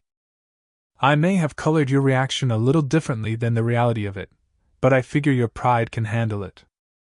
You prevaricated so he'd feel some sympathy toward me and less curiosity about the cameras, the gun, and so on. I like prevaricated. It's an important word, and classier than lied. You believed him, too, believe he'll just leave and not pursue his investigation. I do. He's a family man at the base of it, Abigail, and with his wife expecting their third child. He doesn't want to risk his livelihood on this or go through the upset and pressures of a trial. His firm isn't going to want to deal with the publicity we could generate. especially as one of their operatives saw photos of the damage on the hotel. And over that, he doesn't like Blake or the boy. But he works for them. Roundabout, yeah. I work for them, roundabout. As I'm a public official. Doesn't mean I have to like them, either. You're right, of course. I made him a good deal, one he can live with. He can turn in his reports, fulfill the contract with the client, move on. If there's no more danger from that quarter, the logic you used to contact the authorities now, to move forward with testifying, doesn't hold. He reached out to still her hands for a moment, to bring her eyes to his. It does if you consider that down the road something like this may happen again. If you consider you're never going to feel rooted here, the way I think we both want you to, until you finish this. That's true, but perhaps we could delay. Take more time too. She trailed off when he said nothing, only looked at her. Delay is an excuse. It's fear, not courage. I'm never going to question your courage. Or criticize the way you've coped. That means a great deal to me. I want it over, Brooks. I do. And having taken appreciable steps toward that end is frightening, but it's also a relief.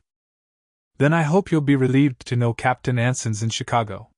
He intends to contact Agent Garrison tonight. He called you? Late this afternoon, on the drop phone. I'm grateful to him. She began mincing garlic, her eyes trained on her hands on the knife, as the pressure built in her chest. I hope she'll believe him. You picked a smart, capable, honest woman. Yes. I was very careful in my selection. Anson's a smart, capable, honest man. We couldn't do better. We both made logical choices. It's good it's happening quickly. Delay isn't sensible once decisions are made, so it's best it's moving forward quickly. She poured olive oil, spooned some Dijon mustard with it in a bowl. After a distracted moment, she added a splash of balsamic vinegar. Except for my part. You'll get there. I'm not confident of that at this point. I am, so take some of mine. He watched her spoon a little Worcestershire in the bowl, then some Italian dressing he knew she used primarily for marinades. In went the garlic, some pepper, a little chopped fresh basil. What are you doing there, Abigail? I'm going to coat the potatoes with this and roast them. I'm making it up, she added, as she began to whisk the mixture. It's science. And science keeps me grounded. Experimenting is satisfying when the results are pleasing. Even when they aren't, the process of the experiment is interesting. He couldn't take his eyes off her. She whisked, sniffed, narrowed her own eyes, added a little something more. Pretty as a picture, he thought, with her hair still a little damp from the shower and pulled back in a short, glossy brown ponytail. She'd put on a sleeveless shirt of quiet gray and jeans that rolled up into casual cuffs just above her knees. One of her nines sat at easy reach on the counter by the back door. Her face, those wide green eyes, stayed so sober, so serious, as she put the potatoes into a large bowl. Poured the experimental mixture over them, reached for a wooden spoon. Marry me, Abigail. She dropped the spoon. Bert sauntered over to sniff at it politely. Well, that just popped out, he said, when she just stared at him. You were joking. She picked up the spoon, set it in the sink, lifted another from a pottery sleeve. Because I'm cooking, and it's a domestic area. I'm not joking. I'd figured to set the scene a lot better when I asked you. That moonlight you want, flowers, maybe some champagne.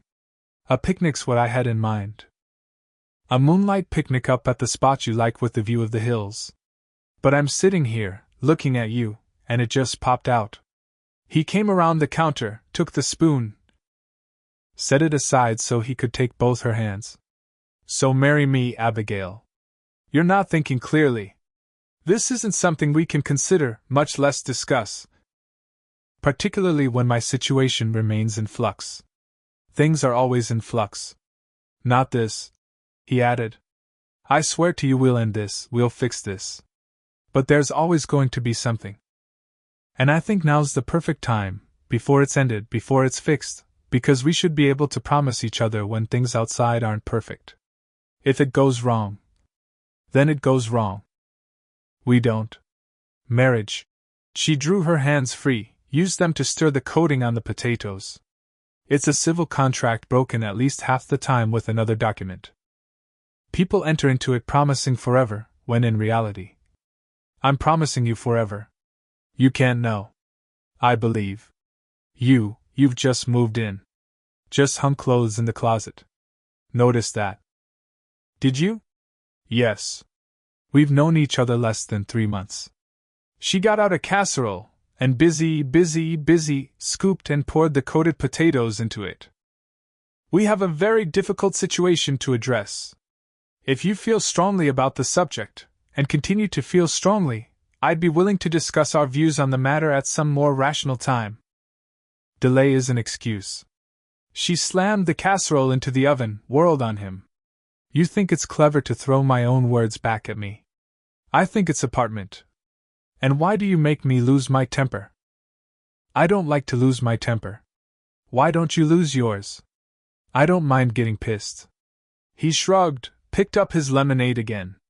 I'm not right at the moment. I'm more interested in the way you're twisting yourself into knots because I love you and I want to marry you. I'm not twisting myself into knots. I've very clearly given you my opinion on marriage. And no, you very clearly gave me your mother's opinion. Very carefully, she picked up a cloth towel, wiped her hands. That was uncalled for. I don't think so, and it wasn't said to hurt you. You're giving me cold logic and statistics. That's your mother's way. I'm a scientist. Yeah, you are. You're also a giving, caring woman? One who wants moonlight and wildflowers. Tell me what that part of you wants, what that part of you feels, not what your mother pushed into your head as long as she could. How can this be so easy for you? Because you're the one. Because I've never felt for anyone what I feel for you. I want a lifetime with you, Abigail. I want a home with you, family with you. I want to make children with you, raise them with you. If you truly don't want any of that with me, I'll give you the best I've got, and hope you change your mind. I just need you to tell me you don't want it. I do want it. But I don't know. How can anyone think when they feel so much? You can. You've got that big brain to go along with that big heart. Marry me, Abigail. He was right, of course. She could think. She could think of what her life had been like without him, and what it would be if she shoved those feelings down and relied only on the flat chill of logic. I couldn't put my real name on a marriage license. He cocked his brows. Well, in that case, forget it. The laugh rushed out of her.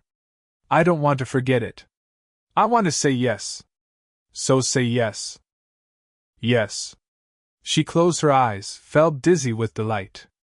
Yes. And threw her arms around him. This is right. He murmured, turned his lips to her damp cheek.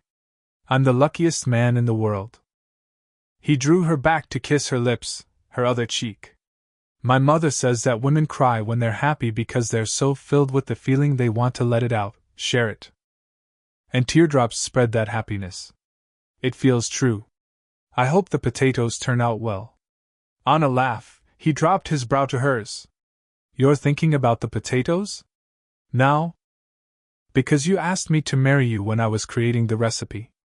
If it comes out well, it'll be a very special one. We'll pass the story to our children. If they suck, we can still pass the story on. But we won't enjoy the potatoes. Jesus, I really love you. He squeezed her until she gasped. I never believed I would have this, any of this. And now I have so much. We're going to make a life together, and create a family. We're mates. She stepped back, gripped his hands. And more. We're going to merge our lives. It's amazing that people do. They remain individuals, with their own makeup, and still they become and function as a single unit. Yours, mine, but also, and most powerfully, ours. It's a good word. Ours. Let's use it a lot. I should go out and pick our lettuce for our salad so we can have our dinner. We's another good word. We'll go out. I like that better. She started to turn for the door, went still as her thoughts aligned. Mated. Merged. If you want to mate and merge again, better turn down those potatoes. Not piggybacked. Not layered or attached. Integrated. Merged. Separate makeups, individual codes, but merged into one entity. I don't think you're talking about us anymore. It's the answer. A blended threat, yes. I tried that, but it has to be more different than combining. It has to be mated. Why didn't I think of it before? I can do this. I believe I can do this. I need to try something. Have at it. I can handle dinner. Except I don't know when to take those potatoes out. Oh. She looked at the clock, calculated. Mix and turn them in another 15 minutes. They should be done 30 minutes after that. Within an hour she'd recalculated, rewritten codes, restructured the algorithm. She ran preliminary tests. Noted the areas she needed to adjust or enhance. When she pulled her mind out of the work, she had no idea where Brooks and Bert were, but saw Brooks had left the oven on warm. She found them both on the back porch, Brooks with a book, Bert with a rawhide. I've made you wait for dinner. Just gotta throw the steaks on. How'd it go? It needs work. And it's far from perfect. Even when I complete it, I'll need to Romulanize it. Do what to it? Oh, it's a term I use in my programming language. The Romulans are a fictional alien race. From Star Trek. I enjoy Star Trek. Every nerd does. The way he used the word, nerd, struck like an endearment, and never failed to make her smile. I don't know if that's true, but I do. The Romulans had a cloaking device, one that made their starship invisible. So you need to make your virus thing invisible. Romulanize it. Yes. Disguising it as benign, like a Trojan horse, for instance, is an option, but cloaked is better. And it's the right way. It's going to work. Then we have a lot to celebrate. They had sunset. And what Abigail thought of as their engagement dinner. At moonrise, the phone in Brooks's pocket rang. That's the captain. Abigail put her hands in her lap, linked her fingers, squeezed them. She made herself breathe slowly as she listened to Brooks's end of the conversation and interpreted what Ensign told him. He made contact, she said, when Brooks ended the call. He did. She was skeptical, suspicious. I'd think less of her if she hadn't been. She checked his credentials, asked a lot of questions. Grilled him, basically. She knows your case. I expect every agent and marshal in Chicago does. He can't swear she believed he didn't know where you are, but there's not a lot she can do about that. As there's no connection or communication between you.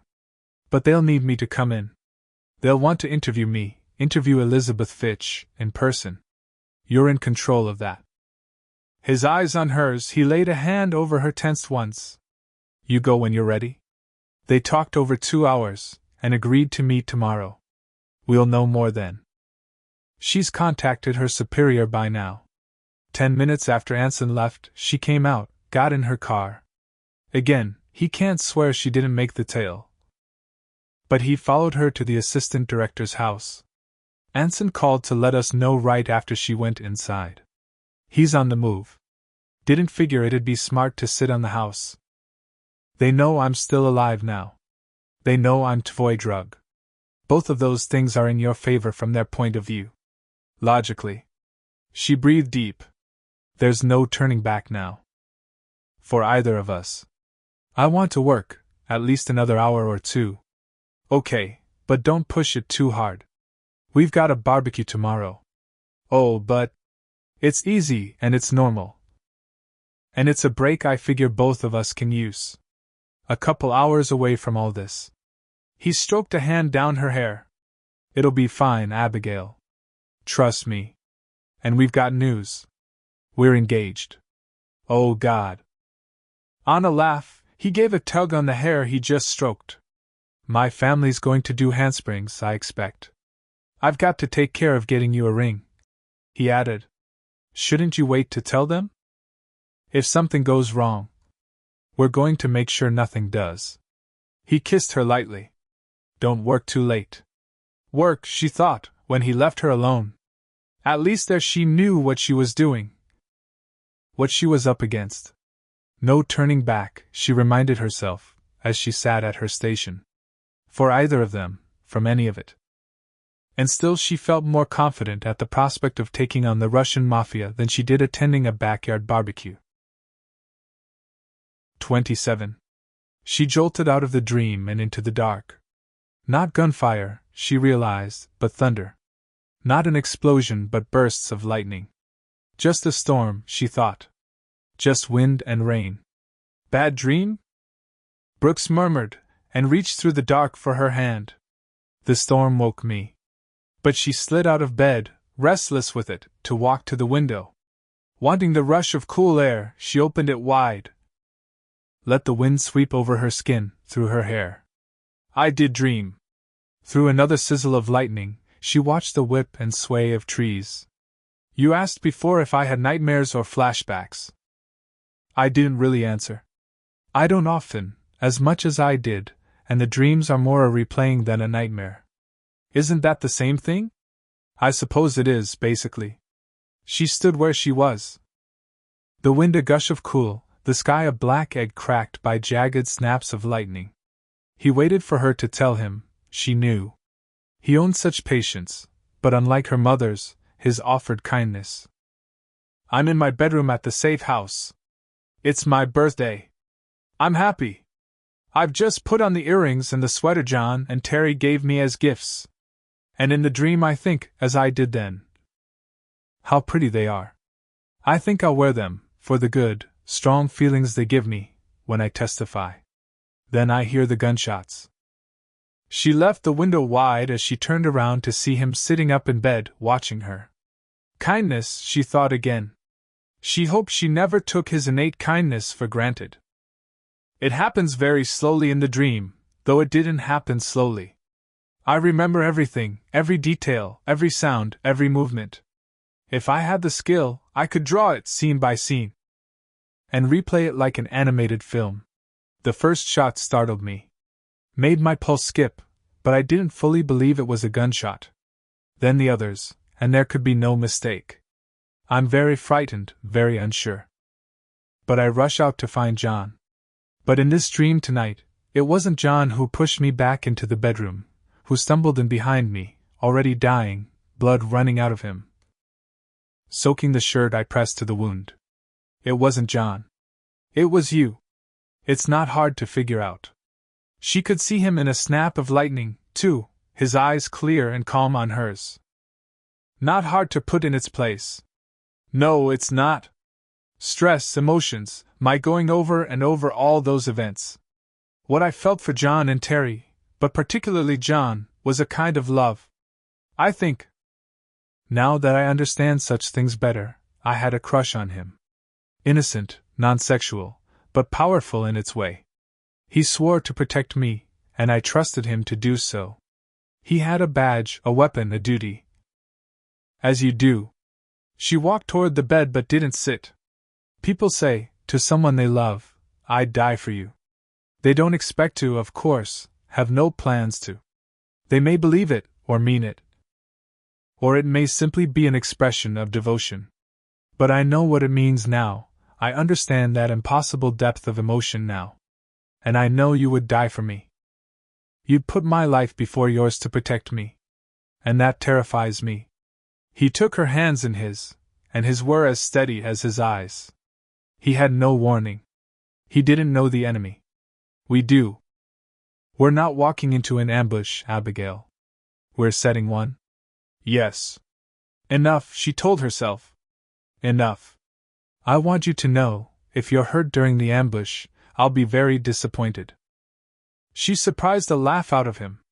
What if it's just a flesh wound? He caught her hand, tugged her down. Very disappointed. She turned to him, closed her eyes. And I won't be sympathetic. You're a tough woman with hard lines. I guess I'll have to avoid flesh wounds. That's for the best. She relaxed against him, Listen to the storm blow its way west. In the morning, with the sky clear and blue, and the temperatures rising, she worked for another hour. You need to give that a rest, Brooks told her. Yes. I need to fine-tune. It's close, but not perfect. I don't want to do anything else until I consider a few options. I'm checking something else now. Unrelated. I checked in with Anson. He's meeting Garrison and Assistant Director Cabot in about 90 minutes. I estimate I'll need another day on the program. She glanced back briefly.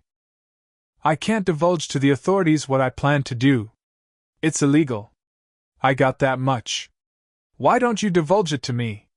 I'd rather wait until I've finished it. When I'm sure I can do what I hope to do. She started to say more, then shook her head. It can wait. I'm not sure of the proper dress for this afternoon or... She broke off, horrified. Spun around in her chair. I need to take a covered dish to your mother's. You know very well I'm not familiar with the rules. You should have told me. There aren't any rules. It's just... It says right here. She jabbed a finger at her screen. Guests often bring a covered dish, perhaps a personal specialty. Where does it say that? On this site. I'm researching barbecue etiquette. Jesus Christ. Torn between amusement and absolute wonder, he dumped milk in the bowl. It's just a get-together, not a formal deal with etiquette. I picked up extra beer to take over. We'll grab a bottle of wine. I have to make something, right away. She flew into the kitchen, began searching her refrigerator, her cupboards. He stood, watching her and shoveling in cereal. Abigail, chill it some. You don't need to make anything. There'll be plenty of food. That's not the point. Orzo. I have everything I need to make orzo. Okay, but what is the point? Taking food in a covered dish I've prepared myself is a courtesy, and a sign of appreciation. If I hadn't checked, I wouldn't have known, because you didn't tell me. She put a pot of water on the stove, added salt. I should have my ass whipped. You think it's amusing. She gathered sun-dried tomatoes, olive oil, black olives. I may not know precisely how this sort of thing functions, but I understand perfectly well your family's opinion of me will be important. My mother and sisters already like you. They may tend in that direction, until I rudely attend the barbecue without a covered dish. Just go out and pick a small head of radicchio out of the garden. I'd be happy to. But I don't know what it looks like. She spared him a fulminating glance before storming out to pick it herself. That sure took her mind off illegal computer viruses and stepping into the arms of the feds, he thought. And since she was on a tear, he thought it might be wise to stay out of her way for a couple of hours. When she stormed back in, he made a mental note that radicchio was the purple leafy stuff, in case it came up again. I need to go into the station for a couple hours, he began. Good. Go away. Need anything? I can pick whatever up on the way back. I have everything. I'll see you later then. Brooks rolled his eyes at Bert on his way out as if to say, good luck dealing with her. He'd barely gotten out the door when his phone rang. Gleason. Hey, Chief. There's a little to do over at Hillside Baptist. Ash told him. I don't handle to-dos on my day off. Well, it's a to-do with Mr. Blake and the Conroys, so I thought you might want in on it. Hell. I'm rolling now. He jumped in the car, backed it up with the phone at his ear. What level of to-do? Shouted accusations and bitter insults, with a high probability of escalation. I'm rolling, too. If you get there ahead of me, you start heading off that escalation. He thought, hell, and hit the sirens and the gas when he swung onto the main road. It didn't take him long. And he pulled up nearly nose to nose with Ash as they came in from opposite directions. You shaved off your... It couldn't rightfully be called a beard, Brooks considered. Face hair. Yeah. It got too hot. Uh-huh. As Brooks had judged, the to-do had already bumped up to a scene, and a scene was one finger jab away from a ruckus. so he decided to wait to rag on Ash about the haze he'd scraped off his face. Lincoln Blake and Mick Conroy might have been at the center of it, but they were surrounded by plenty of people in their Sunday best, lathered up and taking sides on the newly mowed green slope in front of the red brick church. Even the Reverend Good, holy book still in his hand, had gone beet red straight back into the sweep of his snowy hair. "Let's simmer down," Brooks called out. Some of the voices stilled. Some of the chest bumpers eased back as Brooks moved through. Blake had brought his stone-faced assistant, and Brooks had no doubt he was packing. Arkansas still had laws against guns in church, Christ knew for how long, but it was short odds some of those gathered on that green slope wore a weapon along with their tie and shined-up shoes. Add guns, he thought, and a to-do could go from a scene to a ruckus to a bloodbath in a heartbeat. "Y'all are standing in front of a church," he led with disapproval, laced with a thin cover of disappointment. "I expect most of you attended services this morning. I heard some language when I got here that's not fitting at such a time and place. No. I'm going to ask y'all to show some respect. It's Lincoln here started it." Jill Harris folded her arms. Mick no sooner walked out the door than Lincoln got in his face. "A man's got a right to say his piece. Mojine Parsons, Doyle's mother, squared off with the older woman. And you ought to keep that parrot nose of yours out of other people's business. I could if you hadn't raised a hooligan. Ladies. Knowing he took his life in his hands, women were apt to leap and bite. And were as likely to be carrying as their men." Brooks stepped between them. "It'd be best if you, and everybody else, went on home now. You entrapped our boy, you and that Lowry woman. Lincoln told me just what you did. And the Conroys here, they're trying to make a killing off a bit of teenage mischief." Hilly Conroy elbowed her husband aside. From the look of her, Brooks decided she'd finally found her mad. "Mojine Parsons, you know that's a lie. I've known you all your life, and I can see on your face you know that for a lie. Don't you call me a liar! Your boys run that hotel into the ground, and you're trying to make my boy pay for it. You don't want to stack your son up against mine, Mojine. If you do, and you try spreading those lies, you'll be sorry for it. You go to hell. That's enough." Mojine's husband, Clint, stepped forward. "That's enough, Mojine. We're going home. You need to stand up for your boy." "Why?" "You've been standing in front of him his whole life."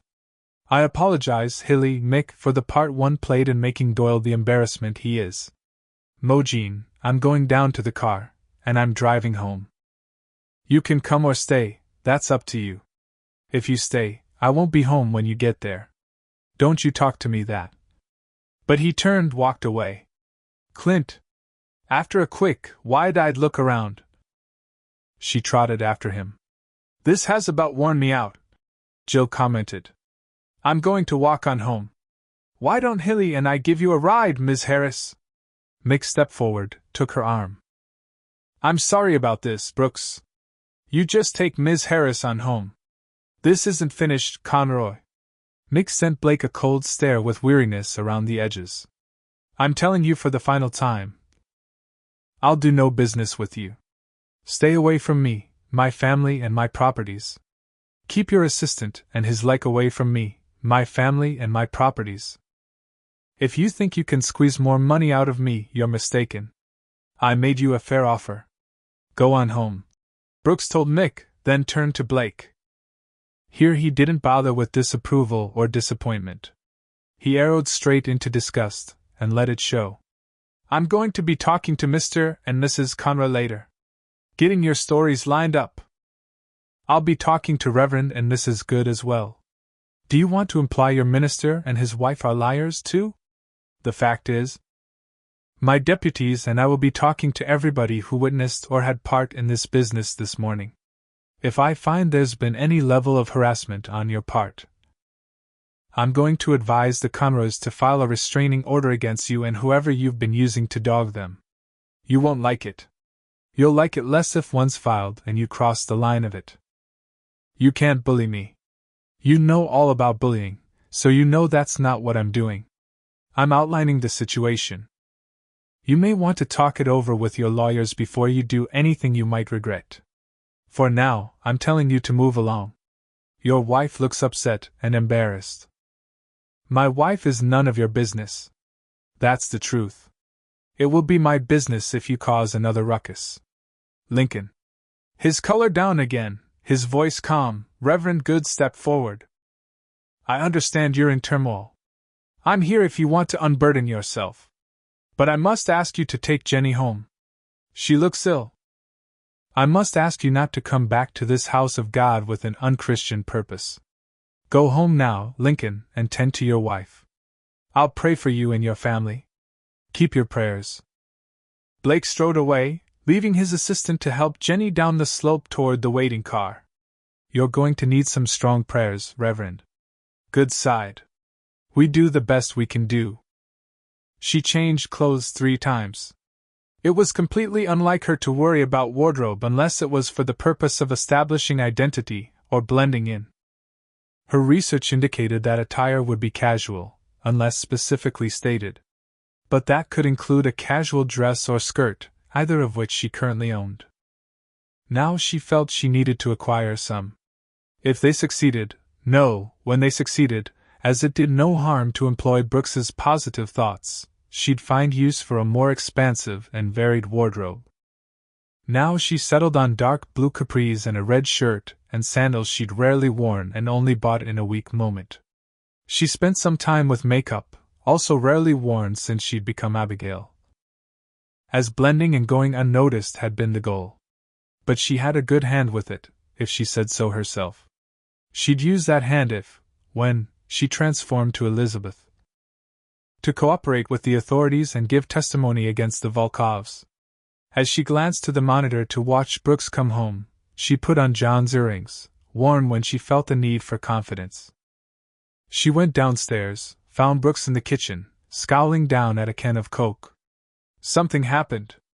Unrelated. He popped the top, guzzled. There was a to-do edging toward ruckus down at the Hillside Baptist Church. Organized religion has an unfortunate history of fostering violence. He just rubbed the cold can over his forehead. This wasn't about religion. Blake's been hassling the Conroys, and he took that to church this morning. He takes something that public, makes a fool of himself, he's lost control. He's not going to leave this alone.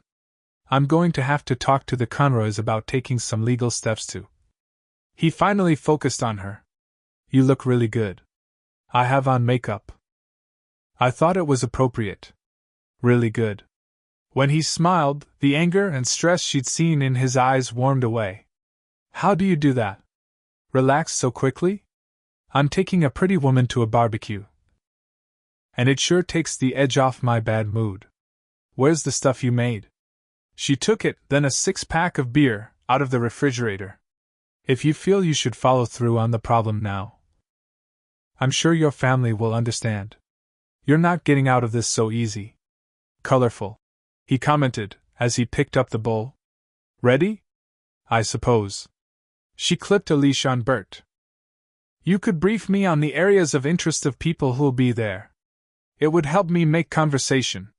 Believe me, making conversation won't be an issue. He snagged the beer on the way out. As soon as we announce we're getting married, every woman there's going to be all over you about wedding plans. We don't have any. Take my word on it, honey, you will before the day's over. She considered that while she rode with the bowl on her lap and her dog sniffing at every inch of the back of the cruiser. They may not be pleased. With what? You and me? He flicked her a quick glance. They'll be pleased. I don't think they would, if they knew the full extent of the situation. I wish I could tell them to prove you wrong. But it's better if we don't. You seem so calm. I've learned to be calm when something has to change, but this is different. It's hard to be calm, to wait for Captain Anson to call. To wonder what the authorities will say and do. To think about testifying, about being so close with the program. Whatever happens, we're together. That keeps me calm. She couldn't claim to be. Her stomach jumped, her heart kicked, and with each passing mile she had to fight to keep her nerves concealed. She tried to think of it as going into a new community, stepping out for the first time with fresh identification. Nerves plagued her each time, but she knew how to conceal them. How to blend so anyone who noticed her saw exactly what she wanted them to see. It had worked for a dozen years. It had worked until Brooks. He'd seen something else, something more. But she thought of that now as a blessing. If he hadn't, she wouldn't have this chance at a genuine life. And the genuine life she might have would include backyard barbecues. When he parked, she thought she had herself fully under control. Relax, he told her. Do I look tense? No, but you are. I'll take that, you get Bert. He tucked the bowl under his arm, hefted the six-pack. And with her hand steady on the leash, they walked toward the house. Toward the music and voices, toward the scent of grilling meat. She recognized three of the women, Brooks's mother and his two sisters, but not the other women, the men, the children. The thought of being thrust into the midst of so many strangers dried her throat and thickened her heartbeat. Before she could get her bearings, Sonny set down a platter and hurried over. There you are. I had a little business to deal with, Brooks told her. I heard. Sonny tied Abigail's tongue into knots with a quick, hard hug before she gave Bert a casual rub. Don't you look pretty? And what's this? Orzo, Abigail managed. I hope it's appropriate with your menu. Since the menu's a lot of this with more of that, it'll fit right in. And it's beautiful. Go on and put that on the table, Brooks, and get Abigail a drink. We've already got the margarita blender going overtime. I'll fix you up, he told Abigail. Be right back. My girl Maya, you met Maya and Sybil, makes killer margaritas. Why don't you let Bert off the leash so he can play with Play-Doh? I'll let son Amos. Amos, Bert. Say tout. He's all right with kids running around? Sonny qualified. Yes. He's very gentle, very patient. He wouldn't attack unless I gave him the command. Or I was being assaulted. We'll be sure nobody assaults you. Come on and meet Mick and Hilly Conroe. They're old friends, and that's their son, Russ, Brooks's best pal, with his wife, Celine. And their toddler, Cece. They've had a spot of trouble. Sonny continued as she walked. I'm hoping to cheer them up. It's an unfortunate situation. Brooks is very concerned. We all are. Here's Abigail, Sonny announced, when they joined the group. About time. The younger woman had smooth olive skin that set off the bright green eyes she used to assess Abigail. I was beginning to think Brooks made you up. No. He didn't. I did, Abigail thought. This is Celine, and her Cece, and our Russ. Russ's parents, our friends Mick and Hilly. I've seen you around town a time or two, Hilly said. It's nice to meet you finally. Thank you. I'm very sorry about your hotel. It's a beautiful building. It's good of you to say. Hilly tipped her head to her husband's arm, as if seeking comfort. We'll have it all back and better than ever. Right, Mick? Count on it. I heard the Blake boy gave you some trouble, too. He wanted to give Brooks trouble, but he didn't succeed. He appears to be a very angry, very stupid person with violent tendencies. He should pay the consequences. We can all drink to that, Maya said, as she strode over with a margarita in each hand. Daddy snagged Brooks a minute, so I'm delivering your drink. Oh, thank you. It looks frothy. She tried a sip. Discovered the tequila. You were right about Bert. Following the direction, Abigail looked to see Bert sitting cooperatively while the puppy danced around him. A long-legged girl hugged his neck and a towhead boy stroked his back. He's very well behaved, Abigail assured her. And I think he's enjoying the attention. He's big as a horse, Celine commented. Abigail started to disagree. After all, the average horse would be considerably bigger. Then had to remind herself not to be so literal. His size should intimidate intruders. Scare the crap out of them, Russ commented. Now that we've got a second coming along, I'm talking Celine into a lab. Poodle. Girly dog. We're girls. She gave her daughter a kiss on the cheek. You're outnumbered. This one might even things up. He tapped her belly with his finger. A guy needs a dog, not a little French toy. Poodles are smart. They are a highly intelligent breed. Abigail agreed. Only the border collie is thought to be more intelligent. They're agile and, if properly trained, very skilled and obedient. See? A lab's a dog. They're smart. Russ added, appealing to Abigail. Yes, of course. They're the most popular breed in this country, and in Great Britain. They make excellent assistance dogs. They're loyal, and most have a well-developed play drive. They're excellent with young children. Young children. He snagged Cece. Made the girl laugh as he tossed her in the air. We've got one of those, getting another. Poodles are good with kids. When Celine turned to Abigail, Sonny laughed. Now you've done it. These two will tag you as referee in this battle. I'm going to save you, show you the gardens. Food's going to be ready in a few minutes. Maybe they should consider a labradoodle. Abigail murmured, as Sonny steered her away. It wasn't so difficult, she realized. For about 20 minutes she walked and talked the gardens, talked with Brooks's family and friends. Answered excited questions regarding Bert from wide-eyed children. By the time everyone crowded around picnic tables, she felt more at ease. And relaxed further when, with the food now the focus, the attention shifted away from her. A backyard barbecue had its points, she thought. A casual setting for socialization, a variety of food prepared by a variety of hands. It was a kind of ritual, she realized, and somewhat tribal, with adults helping to serve or feed or tend to the children, their own and those belonging to others. With the dogs nearby and, despite her wince of disapproval, enjoying the food scraps tossed their way. And she liked the margaritas with their frothy kick. Having a good time? Brooks asked her. I am. You were right. Hold that thought. He leaned in to kiss her, then picked up his beer. I think you'll all be interested. He began, without raising his voice over the conversations crisscrossing the table. Abigail and I are getting married. And those conversations, everyone stopped cold. What did you say? Maya demanded. It's what she said that matters. He took Abigail's hand. And she said yes. Oh my God, Brooks! Maya's face went brilliant with her smile. She grabbed her husband's hand, squeezed it, then leaped up to rush around the table and hug Brooks from behind. Oh my God! Then it seemed everyone spoke at once, to Brooks, to her, to each other. She didn't know who to answer or what to say.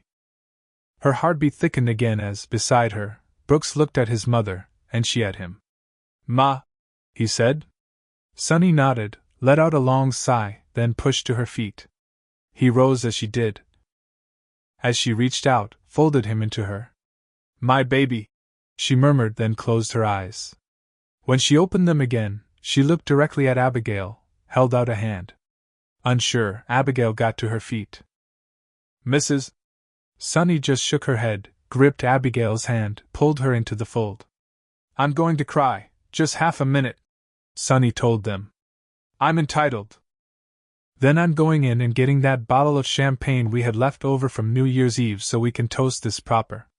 She held tight, then slowly eased back to kiss Brooks on both cheeks.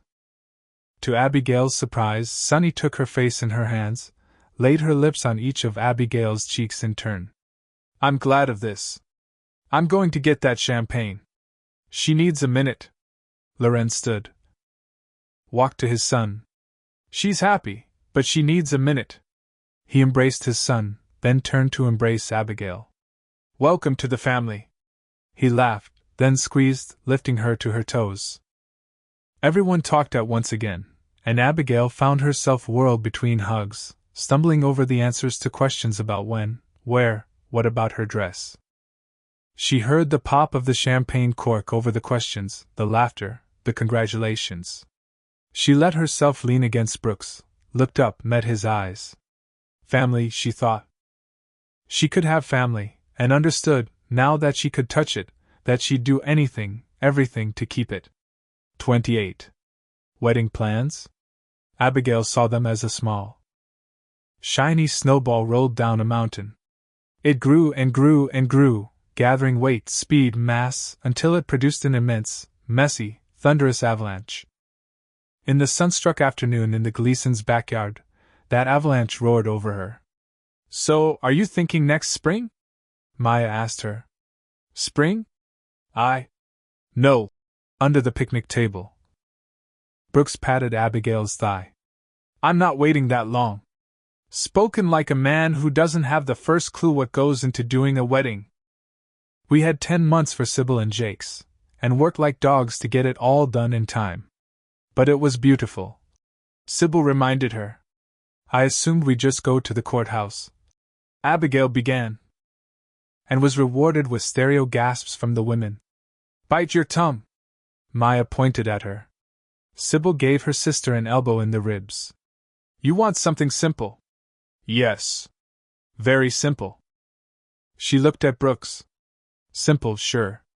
I'm betting there's a lot of simple between a run to the courthouse and the Diamond Jubilee forming in Maya's mind. I'm thinking in the fall, time enough for a little fuss, not enough time to rent a circus tent. That's less than 6 months. Less than 6 months to find the perfect dress, book the right venue. Interview caterers, photographers. Photographers? Abigail interrupted. Of course. You can't have your Uncle Andy taking your wedding photos. I don't have an Uncle Andy. And she'd always avoided photographs. Ilya had recognized her in New York, in a matter of seconds on the street. If a photo of her somehow got online or in a newspaper, it could, likely would, lead to discovery and disaster. Which leads back to the guest list. I can help with our side. I have the list from mine. And from SYB's. How many do you estimate from your side? There's no one. Oh, but Maya didn't need an elbow jab or the warning look from Brooks to cut herself off. She rolled on as if no one was perfectly normal. That sure keeps it simple. What we need is a planning session, a ladies' lunch, because you don't have anything to do about it. She told Brooks with a wide grin. Weddings flow from the bride. Fine with me. I know this wonderful bridal boutique down in Little Rock. Maya continued. White wedding. Celine put it. It is wonderful. I found my dress there. What we need to do is take a day, all us girls, go down there, check it out, have lunch, brainstorm. I'll have to check my calendar. Maya dug out her phone. Began to swipe screens. Maybe we can set it up for next week. Next week? Abigail managed. You always wear bossy pants. Sonny sat back, sipping a margarita. That's one of the things we love about her, Abigail, but it takes some getting used to. Why don't you give her a few days, Maya, to get settled into being engaged? I am bossy. Maya laughed and tossed back her hair when her husband snorted into his beer. And when we're sisters? I'll be even worse. She means it, Sybil said. Abigail heard the quiet hum of the vibrating phone in Brooks's pocket. When she looked down, he eased it out, checked the display. Sorry, need to take this. His eyes met hers briefly as he stood up, walked some distance off. It seemed surreal. Maya continued to talk about wedding boutiques, flowers, and plated meals or buffets. And all the while Brooks talked to Anson about decisions that would put her life on the line. Like the snowball again, she thought, rolling, growing. Picking up weight and mass until it took the mountain with it. No stopping it now, she reminded herself. She was committed to pushing through. Are you all right? Sybil asked her. Yes. I'm fine. It's just a little overwhelming. And it's just getting started. It is. Abigail glanced over at Brooks. It started. Brooks walked back, laid a hand on her shoulder. Sorry. I have to take care of this. Go be a cop then, Maya advised. We can drop Abigail home on our way. Oh. For an instant, Abigail's mind went blank. Thank you. But I really need to get home to some work I left pending. Then I'll call you tomorrow or email you. Email might be better, I can send you some links. Just give me your. Maya. Sunny arched her eyebrows. What happened to those few days to settle? All right. I can't help it if I was born to plan and organize parties. You email me when you're settled. Grabbing a paper napkin, Maya wrote down her email address. Abigail had a feeling it would take more than a few days. I will. Thank you so much for the afternoon, Abigail. Sunny crossed to her, hugged her hard, and whispered, Don't worry. I'll run interference with Maya for a week or two. It took some time. Apparently, people didn't just say goodbye at a barbecue. They hugged. Or stretched out a conversation, made future plans, played with the dog. Even called out and waved once you got as far as the car. Before you tell me what Captain Anson said, I want to say your family is loud, pushy? No. Well, yes, but that's not what I want to say. Affectionate. Naturally so. I understand you better now, for having spent the afternoon with them. Your mother. Don't feel sorry for me. I don't like it. Okay. Your mother put her arm around my shoulders. It was just a careless gesture. I doubt she gave it a thought, and has done the same countless times to others. But when she did that to me, I thought, so this is what a mother does. She touches you, or holds you, just because. For no important reason.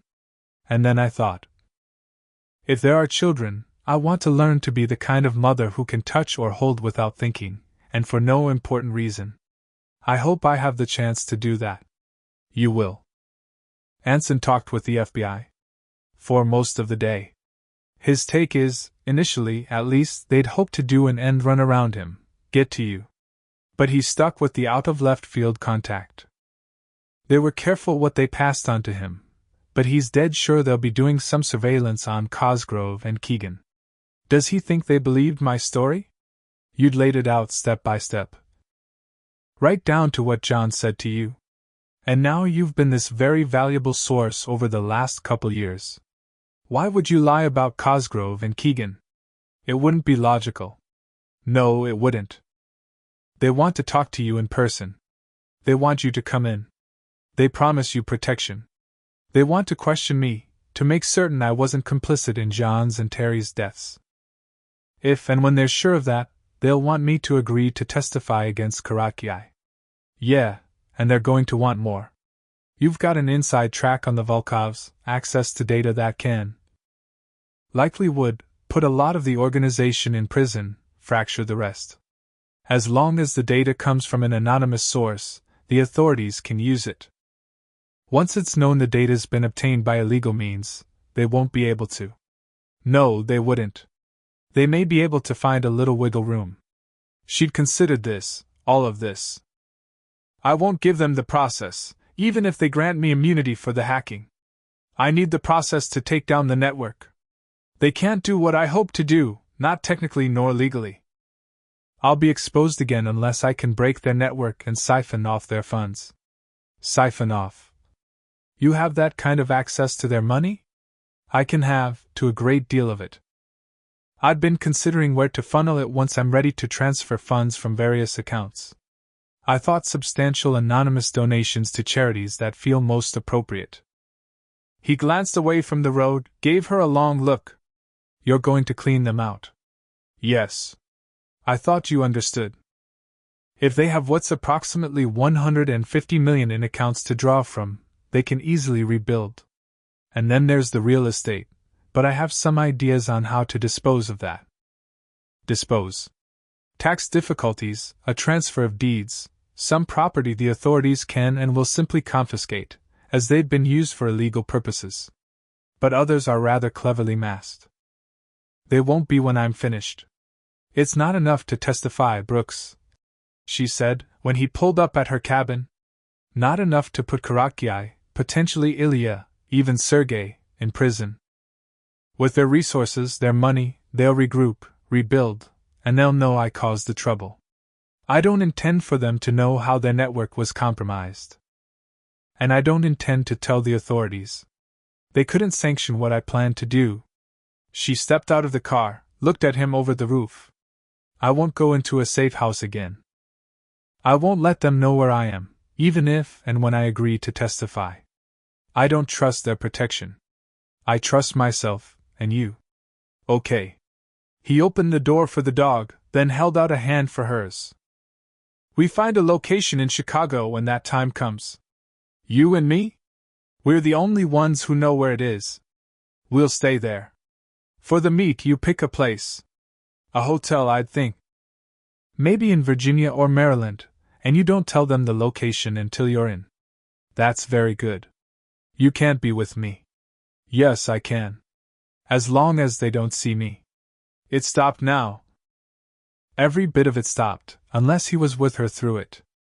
I figure you can get eyes and ears in the hotel room so I can follow, and so we have a record, if we ever need one. I hadn't thought of that. I should have, as that would be best. I think, that's how it's done. She turned to him, let herself move into him. It has to happen fast when it starts. Everything will have to happen quickly, and in proper order. She wouldn't take him from his family if things went wrong. She'd learned that too, at a backyard barbecue. I need to finish the program. This is only partially done without it. You work on that, and I'll start some research myself. I'll find us a location for the meet. Virginia, she said. Fairfax County. It's far enough from D.C., and less than an hour from a small regional airport in Maryland. I'll charter a plane. Charter?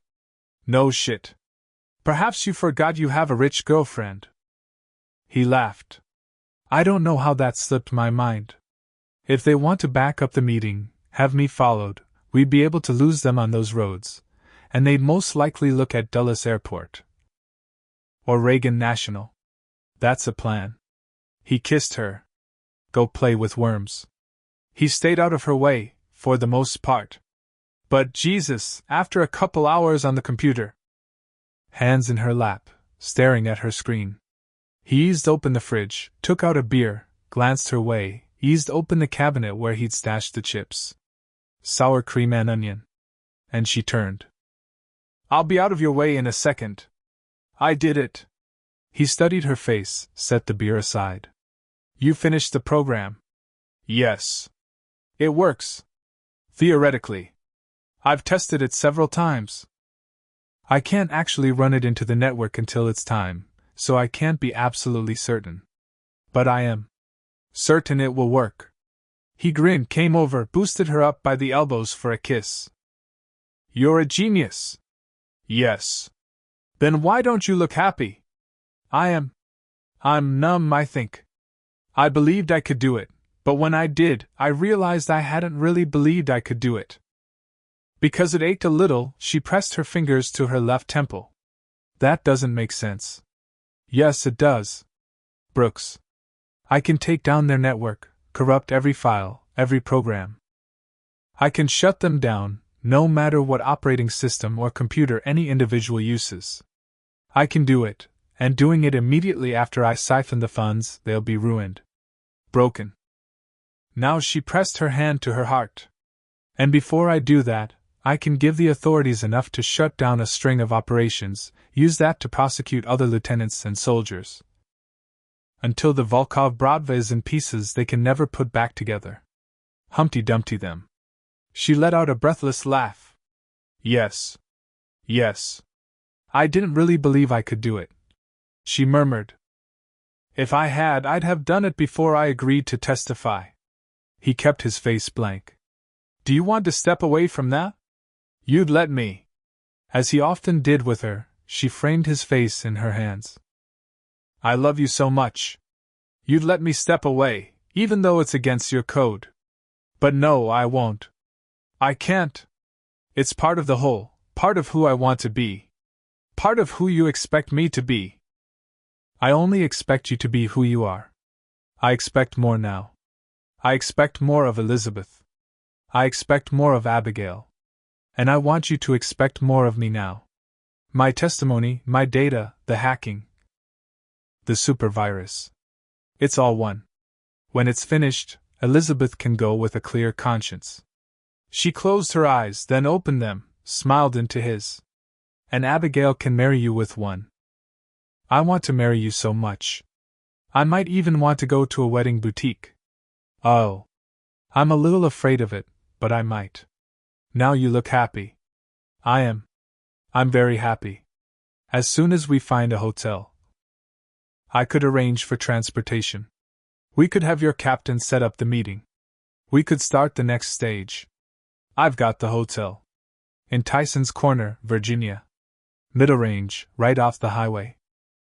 I'd like to see the hotel's website and a map of the area. Figured you would. I've got them bookmarked on my laptop. We could book the rooms, arrange the meeting for tomorrow or the day after. It's less time for the authorities to try to find me. Day after. I need to rework the schedule so I'm covered. That's better. I have to make arrangements for Bert. My mother will take him. Oh. But. She hesitated, looked down at the dog. I thought a licensed kennel, with professionals. You're going to put him in jail? A kennel isn't a jail. Now she had two sets of hazel eyes staring at her. He did enjoy being over there this afternoon, but it seems like a lot to ask of your parents. They'll love it. Plus, that's what family does. Get used to it. Go on and check out the hotel. I'll give her a call. All right. Brooks pulled out his cell phone as Abigail left the kitchen. You owe me, he said to Bert. Everything in place, Abigail told herself. She stood in her safe room, carefully selecting what she'd need to take this next step. She booked the hotel rooms under 2 different names, at 2 different times, from 2 different computers. Brooks would check in as Lucas Bowman, the name of his first Little League coach. She'd create his ID the next day. Hers, which she'd give Anson to pass to the feds once she and Brooks were checked in, set up, would be Kathleen Kingston, an ID she already had in her supply. She considered her collection of wigs, her supply of hair color. Going as a redhead? Brooks commented, when she lifted a short, straight bob in golden red. My natural color tends toward auburn. I don't have a wig that matches my natural color. Hold on. Head angled, he studied her. You're a redhead? Brown's more accurate, but with reddish tones. Just want to mention I've seen the other area on you, and it's not brown with reddish tones. It would be, but I'm thorough when I change appearance. Interesting.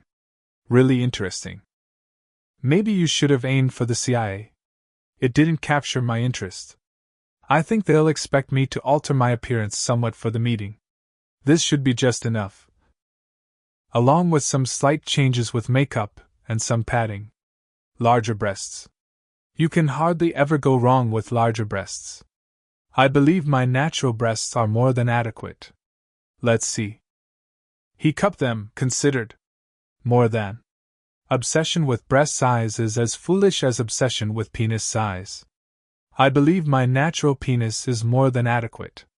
She laughed. Turned toward the mirror. I guess you're not going to check to make sure. Perhaps later. She put the wig on with such quick, skillful moves he knew she'd worn one often. It's a change. He preferred her longer hair, he thought, and the less studied style. Yes. I can work with this. I'll need to buy one closer to my natural color. A longer length I can style in several ways. I'll want to look like the photos they'd have of Elizabeth, even though they're dated. I can use contacts, change my eye color, just the tone of it, subtly. Fuller hips, larger breasts. A few shades deeper in skin tone with some self-tanner. Yes, I can work with this, she repeated. She took the wig off, replaced it on its stand. Operatives in the CIA have to lie and deceive. It's necessary, I imagine, for the tasks they perform. I've done a lot of lying and deceiving for the last 12 years. I'd like to have a life where lying and deception aren't part of my everyday. I can't put all the lies away, but. She turned to him. I'll have one person who knows the truth, who knows everything, whom I'll never lie to. That's a gift. You're a gift.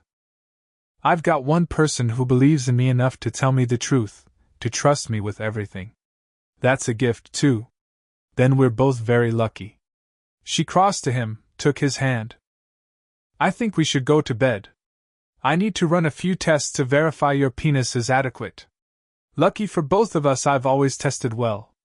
His cell phone rang at 1:45 in the morning. Brooks did a half roll to the side of the bed as he reached for it. Chief Gleason. Hey there, Brooks, it's Lindy. What's the problem, Lindy? Well, that's what I need to talk about. I got Tybal here with me. Shit.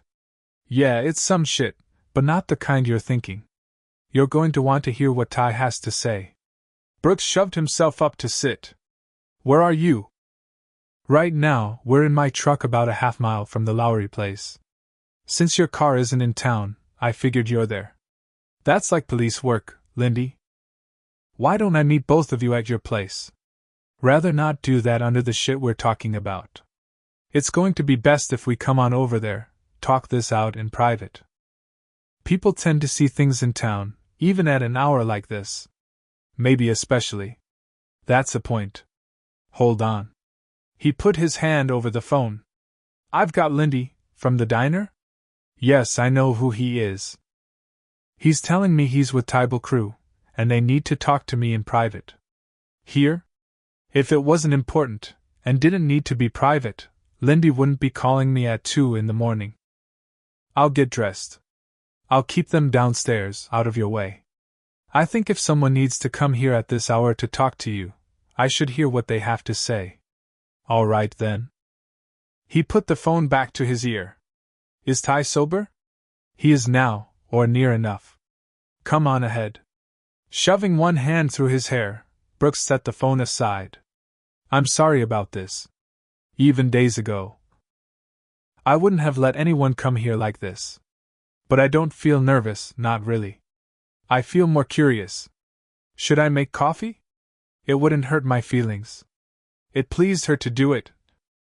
To think that in her future with Brooks, late-night calls, making coffee for people in trouble, would be part of the routine. She hoped she'd make a good cop's wife. Still, she was just as pleased to know that Bert, with orders to relax, lay in the corner of the kitchen. And she also took the precaution of turning her computer monitors to screensavers. She wasn't quite sure how to address two men who visited in the middle of the night, but when she took coffee out to the living room, Brooks let them in the front door. And Lindy, long gray braid dangling down the back of a faded Grateful Dead t-shirt, led the way. Ma'am. He bobbed his head. I sure do apologize for disturbing you this time of night. Then slapped a back fist into Tybal's gut. Yes, ma'am. Tybal responded. Sorry to put you out. I'm sure you have good reasons. Damn well better. Brooks muttered. Jesus, Ty. You're sweating, rebel yell. I'm sorry about that. The tips of his ears went pink as he dipped his head. There's extenuating circumstances. I got my 60-day chip, and now I gotta start over. Everybody takes a slide, Ty. Lindy told him. Your first day starts now. I've been going to meetings. Ty shuffled his feet and looked to Abigail like a scruffy, shamefaced bear. Lindy's my sponsor. I called him. I know how I should have called him before I took the drink, but I called him. Okay. Okay, sit down, the pair of you, Brooks ordered. And tell me what the hell you're doing here at 2 in the damn morning. The thing about it is, Brooks, I'm supposed to kill you. Ty wrung his ham-sized hands. I ain't gonna. I'm relieved to hear it. Sit the hell down. I didn't know what to do. Ty sat on the couch, hung his head. Once I started thinking past the whiskey, I still didn't know. So I called Lindy. And he got me sobered up some, talked it all through with me. And he said how we needed to come tell you. Maybe Lindy could tell you some. I don't know how to start. Drink some coffee, Ty. And I'll get it rolling for you. Seems like Lincoln Blake's wife left him. When? Brooks frowned as he picked up his own coffee. I just saw her this morning. At the church, yeah? I heard about that. Expect most everybody has by now. That's what did it, to my way of thinking. What I hear is after they got home, she just packed up a couple suitcases and walked out. Mess. Harris's granddaughter Carly was out and about, saw her putting the suitcases in the car and asked if she was going on a trip. Ms. Blake says, just as calm as you please. How she's leaving her husband and never coming back. Just got into the car and drove off. Seems like he holed up in his study the rest of the day. That can have set well, Brooks commented. Blake's pride already took a hard hit this morning. Earned it, didn't he? Anyways, Bertie Spitzer does some for them, and isn't one for gossip. Be why she's hung on to the job, you asked me. She told me herself. I guess this was too juicy a grape not to squeeze some. Said there was some hollering, but there's some hollering per usual in that house, from him, anyhow. Then the missus left, and he shut himself up.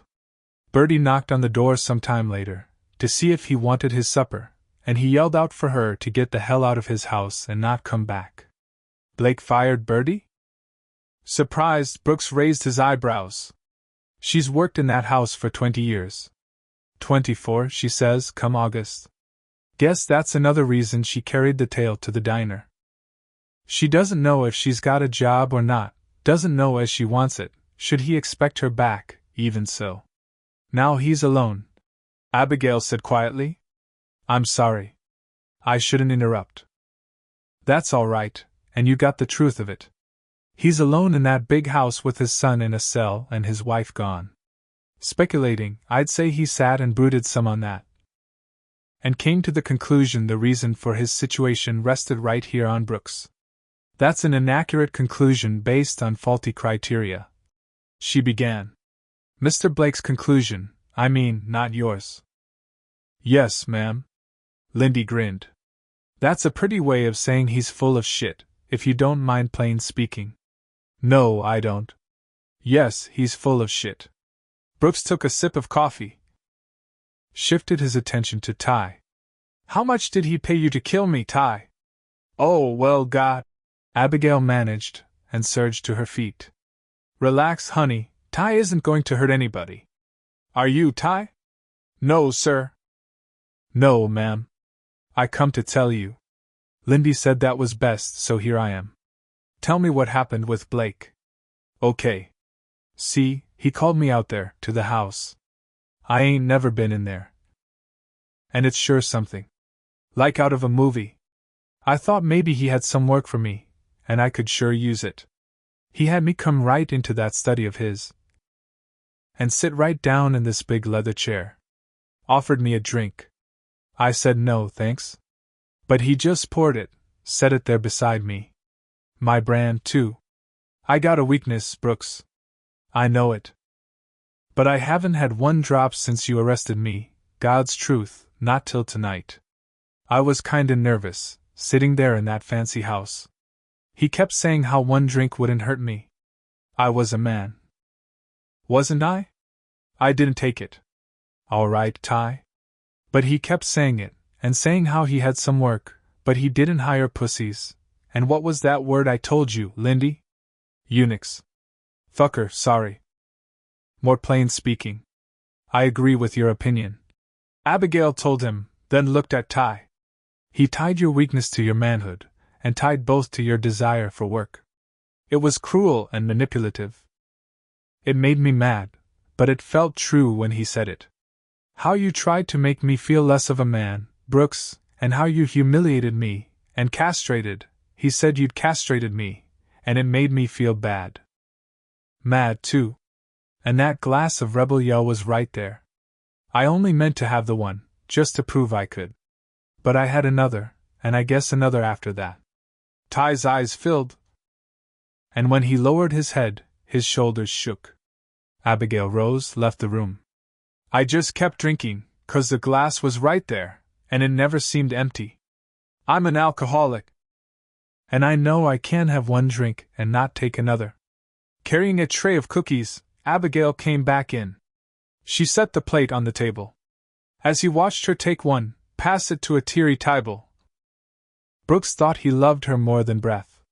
"He was cruel to you," she said.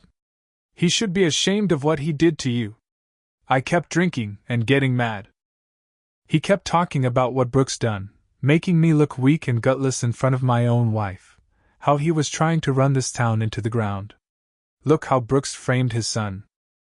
Something had to be done about it. He kept talking, and I kept drinking. He said what was needed was somebody with guts and balls.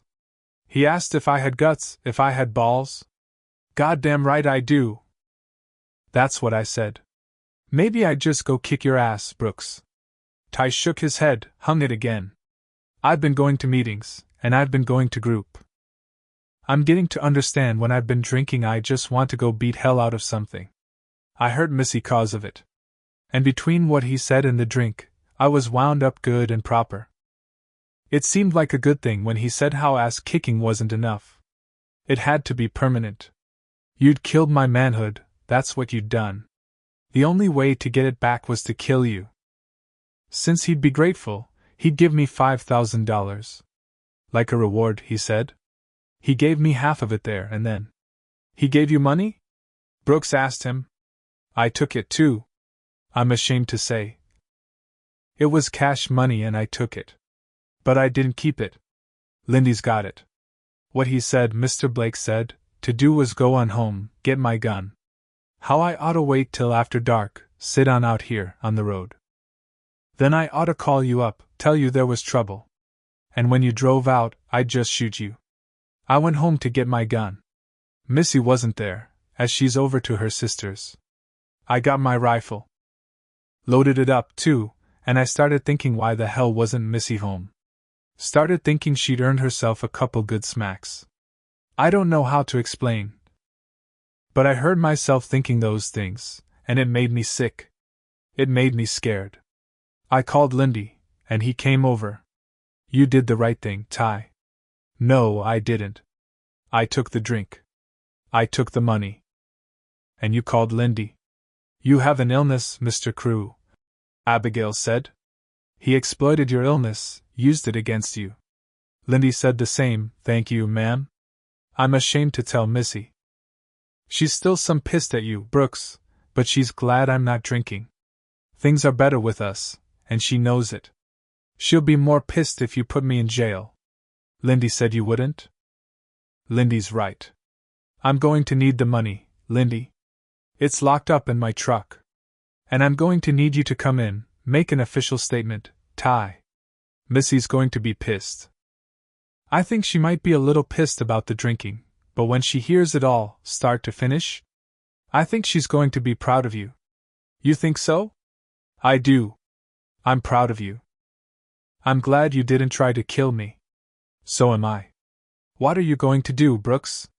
I'm going to put all this together, all right and tight. Then I'm going to go arrest Blake for solicitation of murder for hire of a police officer. 29. The next step, Abigail thought, when she got home from taking Bert to Sunny. It felt strange. And a little sad, she realized, to walk into the house without Bert. It's just for a short time, she reminded herself. A quick trip, that changed everything.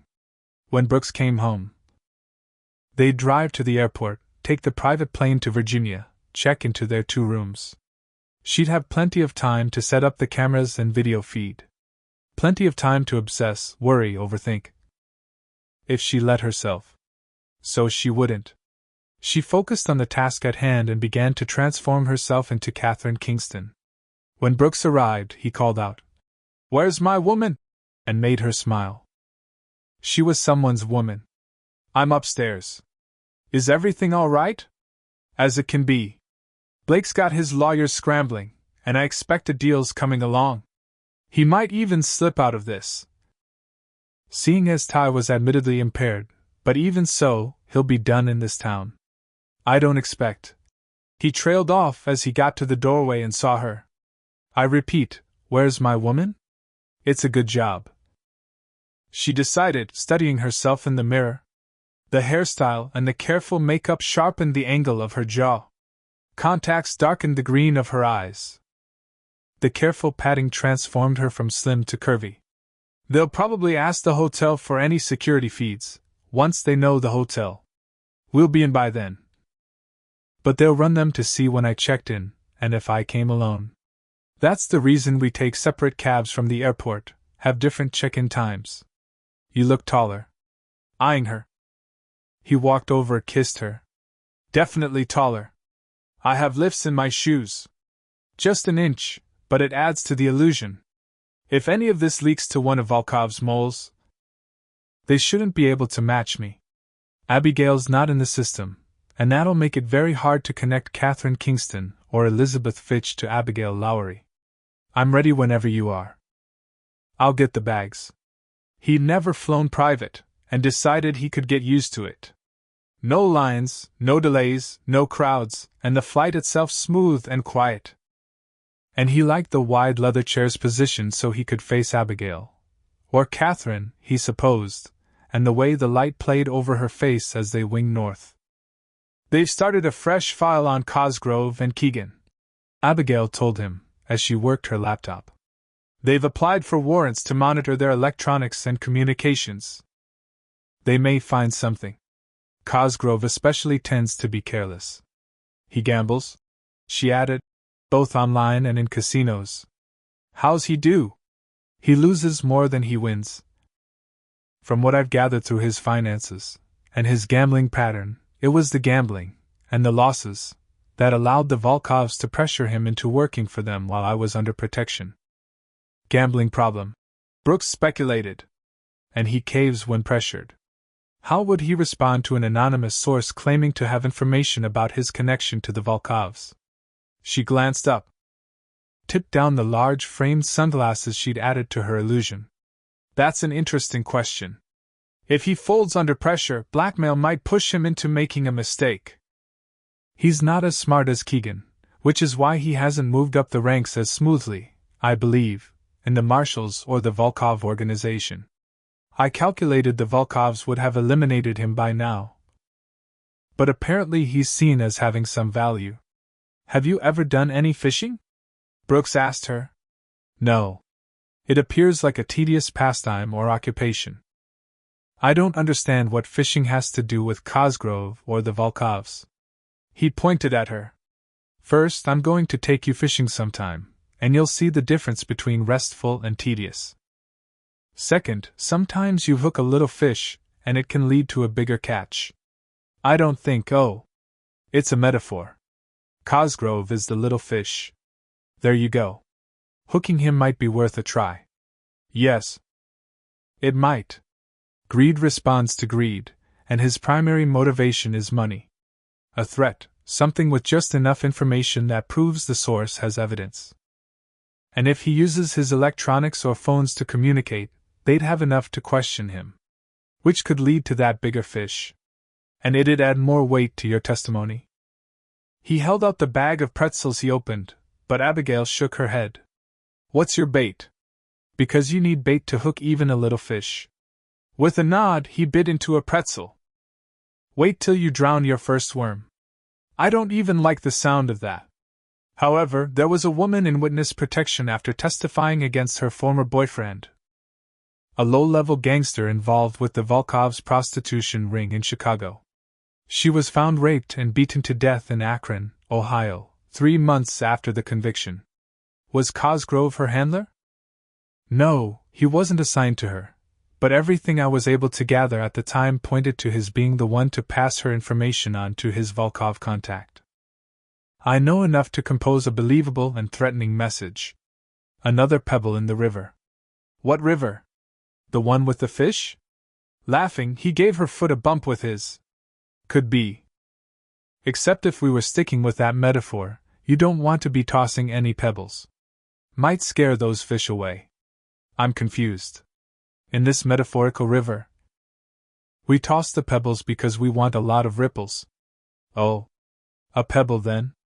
She considered this for a moment, then began to compose. Anya Rinky testifies against Dmitry Bardov. July 8, 2008. Enters the Witness Protection Program. New ID Sasha Simca. Transferred to Akron, Ohio. Employed as sales clerk at Monique's Boutique. Case assigned to Deputy U.S. Marshal Robin Treacher. Case files accessed by William Cosgrove October 12 and 14, 2008. No login or official request for same on record. Copy of email from personal account of William Cosgrove to account of Igor Bardov. Brother of Dmitri, sent October 15, 2008, attached. $15,000 deposited in account for William Dwyer aka William Cosgrove on October 16, 2008. Anya Rinke, aka Sasha Simca. Found raped and murdered October 19, 2008. This data will be emailed to Administrator Wayne Powell within 48 hours unless you agree to a payment of $50,000. Details on the remittance of same to be given in the next communication. I think that's a nicely formed pebble, she said, and turned the screen so Brooks could read it. His smile spread slowly before he shifted his gaze from the screen to her face. Good shape, good weight. You had all those dates in your head? They're accurate. What's the content of the email you're going to attach? It said Sasha Simca, Akron, 539 Eastwood, Apartment 3B. The smile faded as Brooks eased back from the computer screen. So Cosgrove killed her for $15,000. Yes, not personally beating her to death doesn't make him any less responsible. I believe he'll respond to this. I believe he'll agree to pay. As soon as I know the surveillance is in place, I'll send it. What did they pay him for you? His tone, hard and cold, had her taking a moment to shut down her laptop. He owed $50,000 in gambling debts. Ilya bought, they're called markers, he bought Cosgrove's markers, then used the debt to threaten him. And when you weren't eliminated, they forgave half, and required him to work off the rest. The fee, even though I lived, was considerably more than the fee for Anya Rinke. You'd have to conclude Karatkei is worth more to Sergei Volkov than Dmitry Bardov. He spoke quietly now, and with absolute certainty. They'll pay, Abigail, for what they did to you, to Anya Rinke, to all the others. I swear it to you. I don't want you to make a vow over something you may not be able to control. His gaze never wavered from hers. Whatever it takes, however long it takes. Because it touched her, and frightened her a little, she glanced out the window. We're starting our descent. Nervous? No. She took a moment to be sure. No. I'm not nervous about what happens next. It's surprising, really, how completely I was convinced I could never do this. And now how completely I'm convinced I can, and must. And the difference is... She took his hand, linked fingers. This. Just this. This. He tightened his grip. Is pretty damn important. She checked in a full 30 minutes before Brooks. So by the time he knocked on her door, she'd already positioned the cameras and mics in the sitting area of what the hotel called an executive suite. In his room, across the hall and 2 doors down, she set up the monitors, linked the equipment. In just over an hour, she'd set, interfaced, and tested the equipment. As soon as we make contact, the feds will put men on the hotel, Brooks told her. I know. But the sooner the better. Nothing more to do, she determined. No more precautions to take. Let's make the call. She had to wait alone, but found it comforting to know he could watch her. So she worked while she waited, and when she had confirmation on the warrant on Cosgrove's and Keegan's electronics, programmed a time lag of 2 hours, long enough for the surveillance to be in place, to send her blackmail note. A pebble in the river, she thought, and looked directly at the camera and smiled. As she monitored activities, she knew exactly when the plane carrying Assistant Director Gregory Cabot and Special Agent Elise Garrison cleared for takeoff to Dulles International. They're on their way now, she said clearly, and should land at Dulles in about an hour and 40 minutes. She checked her watch, calculated. I'd estimate they'll be in the hotel by 10. They may still opt to watch and wait until morning, but I think they'll come to me tonight, as it puts control in their hands. or they'd believe it would. She rose. Wished she could open the curtains. But with the right equipment, the right angle from a neighboring building, they could watch her in the room. I think I'll order a meal. It would give them an opportunity to put an agent undercover as a room service waiter, so they can get a visual of me and the room. The confirmation I'm here, alone, might be helpful. She ordered a salad, a large bottle of water, a pot of tea. Finding it oddly intimate, she continued a one-sided dialogue with Brooks as she switched the TV on, volume low, as she assumed someone alone in a hotel might do. She checked her makeup, her wig, though she really wished she could remove both, and as an afterthought, rumpled the bed a little so it might look as if she'd stretched out with the television. When the food arrived, she opened the door for the waiter, gestured toward the table in the sitting area. He had dark hair, a compact build, and what she thought of as quick eyes. Are you in town for business, miss? Yes, I am. I hope you have time for some fun while you're here. Enjoy your dinner, he added, when she signed the bill. If you need anything, just pick up the phone. I will. Thank you. In fact, perhaps you could arrange for more water or coffee if they prefer. When the assistant director and special agent Garrison arrive. Excuse me? Your shoes, your eyes, and the weapon under the waiter's jacket. I hope you'd communicate to the assistant director and agent that I'm ready to speak with them tonight if that suits them. And that, she thought, telegraphed clearly that the control remained in her hands. It can wait until tomorrow if they prefer keeping me under surveillance longer, but I don't intend to go anywhere. It should save time to talk tonight. And thank you for bringing the meal. The salad looks very nice. He gave her a long look. Ma'am, he said, and left her alone. That wasn't just impulse. And it wasn't showing off. Exactly. I felt if they understood I understand, we might move more smoothly through this process. The pebble dropped into the river while I was speaking to the FBI waiter. She added, I think I'll eat. The salad does look nice. In his room, munching on some minibar nuts, Brooks just shook his head. What a woman he had! When she'd finished, she set the tray outside the door. Plenty of fingerprints, she mused, sufficient DNA as well. They could run her prints and save yet more time. She sat drinking her tea, monitoring her computer for alerts and thinking how much she wished to be home with Brooks, her dog, her gardens. She knew now, really knew, how lovely it was to wish for home. When the knock came, she switched off the computer, rose, walked to the door to look out through the security peep at the lanky man and the athletically built woman. Yes? Elizabeth Fitch? Would you please hold your identification up so I can see it? She knew their faces, of course, but it seemed foolish not to take this step. She opened the door. Please come in. Assistant Director Cabot. He held out a hand. Yes, thank you for coming. And you, Special Agent Garrison. It's nice to meet you in person. And you, Miss Fitch. Elizabeth, please, or Liz. I'm sorry. I was expecting you'd send someone in if you had the opportunity. And I'm very observant. You've managed to stay off the radar for a long time. I wanted to stay alive. And now? I want to live. I've come to understand there's a difference. Cabot nodded.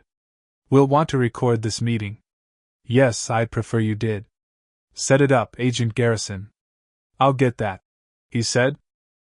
At the knock on the door, Garrison took a computer out of a case. I'd like to ask why you chose me as your contact. Of course. You have an exemplary record. You come from a solid family base. And while you excelled in school, you also took time for extracurricular activities, formed lasting friendships. I concluded you were well-rounded, intelligent, and had a strong sense of right and wrong. Those were important qualities for my purposes. In addition, in studying your higher education and your record at Quantico, then in Chicago, I concluded that, while ambitious, you wished to succeed and advance on your own merits. You have a healthy respect for authority and the chain of command. You may shave the rules. But you respect them as a foundation for the system, and the system as a means to justice. Wow. I apologize, as some of my research on you included invasions of your privacy. I justified that by the desire to serve as a source on the Volkov organization.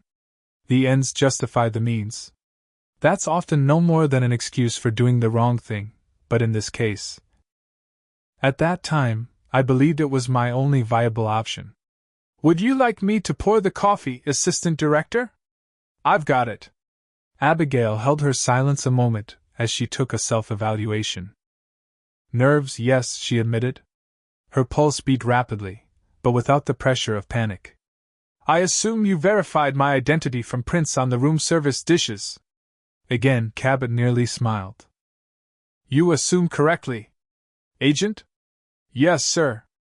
We're set. Will you state your name for the record? I'm Elizabeth Fitch. Ms. Fitch, you contacted the FBI, though a liaison, expressing a desire to give a statement regarding events that occurred in the summer and fall of 2000. That's correct. We have your written statement as provided, but again. For this record and in your own words, would you tell us about those events? Yes. On June 3, 2000, I argued with my mother. This is important, as I had never to that point argued with her. My mother is still, I imagine, a dominant personality. I was a submissive one. But on that day I defied her wishes and her orders, and it set off the events that followed. As he listened to the retelling, Brooks's heart broke again for that young, desperate girl. She spoke carefully, but he knew her now. He knew those slight pauses when she struggled for composure. The subtle changes in inflection, in her breathing. How many times would she have to say it all again? He wondered. To the prosecutors, to judge and jury. How many times would she have to relive it all? How many times would she have to start and stop, as the listener interrupted with questions, with demands for clarification? But she didn't waver. Marshals Cosgrove and Keegan both stated, and the preponderance of evidence supports those statements, that Marshal Norton was down when they entered the safe house for their shift, that they were fired upon and returned fire upon person or persons unknown. They were unable to access the second floor at that time. As Cosgrove was wounded, Keegan carried him out of the house. When he called for assistance, he observed an individual fleeing the scene. He was unable to determine the identity of the individual, as there was a rainstorm and visibility was impaired. At this time, the safe house exploded due to what was later discovered to be a deliberate sabotage of the gas furnace. Yes. Hoping she appeared calm, Abigail nodded at Cabot. That's an accurate synopsis of their statements. They lied. It's your contention that 2 deputy U.S. Marshals gave false reports? It's my sworn statement that these 2 men, in collusion with the Volkov organization, killed Marshals Teresa Norton and John Barrow. Ms. Fitch. I'd like to finish. William Cosgrove and Stephen Keegan, under the directive of the Volkov Bratva, intended to kill me to prevent me from testifying against Yakov Karatkei and others. They rigged the explosion to cover themselves. It's my sworn statement that both these men continue on the Volkov payroll. John Barrow died in my arms while trying to protect me. He gave his life for mine. He saved my life by telling me to run. If he hadn't, I would have died in that house. She rose, went to the open suitcase on the bed, took out a sealed bag. This is the sweater and the camisole Terry gave me for my birthday that evening. I went upstairs to put it on before Cosgrove and Keegan arrived. I was wearing it when I held John, bleeding from multiple gunshot wounds. This is his blood. It's John's blood. She paused when her voice bore down hard. She handed the bag to Garrison. John and Terry deserve justice, their families deserve the whole truth. It's taken me a long time to find the courage to tell that truth. There isn't any concrete proof on the shooter from that day, but again, there is evidence that could be interpreted as a young girl. Nerves stretched past the breaking point, who killed her protectors in an attempt to escape the situation. Abigail sat again, folded her hands in her lap. You don't believe that? You don't believe I could have attacked and killed 2 experienced marshals, wounded another, blown up a house, then escaped. It's certainly possible, but it's not logical. John Barrow taught you how to handle and shoot a sidearm. Garrison commented.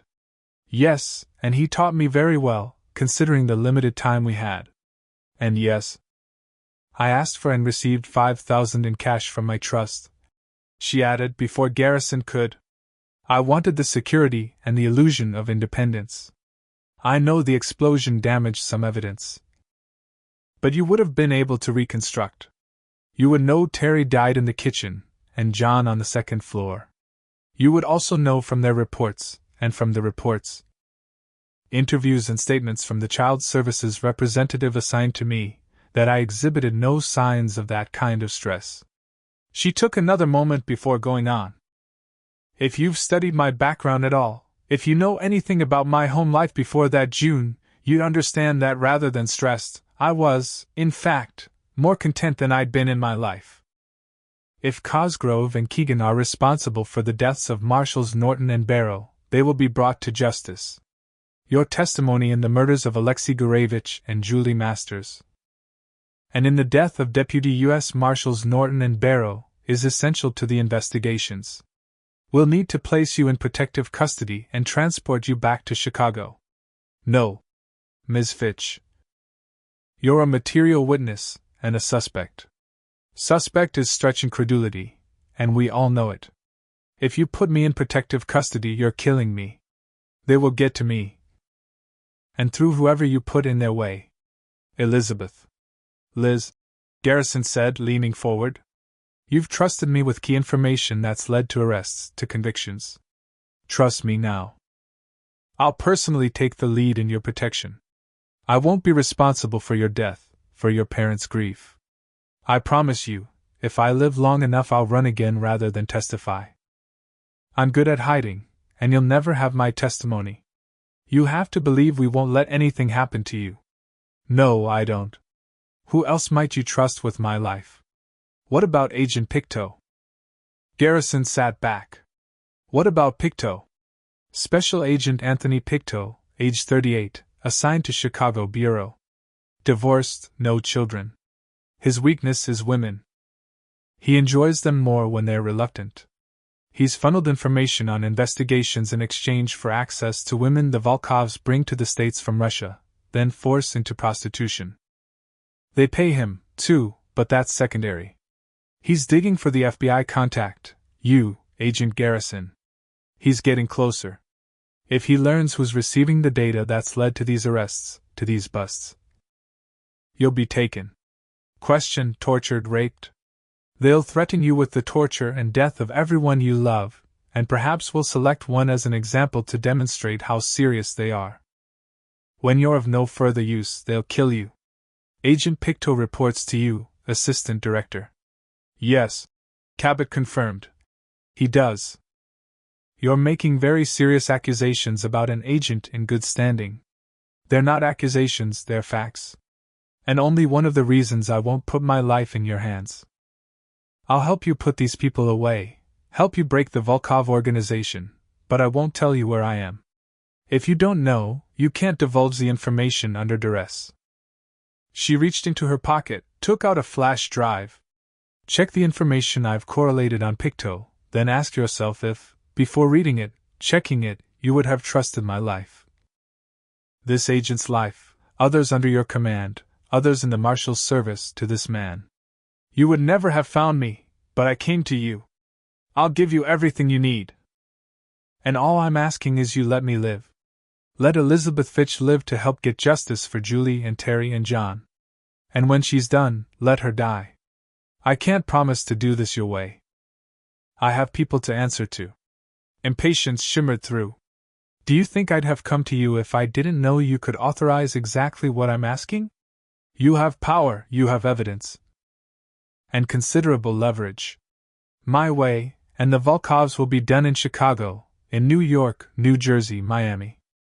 You'll weed out agents and other law enforcement and judiciary officials who have worked for them, by choice or out of fear. No longer able to sit, pretend a calm she didn't feel. Abigail surged to her feet. I was 16, and yes, I had poor judgment. I was reckless. One night of my life, I broke the rules. But I don't deserve to die for it, any more than Julie did. If you take me in against my will, this will leak to the press.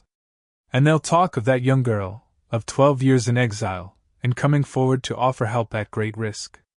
Is that a threat? Yes. It's very much a threat. Your superiors wouldn't be pleased with the bad press, especially at a time they're working to break the Volkov-Bratva. Especially when trusted FBI agents like Anthony Pictou are implicated. Perhaps explaining that to those you answer to will give you additional leverage. Pause the recording, Agent Garrison. Yes. Sir. I'm going to make a phone call. With that, he strode out of the room. Abigail sat again, folded her hands in her lap, cleared her throat. Should I order more coffee? No, thanks. I'm good. You play hardball, Liz. I'm playing for my life. Yeah. Pictou. You're sure? I wouldn't impute someone's name, reputation, and career otherwise. Okay. He's been asking some questions. Nothing that bumped my radar, nothing out of line, but I've heard he's asked some questions about the last couple Volkov busts. And when I put those questions in this context, it bumps my radar hard. I'd have trusted him, Garrison admitted. Of course. You know, if he's ordered to bring you in, Cabot will have you locked down tight. I want you to know, if that happens, I will keep you safe. If he takes me in, I'll get away, however tight he locks me down. I'll find a way. You'll never see or hear from me again. I believe you, Garrison murmured. I can be very resourceful. It took 20 minutes for Cabot to come back. He's Saturday. I think we can work out a compromise. Do you? An elite two-man team, known only to me, to guard you in a location again known only by me. And when they learn, and they will, you have the information, and they take your wife or one of your children, when they send you a hand or an ear, who will you save? Cabot's fists balled on his knees. You think very little of our security. I have your address, I know where your children go to school, where your wife works, where she prefers to shop. Do you think they can access the same, won't use any means to access it when their organization is threatened? I'll cooperate. I'll speak with the prosecutors, with your superiors. I'll testify in court. But I won't go into a safe house again, and I won't go into witness protection once it's done. That's my price, and it's very little for the value I'm offering. And if we move on this, push forward on this, and you run again? She reached over, picked up the bag holding the blood-stained sweater. Terry's sweater, John's blood. I've kept this for 12 years. Wherever I've gone, whoever I became, this was with me. I need to let it go, and at least some of the pain and guilt and grief. I can't until I do what I need to do for Julie, for John, for Terry. I'll keep in daily contact via computer. When it's announced I've been found, and I'll testify. They'll do everything they can to find out who knows where I am, who's protecting me. But they'll find nothing, because there won't be anything to find. And when I walk in the courtroom that day, it ends for them. It ends for all of us. That's the deal. When they left her, finally left her, she lay down on the bed. Will he keep his word? She closed her eyes. Imagine Brooks there with her instead of just watching. Will he? I'm so tired. I'm so glad you're here. Right here, she said, and fisting a hand laid it on her heart. Brooks watched her drift off, and thought if Cabot didn't keep his word there would be hell to pay. And he would exact the payment. But for now he stood watch while she slept. 30. Brooks spotted the FBI shortly after he sat down for breakfast at the hotel's morning buffet. He barely glanced toward where Abigail sat, reading the newspaper at her single table. Casually scanning the room, he pretended to make and receive calls on his cell phone, just another busy man in transition. With the phone still at his ear, he headed out with his overnight bag. And pulled the fire alarm on his way. He paused, as any man might, surprised, mildly annoyed, and watched the crowd in the buffet area push away from tables. Heard the noise level rise as people talked all at once. She was good, Brooks observed. Abigail merged with the exiting crowd, as he zigzagged between her and the tailing agents. Joining the people exiting, she nipped to the side and into a restroom. If he hadn't been watching for it, hadn't known the plan, he wouldn't have seen the move. He slowed his pace a moment. "Fire alarm," he said into the phone. "No, it won't hold me up. I'm heading out," he added, as he fell in behind the agents. After he pushed the phone into his pocket, he pulled a ball cap out of his bag. Still moving, he put on sunglasses, stuffed the jacket he'd worn into the buffet in the bag, pulled the strap of the bag long, then slid it crossways over his body. They were looking for her now, Brooks noted, one of them doubling back, searching the crowd, aiming for the lobby and the main exit. Less than 2 minutes after he'd pulled the alarm, she slipped out of the restroom, joined him. The long tail of her blonde hair was pulled through a ball cap like his. She wore flip-flops and a pink hoodie, and had shed a good 10 pounds. They walked out together, hand in hand, then broke from the crowd and climbed into a cab. "Dulles Airport," Brooks told the driver.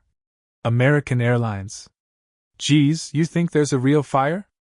Abigail asked, with a hint of New York in her tone. "Don't know, baby, but we're out of it now." At Dulles they got out at the American terminal, went inside, circled around, then exited to take another cab to the terminal for the private charter. "Can't really blame the feds for wanting to tail you," Brooks commented, once they were settled on board. "No. And you make a pretty hot blonde." She smiled a little, then turned her laptop toward herself. Cosgrove responded. "Already?" Brooks tilted his head. "I don't know who you are, but be aware you're attempting to blackmail a federal officer. This matter will be turned over for immediate investigation. Standard first-round bluff." "Yes," Abigail agreed. "I'm about to call it." She glanced up.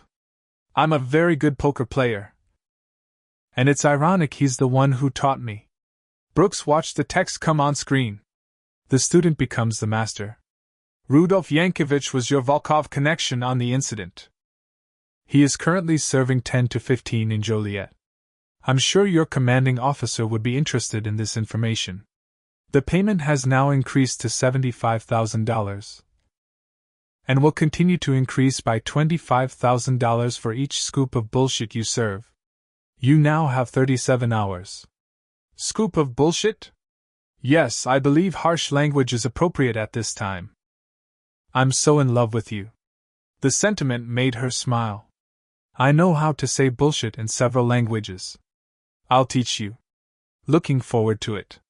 She sent the email, sighed.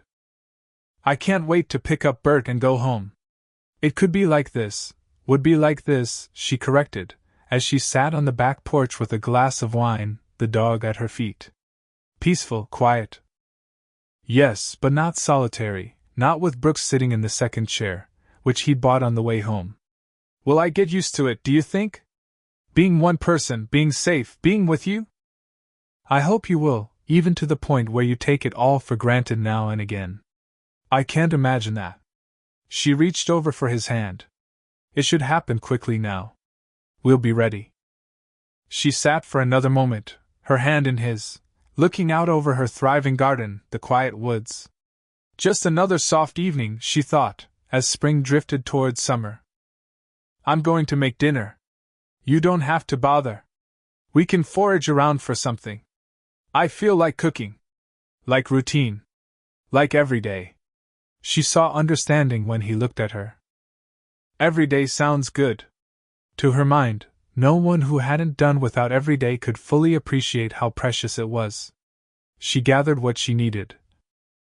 Pleased when he came in to sit at the counter and talk to her while she worked. She chopped plum tomatoes and basil, minced some garlic, shredded some mozzarella, added some cracked pepper and poured olive oil over them to marinate. For fun, she began to prepare a pretty tray of antipasti. "I thought we could get another dog, a puppy, as company for Bert. You could name him, since I named Bert." 2 dogs, no waiting. He considered. It'd have to be Ernie. Why? He nipped one of the hot peppers off the tray. Bert and Ernie. Muppets? Sesame Street? Oh. That's a children's program. Bert and Ernie are friends? And possibly more, but since it's a kids' program, we'll stick with friends. I named Bert for Albert Einstein. I should have figured. He is very smart. Her computer signaled. That's incoming mail, she said, and stepped out of Everyday. She walked to the computer, leaned over and brought up the mail. It's Cosgrove. He took the bait. Blackmail me, blackmail the Volkovs. You won't live to spend the money. Back off now, and live. He's tying himself to the Volkovs with this response. It's not concrete, of course, but it's a start. Let me answer this one. Brooks requested, and took a seat. Oh. Then Abigail's uncertainty turned to a nod of approval. That's very good. Tell the Volkovs you're being blackmailed, you're a liability. They eliminate liabilities. Pay now and live. Payment is now. He gave her the seat, stood behind her, rubbing her shoulders, as she worked what he thought of as strange magic with the keyboard. Now he could call the bluff. He could let this go past the deadline, wait it out. No, he won't. Brooks leaned down, kissed the top of her head. He's shifted from using the law as a lever to using the Volkovs. He's sweating. His next response will demand a guarantee. How can he be sure we won't come back for more? That's irrational. Once the message was routed, she turned in the chair to look up at Brooks. It's all dishonest, it's extortion. Asking for a guarantee's not logical, and would cost another $25,000. He should either agree to the payment, or ignore any other communications. Side bet $10. I'm sorry? I have $10 that says he'll come back whining for a guarantee. Her brows drew together. You want to wager on his response? That doesn't seem appropriate. He grinned at her. Afraid to put your money where your mouth is? That's a ridiculous expression, and no, I'm not. $10. He drew her to her feet. Into his arms. Swayed into a dance. What are you doing? Making sure we'll make a nice picture dancing at our wedding. I'm a very good dancer. Yes, you are. She laid her head on his shoulder. Closed her eyes. It should feel strange, dancing with no music, making wagers, while we're orchestrating something so important. Does it? No, it really doesn't. She opened her eyes in surprise when her computer signaled another incoming email. So quick. He's on the edge. Squeeze play. I don't understand what that means. Baseball. I'll explain later. Let's see what he has to say. How do I know you're not going to come back for more later? Let's work out a deal. That's a very foolish response. Abigail complained. It cost you $10. Keep it short. Say you don't? No deals. You're up to $125,000, clock ticking down. She studied him a moment, that slightly crooked nose. The hazel eyes, a wash of green over amber now, the shaggy black hair in need of a trim. I think you're very good at extortion. Thanks, honey. I'll put the pasta on while he considers. That's what he's doing now. Considering? Sweating, pouring a drink, trying to figure out who's screwing with him. Oh yeah, Brooks thought he could picture it. He's probably thinking about running. Not enough time to make running plans, so he'll pay, and start making them. At the counter, he popped an olive from the tray into his mouth. Then topped off her wine. And when her back was turned, tossed a slice of pepperoni to Bert. By the time she'd boiled the pasta, drained it, the signal came through. One-time payment. Come after more. I'll take my chances with the Volkovs. Spend it fast, because I'm coming after you. Big talk. You understand him very well, Abigail noted. Part of the job. You have to understand bad guys to catch bad guys. Where were you figuring to have him wire the money? I have an account set up. Once he's transferred the funds. I'll distribute it to a charity for children of fallen police officers. That's commendable, and I don't like denying kids, but… You have another recipient in mind? Keegan. Can you transfer Cosgrove's payment to Keegan's account? Oh. Her face lit up as a woman's might when given rubies. Oh, that's brilliant. I have my moments. More than moments. It implicates both of them. It gives the FBI cause to bring them both in for questioning. Honey, it fucks them both inside out. Yes. It really does. And yes, I can do it. It'll take me a few minutes. Take your time. Bert and I will go for a little walk while you work. He snagged a couple more slices of pepperoni on the way out, one for him, one for the dog. A nice evening for a stroll around, he thought, with time to check out the progress of the garden, think about what he might do around the place on his next day off. This is our place, he said to the dog. She was meant to come here, and I was meant to find her here. I know what she'd say to that. He laid a hand on Bert's head, rubbed lightly. But she's wrong. When Bert leaned against his leg, as he often did with Abigail, Brooks smiled. Yeah, we know what we know, don't we? As they circled around, he saw Abigail come to the door, smile. It's done. Dinner's ready. Look at her, he thought, standing there with a gun on her hip, a smile on her face and pasta on the table. Oh yeah, he knew what he knew. Come on, Bert. Let's go eat. Brooks spent a chunk of his morning, too big a chunk, in his opinion, meeting with the prosecutor on the Blake cases. The kids crying for a deal. Big John Simpson, slick as they came and with one eye on a political future, made himself at home in Brooks's office. Maybe a little too much at home. And you're giving him one? Save the taxpayers' money. Let him plead guilty to assaulting an officer, resisting the trespass. Got him locked on the vandalism at the hotel, the assaults there. All we give him is a buy on the deadly weapon. We'd never make attempted murder stick. He gets 5 to 7 inside, with mandatory counseling. And serves 2.5, maybe 3. Big John crossed his ankles above his mirror-shine shoes. They'd never make the attempted murder stick, Brooks admitted. A couple years inside would do one of two things, he calculated. It would either make Justin Blake into a halfway decent human being, or it would finish his ruination. Either way, Bickford would be free of him for a couple years. I can live with it. What about his old man? Big city lawyers doing their big city shuffle. But the fact is, we've got a lock there. We got the phone records proving he called Tybal Crew. Got 3 separate witnesses saw Crew's truck outside the house on the day in question. Got the cash money turned in, and Blake's fingerprints are on a number of the bills. He paused a moment, recrossed his ankles. He's claiming he hired Ty to do some work around the place. Paid him in advance cause Ty needed the money. Casa sure. Say what? Bullshit in Farsi. Don't that beat all? Big John let out a chuckle.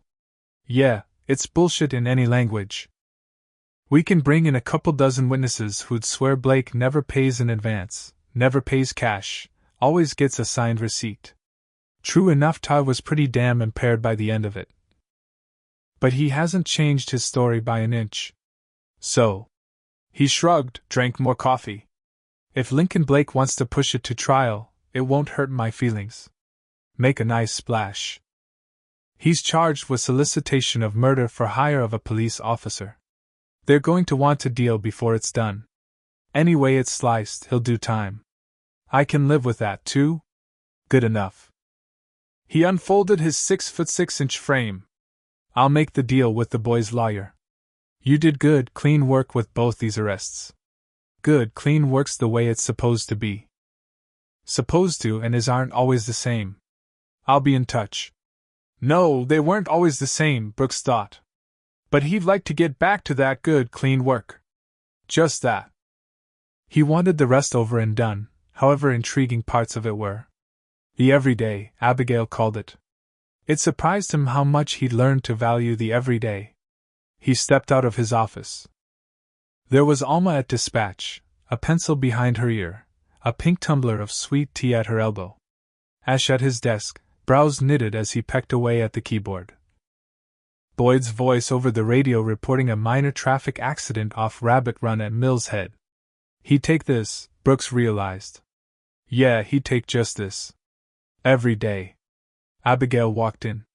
He knew her. So he saw the tension, though she kept her face impassive. Alma spotted her. Well, hey there. I heard the news. I want to say best wishes to you, Abigail, as your family now. You've got yourself a good man there. Thank you? Yes, I do. A very good man. Hello, Deputy Heiderman. It's Ash, ma'am. Nice to see you. It's Abigail. It's Abigail now. I'm sorry to interrupt. But do you have a moment? She asked Brooks. Or two. Come on in. He took her hand, kept it after he closed the door to his office. What happened? It's good, what happened?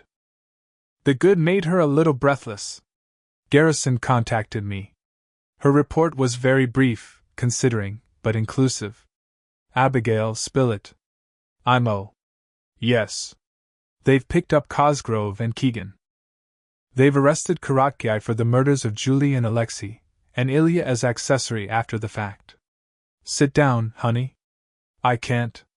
It's happening. It's actually happening. They've asked me to meet with the federal prosecutor and his team to prepare me for testifying. When? Right away. I have a plan. She took both his hands now, held tight. I need you to trust me.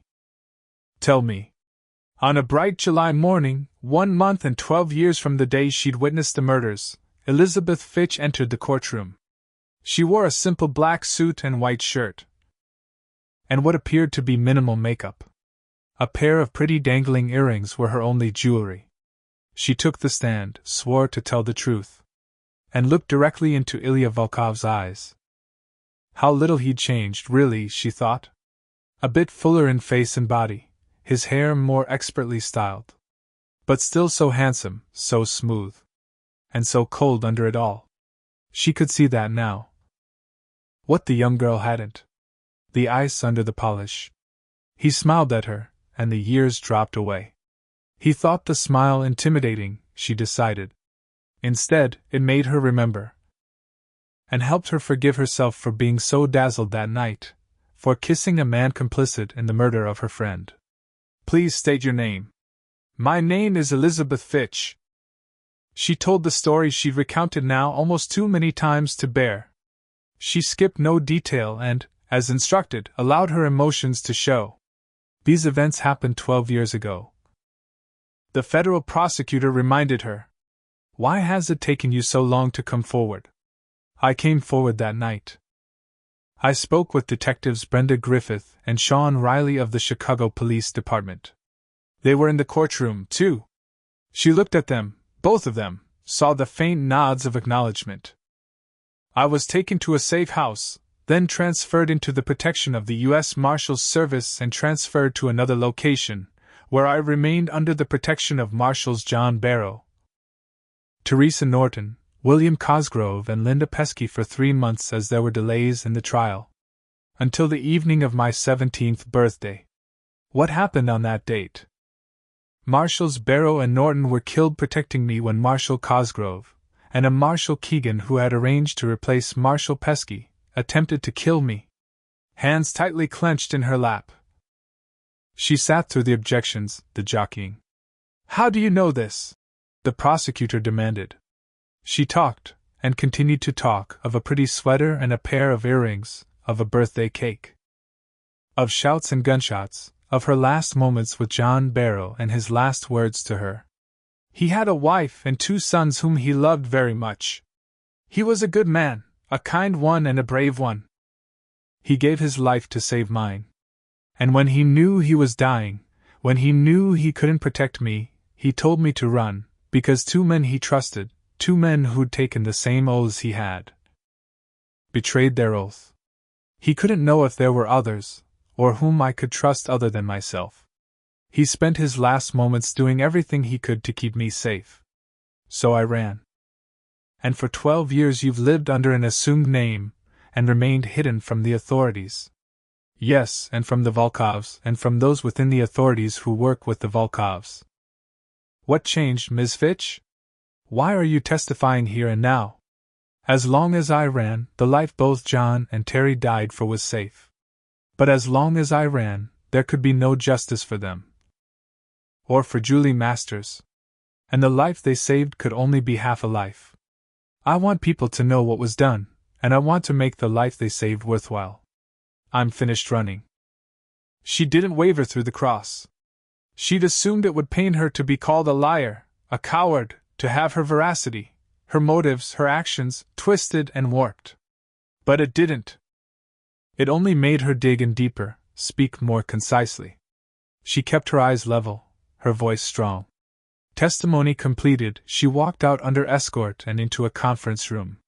You were perfect, Garrison told her. I hope so. You held tough, gave clear answers. The jury believed you. They saw you at 16, Liz, and at 17, just as they saw you now. You made them see you. If they did, they'll convict. I have to believe they will. Believe me, you turned the key. Are you ready for the rest? I hope I am. Garrison took her arm a moment, spoke quietly. Be sure. We can get you out safe.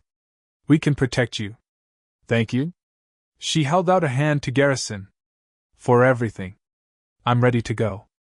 Garrison nodded, turned away to signal the go. She put the flash drive Abigail had palmed to her in her pocket, wondered what she'd find on it. They surrounded her, hustling her through the building, toward a rear entrance where a car waited. They'd taken every precaution. Only a select team of agents knew her route, the timing of her exit. Her knees trembled a little, and a hand took her arm when she stumbled. Easy now, miss. We've got you. She turned her head. Thank you? Agent Pictou, isn't it? That's right. He gave her arm a reassuring squeeze. We'll keep you safe. She stepped outside, flanked, moving quickly toward the waiting car. Brooks, she thought. The shot sounded like hammer on stone. Her body jerked, and blood bloomed on her white shirt. For an instant she watched the spread of it. Red over white, red over white. She went down under Garrison's shielding body, heard the shouts, the chaos, felt herself being lifted, pressure on her chest. She thought again, Brooks. Then let it all go. Garrison sprawled over Abigail's body in the back seat. Go! Go! Go! She shouted at the driver. Get her out of here. I can't get a pulse, can't get a pulse. Come on, Liz. Jesus Christ. Brooks, she thought again. Brooks. Bert. Her pretty butterfly garden, her spot where the world opened to the hills. Her life. She closed her eyes and let it go. Elizabeth Fitch was pronounced dead on arrival at 3:16 p.m. At 5 p.m. sharp, Abigail Lowry boarded a private jet bound for Little Rock. God. God. Brooks framed her face, kissed her. There you are. You keep saying that. Dropping his brow to hers, he held her so tightly that she couldn't get her breath. There you are, he repeated. I may say it for the rest of my life. It was a good plan. I told you it was a good plan. You weren't the one pulling the trigger. Who else would I trust to kill me, to kill Elizabeth? Shooting a blank, and still my hand shook. I barely felt the impact through the vest. And still the moment had shocked her. Red over white, she thought again. Even knowing the blood capsules had released on her command. That spreading stain had shocked. Garrison was very good, and the assistant director. He drove like a crazy person. She laughed, a little giddily. Having Pictou right there, on the scene. Knowing he'll report to the Volkovs Elizabeth is dead, there's no reason to doubt it. And since you picked up the chatter about the bounty on your head, someone will probably take credit for it. And even if no one does, it's official. Elizabeth Fitch was shot and killed this afternoon after testifying in federal court. The federal prosecutor was very kind to Elizabeth. Now Elizabeth was gone, she thought. She'd let Elizabeth go. I'm sorry he doesn't know about me. He'll work harder for the convictions not knowing. Besides you, only Captain Anson, Garrison and the assistant director, and the FBI doctor who pronounced Elizabeth dead know how it was done. It's enough to trust. It's more than I've trusted most of my life. Because he needed to touch her, keep touching her, he brought her hand to his lips. Are you sorry she's gone? No. She did what she needed to do, and could leave content with that. Now I have one last thing to do for her. Abigail opened her laptop. I passed Garrison a flash drive with copies of everything on the Volkovs. Their financials, their communications addresses, names, operations. Now, for Elizabeth, for Julie, for Terry, for John, I'm going to take it all away from them. She sent the email to Ilya, using his current mistress's address, with a sexy little text mirroring those Abigail had accessed from the past. The attachment wouldn't register. That, she thought with considerable pride, was only part of its beauty. How long will it take to work? It'll start the minute he opens the email. I estimate about 72 hours before everything's corrupted, but that corruption will begin immediately. She sighed. Do you know what I'd like? I'd like to open a bottle of champagne when we get home. I have one, and this feels like exactly the right occasion. We'll do that. And I've got something to add to it. What? A surprise. What sort of surprise? The kind that's a surprise. I don't know if I like surprises. I'd rather. Oh, look. He's opened the email already. Satisfied, she closed the laptop. A surprise, then? Epilogue. He wanted to take the champagne up to her spot overlooking the hills. Like a picnic? Should I pack some food? Champagne's enough. Come on, Bert. He listens to you, follows you. I think he likes to because you sneak him food from the table when you think I'm not looking. Busted. She laughed and took his hand. I like holding your hand when we walk. I like so many things. I like being free. I'm free because of you. No, not because of me. You're right. That's not accurate. I'm free because of us. That's better. You're still wearing a gun. It may take a little time for that. It may take me a while to aim one again. Brooks. It's done. It worked, so I can tell you, putting you in those crosshairs was the hardest thing I ever did. Even knowing the why, the how, it was like dying. You did the hardest thing because you love me. I do. He brought her hand to his lips again. You need to know I would have loved Elizabeth or Liz or whoever you were. I do know.